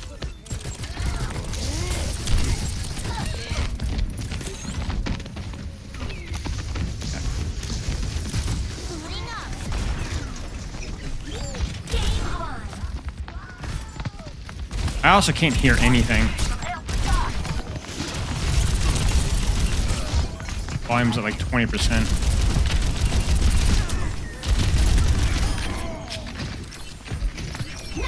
Wow. Oh dear. Neutralizing projectile. Engaging thrusters. But yeah, I think if you like Eagling net. decreased your spread just a little bit, like I could. What is this guy playing rock? Like roaring around the roost? This is the fourth tank he's played. I swear, tank players bring it on themselves half the time. It's always the tank players that swap first. You guys ever notice that? The tanks complain about rock paper scissors, but they're always the ones that swap first.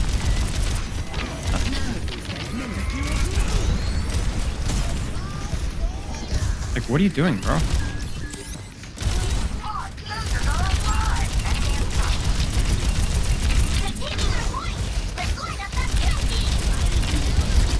I'm just gonna keep these guys contested. Your carry is here. One trick life is superior. Forward barrier activated. More fun. Needs healing.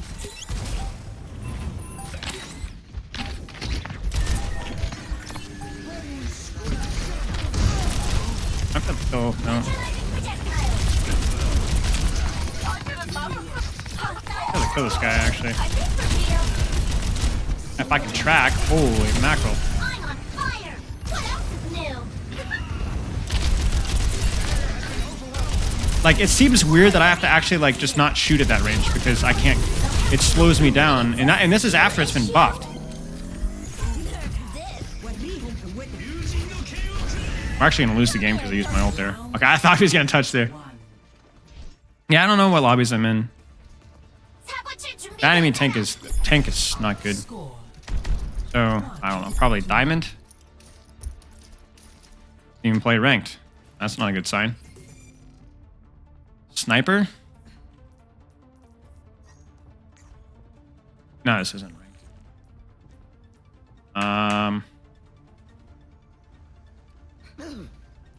I have no idea, guys. I'm not gonna lie. But to empower. Diamond, yeah. I mean, not like. I don't know. I feel like this game would be a cakewalk if I was in any tank other than Diva. 1. Round 3. Capture the objective.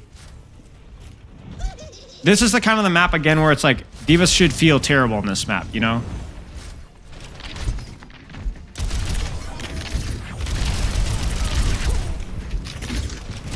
There's the Sarius off. Oh, at least you tried. I'm way outside my skills.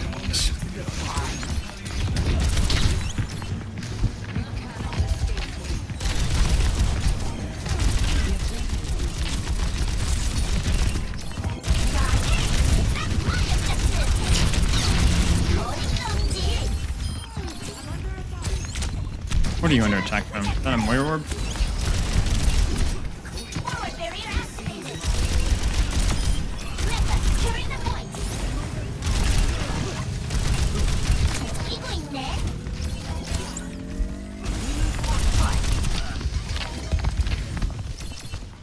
Posture check. Thank you. Initiating defense matrix. Ooh, what are we doing over here, buddy, bro? I did not mean to use that. That is my bad. No, not like that.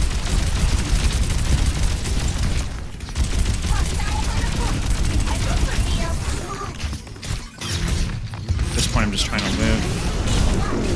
Darn it. Not one of my...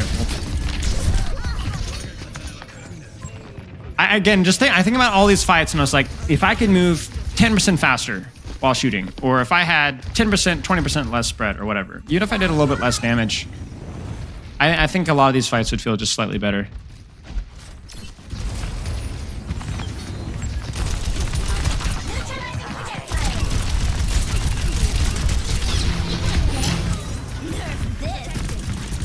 Hated.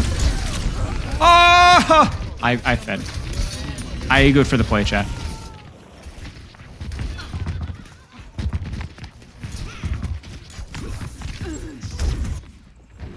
They're counting on me. If I posed a more consistent kill threat on targets that normally I wouldn't be able to reach, I think it would feel good.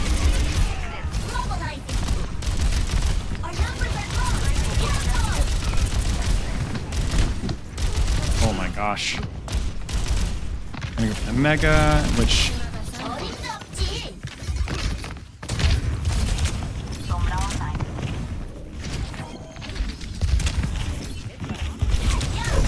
Dang it! Oh, he's one. Nice. Maybe we went off of that, actually. No. They're so low. They're so low. Fly, thank you. We have 3 ultimates. That we should win this fight. We should win this fight. Our Warrior's feeding. Watch her tire fail. Watch her tire fail. I'm just predicting it. No. Nice. Hey, how? What? How? I'm gonna.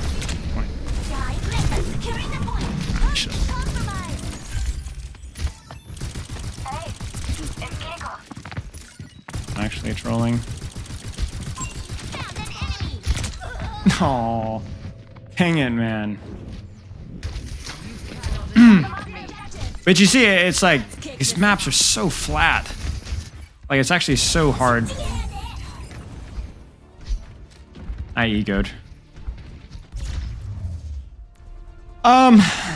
Yeah, I just, I don't know. I think the fact that your mobility is so slow and your range is so, your mobility is so high ground oriented. It's the frequency, not the amplitude, right?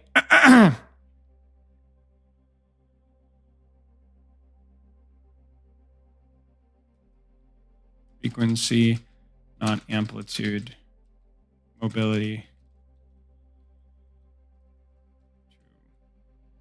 Back it up. Frequency, not amplitude of mobility. Does that make sense? Do you guys see what I'm saying? You have frequent mobility available, but if the map does not allow that to be a boon for verticality specifically, you don't have the range to compensate. Now, I'm not saying you should give mobility poke damage, significant poke damage, but there has to be something to compensate.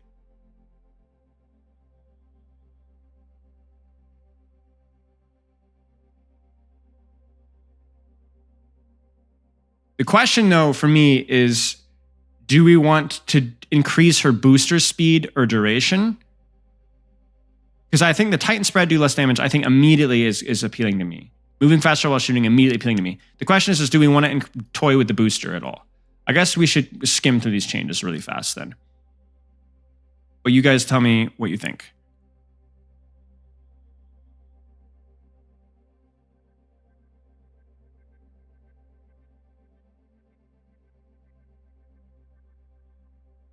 The funny thing is like even D.Va's hitbox is like people are always talking about like, oh, D.Va takes too much damage.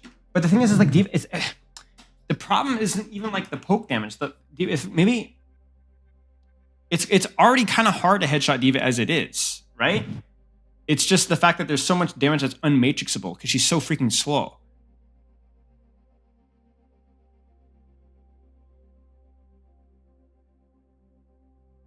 Okay, increasing movement speed slightly.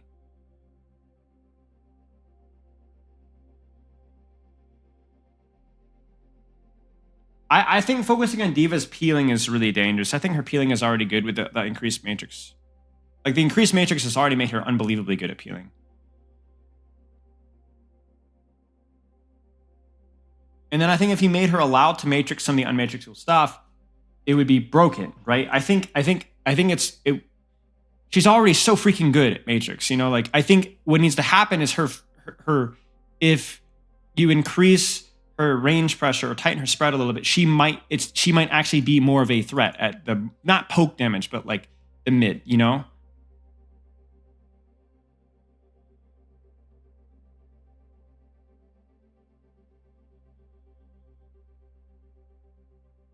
Yeah, see, I like this. I think it's unreasonable.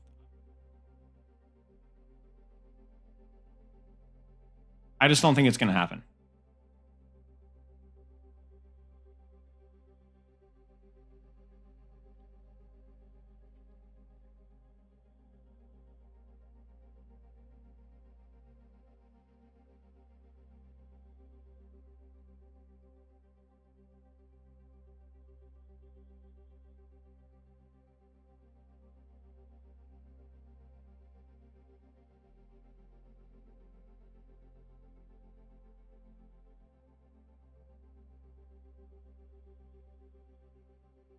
D.Va has really high offensive peaks. Like you can annihilate Squishy if you can track well and you have your micro missiles, and you can annihilate tanks if you're up close.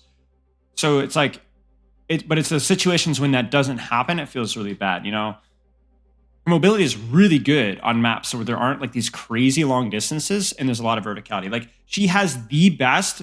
Maybe this is a bit of a hot take. She has the best verticality, high ground. She has the best vertical mobility in the game. Let's put it that way. But she has a really bad horizontal mobility because she has the most frequently accessible vertical mobility cooldown by far. Maybe Wrecking Ball. I don't remember what grapple cooldown is, but I don't think it's 4 seconds. But she's so freaking slow getting from point A to B. I think that'd be a 2 AP Salty. So I think the flexibility is fine, but like I think we need to push her a little bit more in the horizontal stuff. Because you could even argue if you increase the mobility of her boosters, you could even increase the cooldown slightly.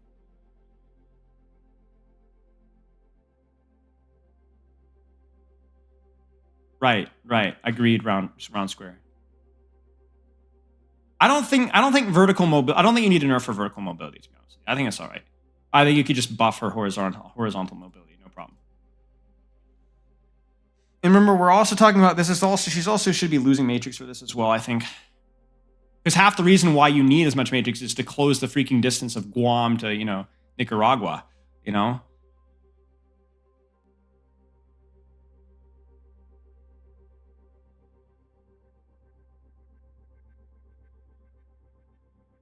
No, but I agree with like the idea, I agree with the idea. I don't think she needs any significant poke, but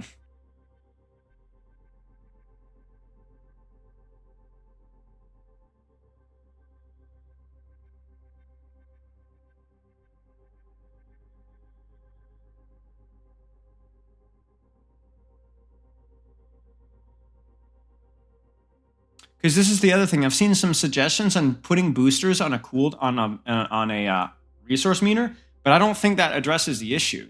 Getting from point A to point B, like being able to booster even more often is not going to be a solution. It's going to make her stronger, but it's not going to necessarily address the situation. Like think of it this way: obviously this is an extreme example, but Circuit Royale, how on earth is a zero? You could have boosters on almost a 0-second cooldown on Circuit Royale, and I wouldn't help you. It's still an eternity to cross, and you still have no relevant poke damage.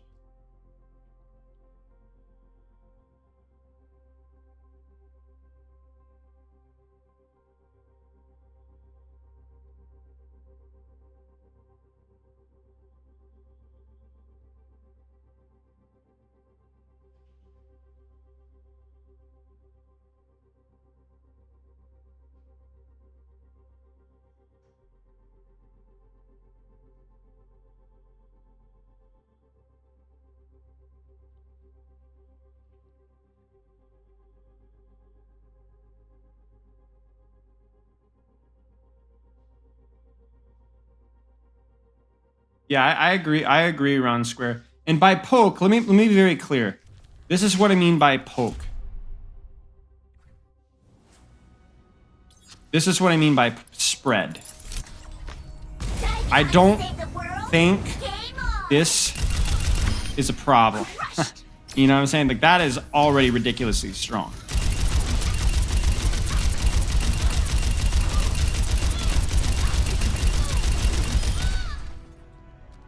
Kind of get what I'm saying? Like there has to be a happy medium. For what I would, just to arbitrarily pick a random number, yeah, that's about 15. Well, let's find out. 5, 10, about 15, 16 meters, yeah. So for context, I would say 2 meters closer, just to pick a random number. Heck, even 3, why not? Oh, does it? Oh, that's right, you're right.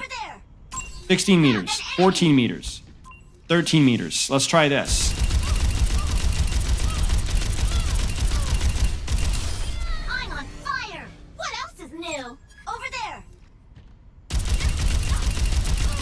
This seems good to me.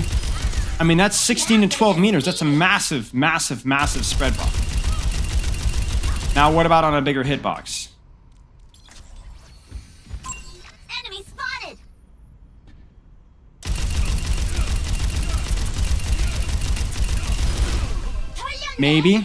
Maybe too broken. But there's a lot. I think this is where you could toy with numbers, you know?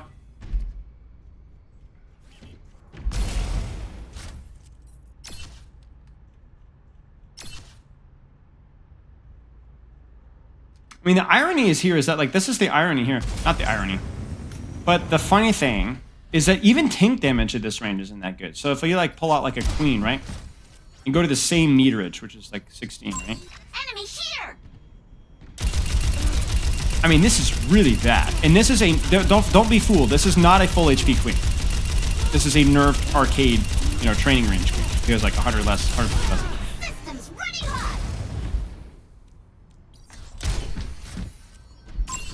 Enemy spotted.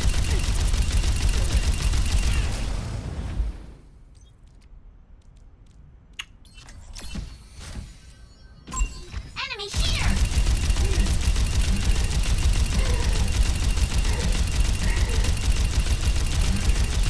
I mean, that's tough. You know what I'm saying? Like, that's a fat hitbox. Her fall off starts at 10 meters. You know what I'm... Yeah. So, maybe it's fall off, maybe it's spread. I don't really know. But even just tweaking the fall off to being 14, 15 meters, you know, and changing the movement speed as well. So that's the other thing too, because it's not just one, it's the other as well. Where it's like to go from here takes a long time. Your spread is already relatively small. All right, well then I think fall off.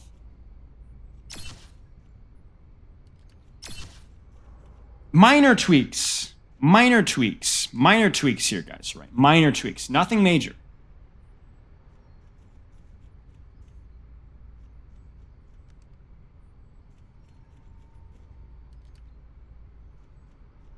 I don't want to do anything crazy with the ultimate. I'm not trying to be lame here, but...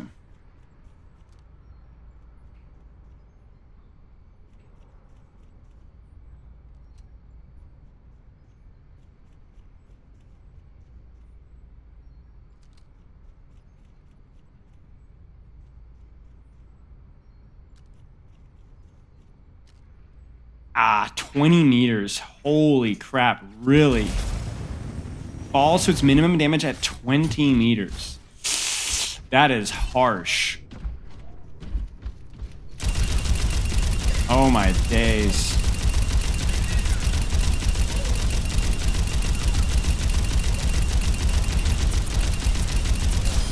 Your carry is here. See, I wasn't even aware of this. I didn't even know that.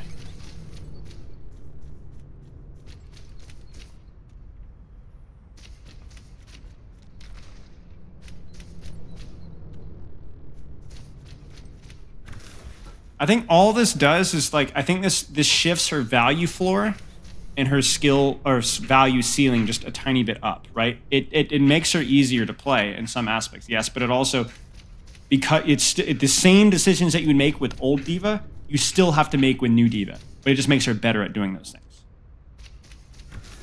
It's like the Winston armor change. It doesn't change how you play Winston, but the situations where it in the between, while setting up, while staging, it allows you to do those things at less of a disadvantage. That's the way I look at it. 2 charges on her shift, I don't like it. I don't like it as much. It's an idea, but...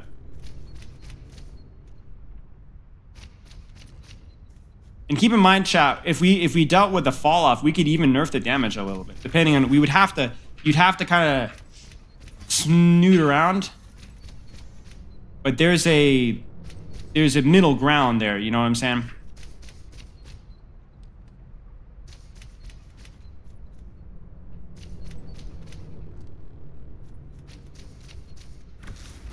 Yeah, maybe the Matrix...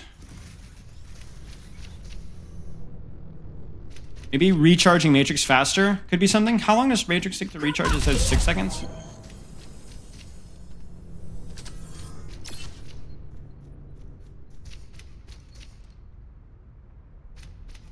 Maybe that could be a little faster.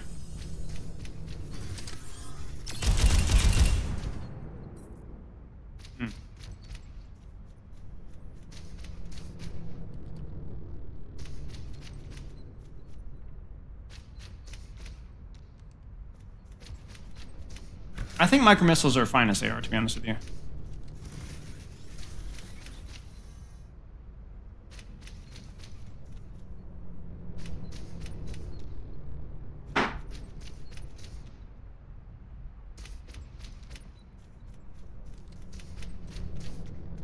Yeah, we'd have. I mean, we're assuming that Diva Matrix duration is already reduced to 2 seconds.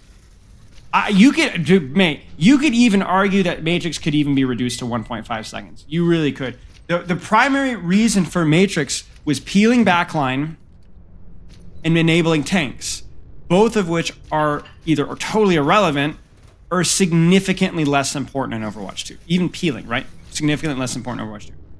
So if we shifted that more into, you know, the fall off, the nerf, the shield idea. I don't know. Something to keep an eye. Let's avoid being too reactionary. Maybe 2 seconds is like the happy medium, you know. But, you know, Matrix is just such a bad enabling cooldown because it's very similar to a shield where it denies damage, but it doesn't allow you to do anything during that damage.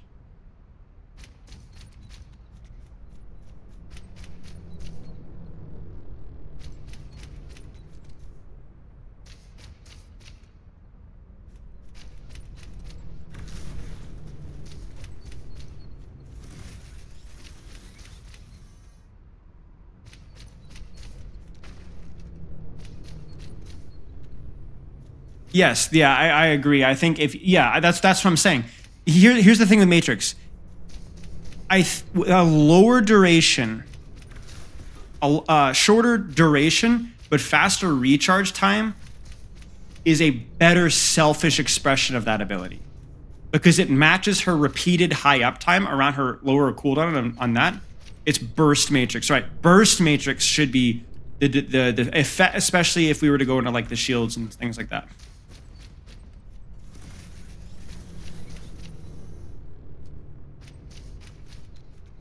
Matrix is a terrible ability for selfish reasons in its current state. I think maybe we should put that as well.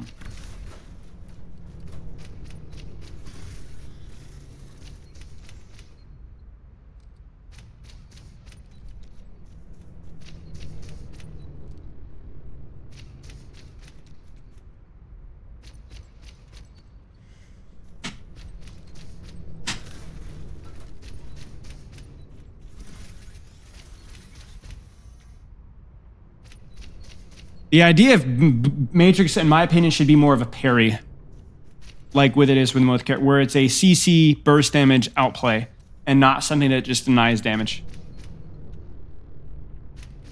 I'm not saying that you need to rework the ability, but I think you need to change the numbers to mirror that more.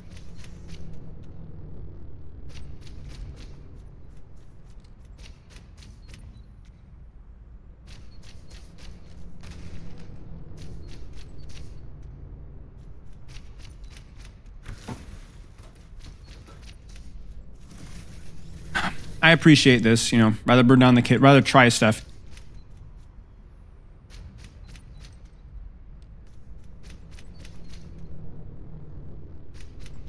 Let Matrix eat lamp. that would be pretty crazy.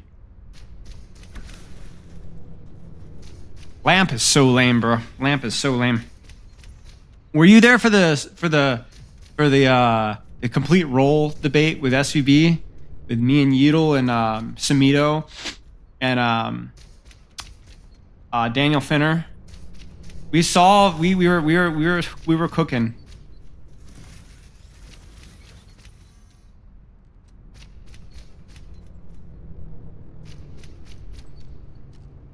We're getting there, chat. We're getting there. I think we're almost done. I think I'm fairly happy with where we're at with Diva.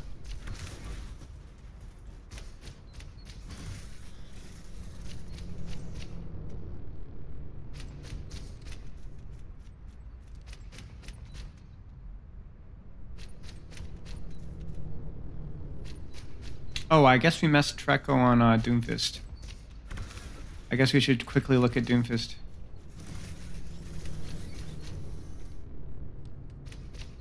Yeah, there's nothing on Diva here.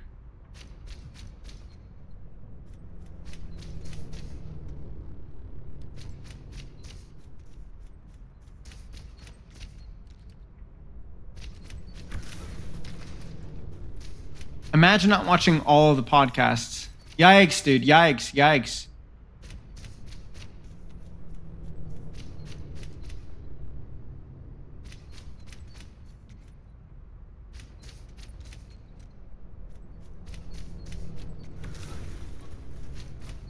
A backwards block passive? What do you mean?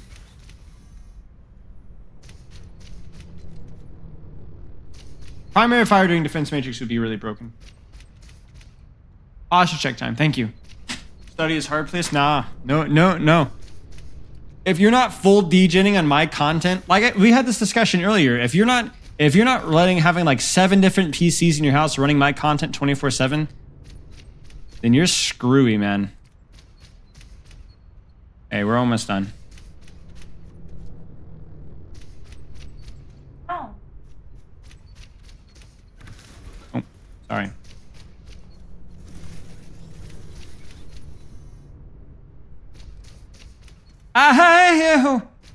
Okay.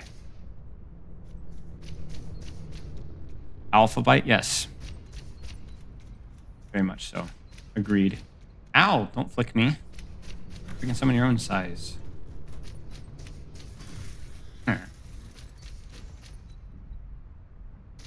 Other chat says hi. Salty OW. Some degen. Weirdo. Says salt and pepper, maybe. You better bet on you? Bet on you for what? He does look like you have a beard. Ho ho ho. Oh ho ho. Why are you repeating me? I have no idea, actually. Almost, actually. We did a little better than I thought I would. I was a little concerned. We hit a bit of a brick wall, but we've worked through it with chat's help. You know, see, this is why I do this on stream, because I'm always like, oh, this is such boring Twitch stream content. I know this is not good Twitch content, but I just feel like it's good. Oh, no. But I just feel like it needs to be done in stream. Like, it's an L I'll willingly take for right now, just because I think, like, for the quality of, I don't think that the project would be done as well without you guys' help. Like, imagine how much harder today would have been without you guys, like, yelling at me. Would have been honestly like really bad. I mean, not really bad, but I just think like having this kind of discourse back and forth, not just reading through your suggestions, because I obviously would have done that, but like, I don't know, having discourse is fine. 25 cents a minute for coaching. Is it really? You're coaching? It's more expensive than that, I think. It's a Wingstop kind of night, ain't it? Dude, every night's a Wingstop kind of night. Listen, if you ain't getting your bros and you're going out to Wingstop, I mean, what, you're not, are you really living?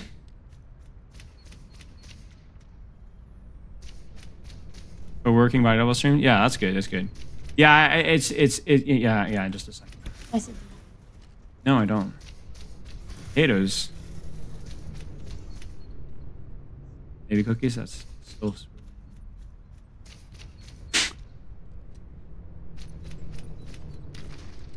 Please, I need to know you'd bet on me. Yeah, sure, fine, I'll bet on you. Wingstop is life. Listen, if I could sleep at Wingstop, I could. Blizzard should hire you to be honest. You know yourself. I would. I don't know. I appreciate it. It's easy to kind of sit back here and not have to cut through all the freaking red tape and stuff like that. I'll say that though. Wingstop with the homies. Listen, if you haven't passed out underneath the Wingstop because you've been eating too much barbecue sauce straight from the bottle, you're not really living. Well, you know, if your betting pays off, all right, man. No, you should Okay, hang out if you want. I guess this is it, chat. I think we're done. I think this is good enough. We knew Diva was going to be relatively lightweight, at least compared with everything else. But man, oh man, is this going to be a long video? We did support. We've done DPS. We've done tank, and then yeah. Bellow, yeah, exactly. We're all nerds. But I think we're done here. I think we're done. I mean, come on, guys. Look at this. Look at this. Look at this. Did you Look go at this. through all that? Yeah, not today, but I mean, we've been through all of it. Yeah. Oh. Yeah, there's tens of thousands of words So do you get like a PhD? here. Oh. Yeah. Tell you guys. Goon session at Macca's, then wake up pantless at a servo with our duries, though. Yeah. Freaking Macca's sponsored contenders down there. I didn't even know they did that. I was like, frick, man. What the? Freaking Macca's, man. True squirt. Yeah, I guess that's it, guys. I guess that's it. I guess we're done. Chad Macca's W. Yeah. So I'm gonna call it there. Stay tuned because I'm gonna try to get the video out before Christmas. I should be, because I gotta record it on my own time. I just do basically one take. What I do is I go through all the notes that we did today. I kind of clean things up a little bit and compile things, and then I puddle around in the practice range, and then I record it, basically going through all the changes and whatever, and talking through them. I'll have the screenshot of all the notes and such. And that's pretty much it. So stay tuned. We'll have that all finished up. The Doomfist, the Roadhog, the Orisa, all that shenanigans. You rated me like a year ago. Asking to coach live on live stream as I was retiring from coaching. Yeah, I remember that. I remember that. I was like, oh, okay. Poor timing. Yeah, I remember. Don't include those in the balance goals. They're a whole different thing. Yeah. No, I agree. I'll point out that, like, there's so many things with Doomfist that are, like, hard to point out because so much of them are just, balance or bugs. I think we'll also have to kind of take a look at... I might need to give, like, a Doomfist disclaimer because... I mean, I realized this with a lot of my tanks. A lot of my tanks ended up with, like, straight buffs. So I think that's going to be, like, an important disclaimer. So, like, hey, like, a lot of these are, like, good changes in my opinion, but they're all, a lot of the tanks really, I think, just got flat buffs. So, I think, hey, herder about the state of tank in the game, but, like, we do have to be careful about just flat creeping out everything. Hey, Fi. Pepper says, hi, Fi. That is one of the sentences of all time. You miss coaching a little bit? I mean, you miss anything when you take some time away from it. There's always good memories to have, so. Hey, Soren. Okay, I guess that's basically it, guys. I guess we get to say, Doomfist and Diva are done. Project is done. Stay tuned for the YouTube video, hopefully soon-ish. Did he get a high back? Did he get called a degen? Listen, she knows Fi.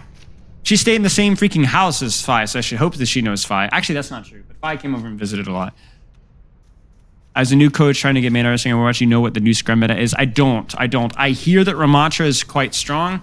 Makes sense with the patch notes and all that kind of stuff. But I would imagine some form of Ramatra brawl, maybe some dive stuff. Yeah. Tracer, probably quite good. I think you just got to look at, like, what are the characters, like, the easy solution to the meta is go, what characters are strong right now? And then, finding what characters synergize. Like, right now, I think, like, Dive is stronger because Tracer just is really strong. So you're going to pick characters that go well with Tracer, I think probably Ramatra and Tracer are, like, my two MVPs of the patch notes, if I'm remembering correctly. Were there any other broken characters, chat? Are there any broken characters? Any other characters get any significant buffs? I mean, monkey buff wasn't that big. Like, people were freaking out over the monkey buff, but the monkey buff just didn't do much, right?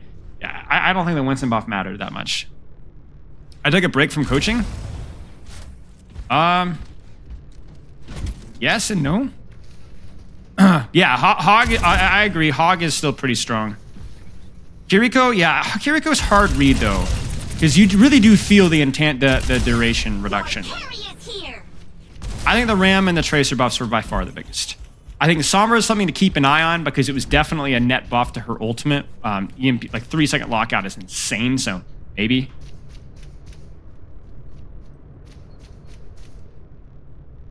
But I would say Winston, Tracer, Ramatra, and maybe, yeah, so. Well, who would have thought that Tracer didn't need a damage buff? Tracer just needed tightening of the spread. My favorite part was when people go, well, actually, it was a bug with the I don't give a rip what it was. I don't care if it was a bug or not. The spread's the problem. Fix the spread. Don't worry about your damage is fine. Her damage was fine. 5.5 is fine. Yeah, Sombra is Sombra's still Sombra. You know, she's still not the greatest character in the game, but the ultimate is definitely something else. So, okay, chat. I'm gonna call it. I'm gonna go lie down. I will be back this Tuesday with probably a Flash Ops Finals review. Thursday we'll have Elo Mastery. At some point I want to look at Sumito released a video on Malga and like the problem with Overwatch 2, which I'd love to take a look at. And maybe we'll do some pugs or something like that sometime this week. So next week will be a little bit more variety stream stuff finally, now that the stupid project is done. I mean, how many hours has this project been? Oh no. Hello, Lemon Kiwi. Thank you for the raid. Hope you're doing well. We are actually just about to wrap up.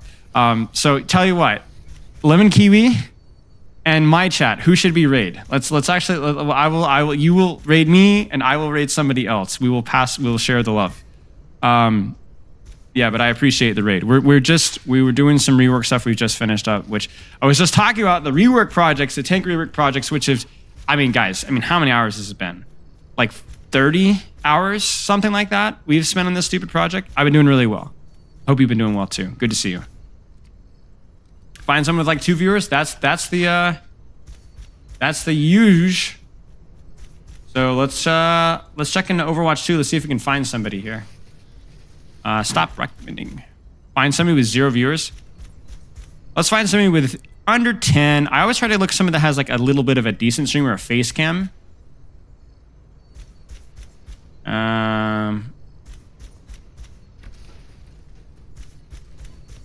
Let's skim around here and see if we can find something. She is being naughty. Why is she being so fussy?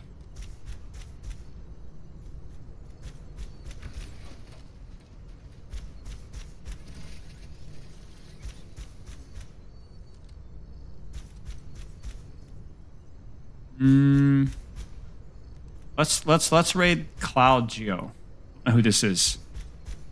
But they've got their face cam on. They got a nice little Christmas stream set up. I mean, come on. You gotta give the effort. You know what I'm saying? So let's toss a raid over to this person. All right. I'll chat with y'all later. I'll see you guys on Tuesday. We'll have a lot of fun stuff on Tuesday. Loves and kisses. Spiral out. Jump on in. Yeah, of course. Yeah, of course. Thank you for your help. Seriously, chat. Like, I really appreciate all the help with the rework stuff. It literally would not have been possible without you guys. Any of the stuff. So, all right, guys. Cheers.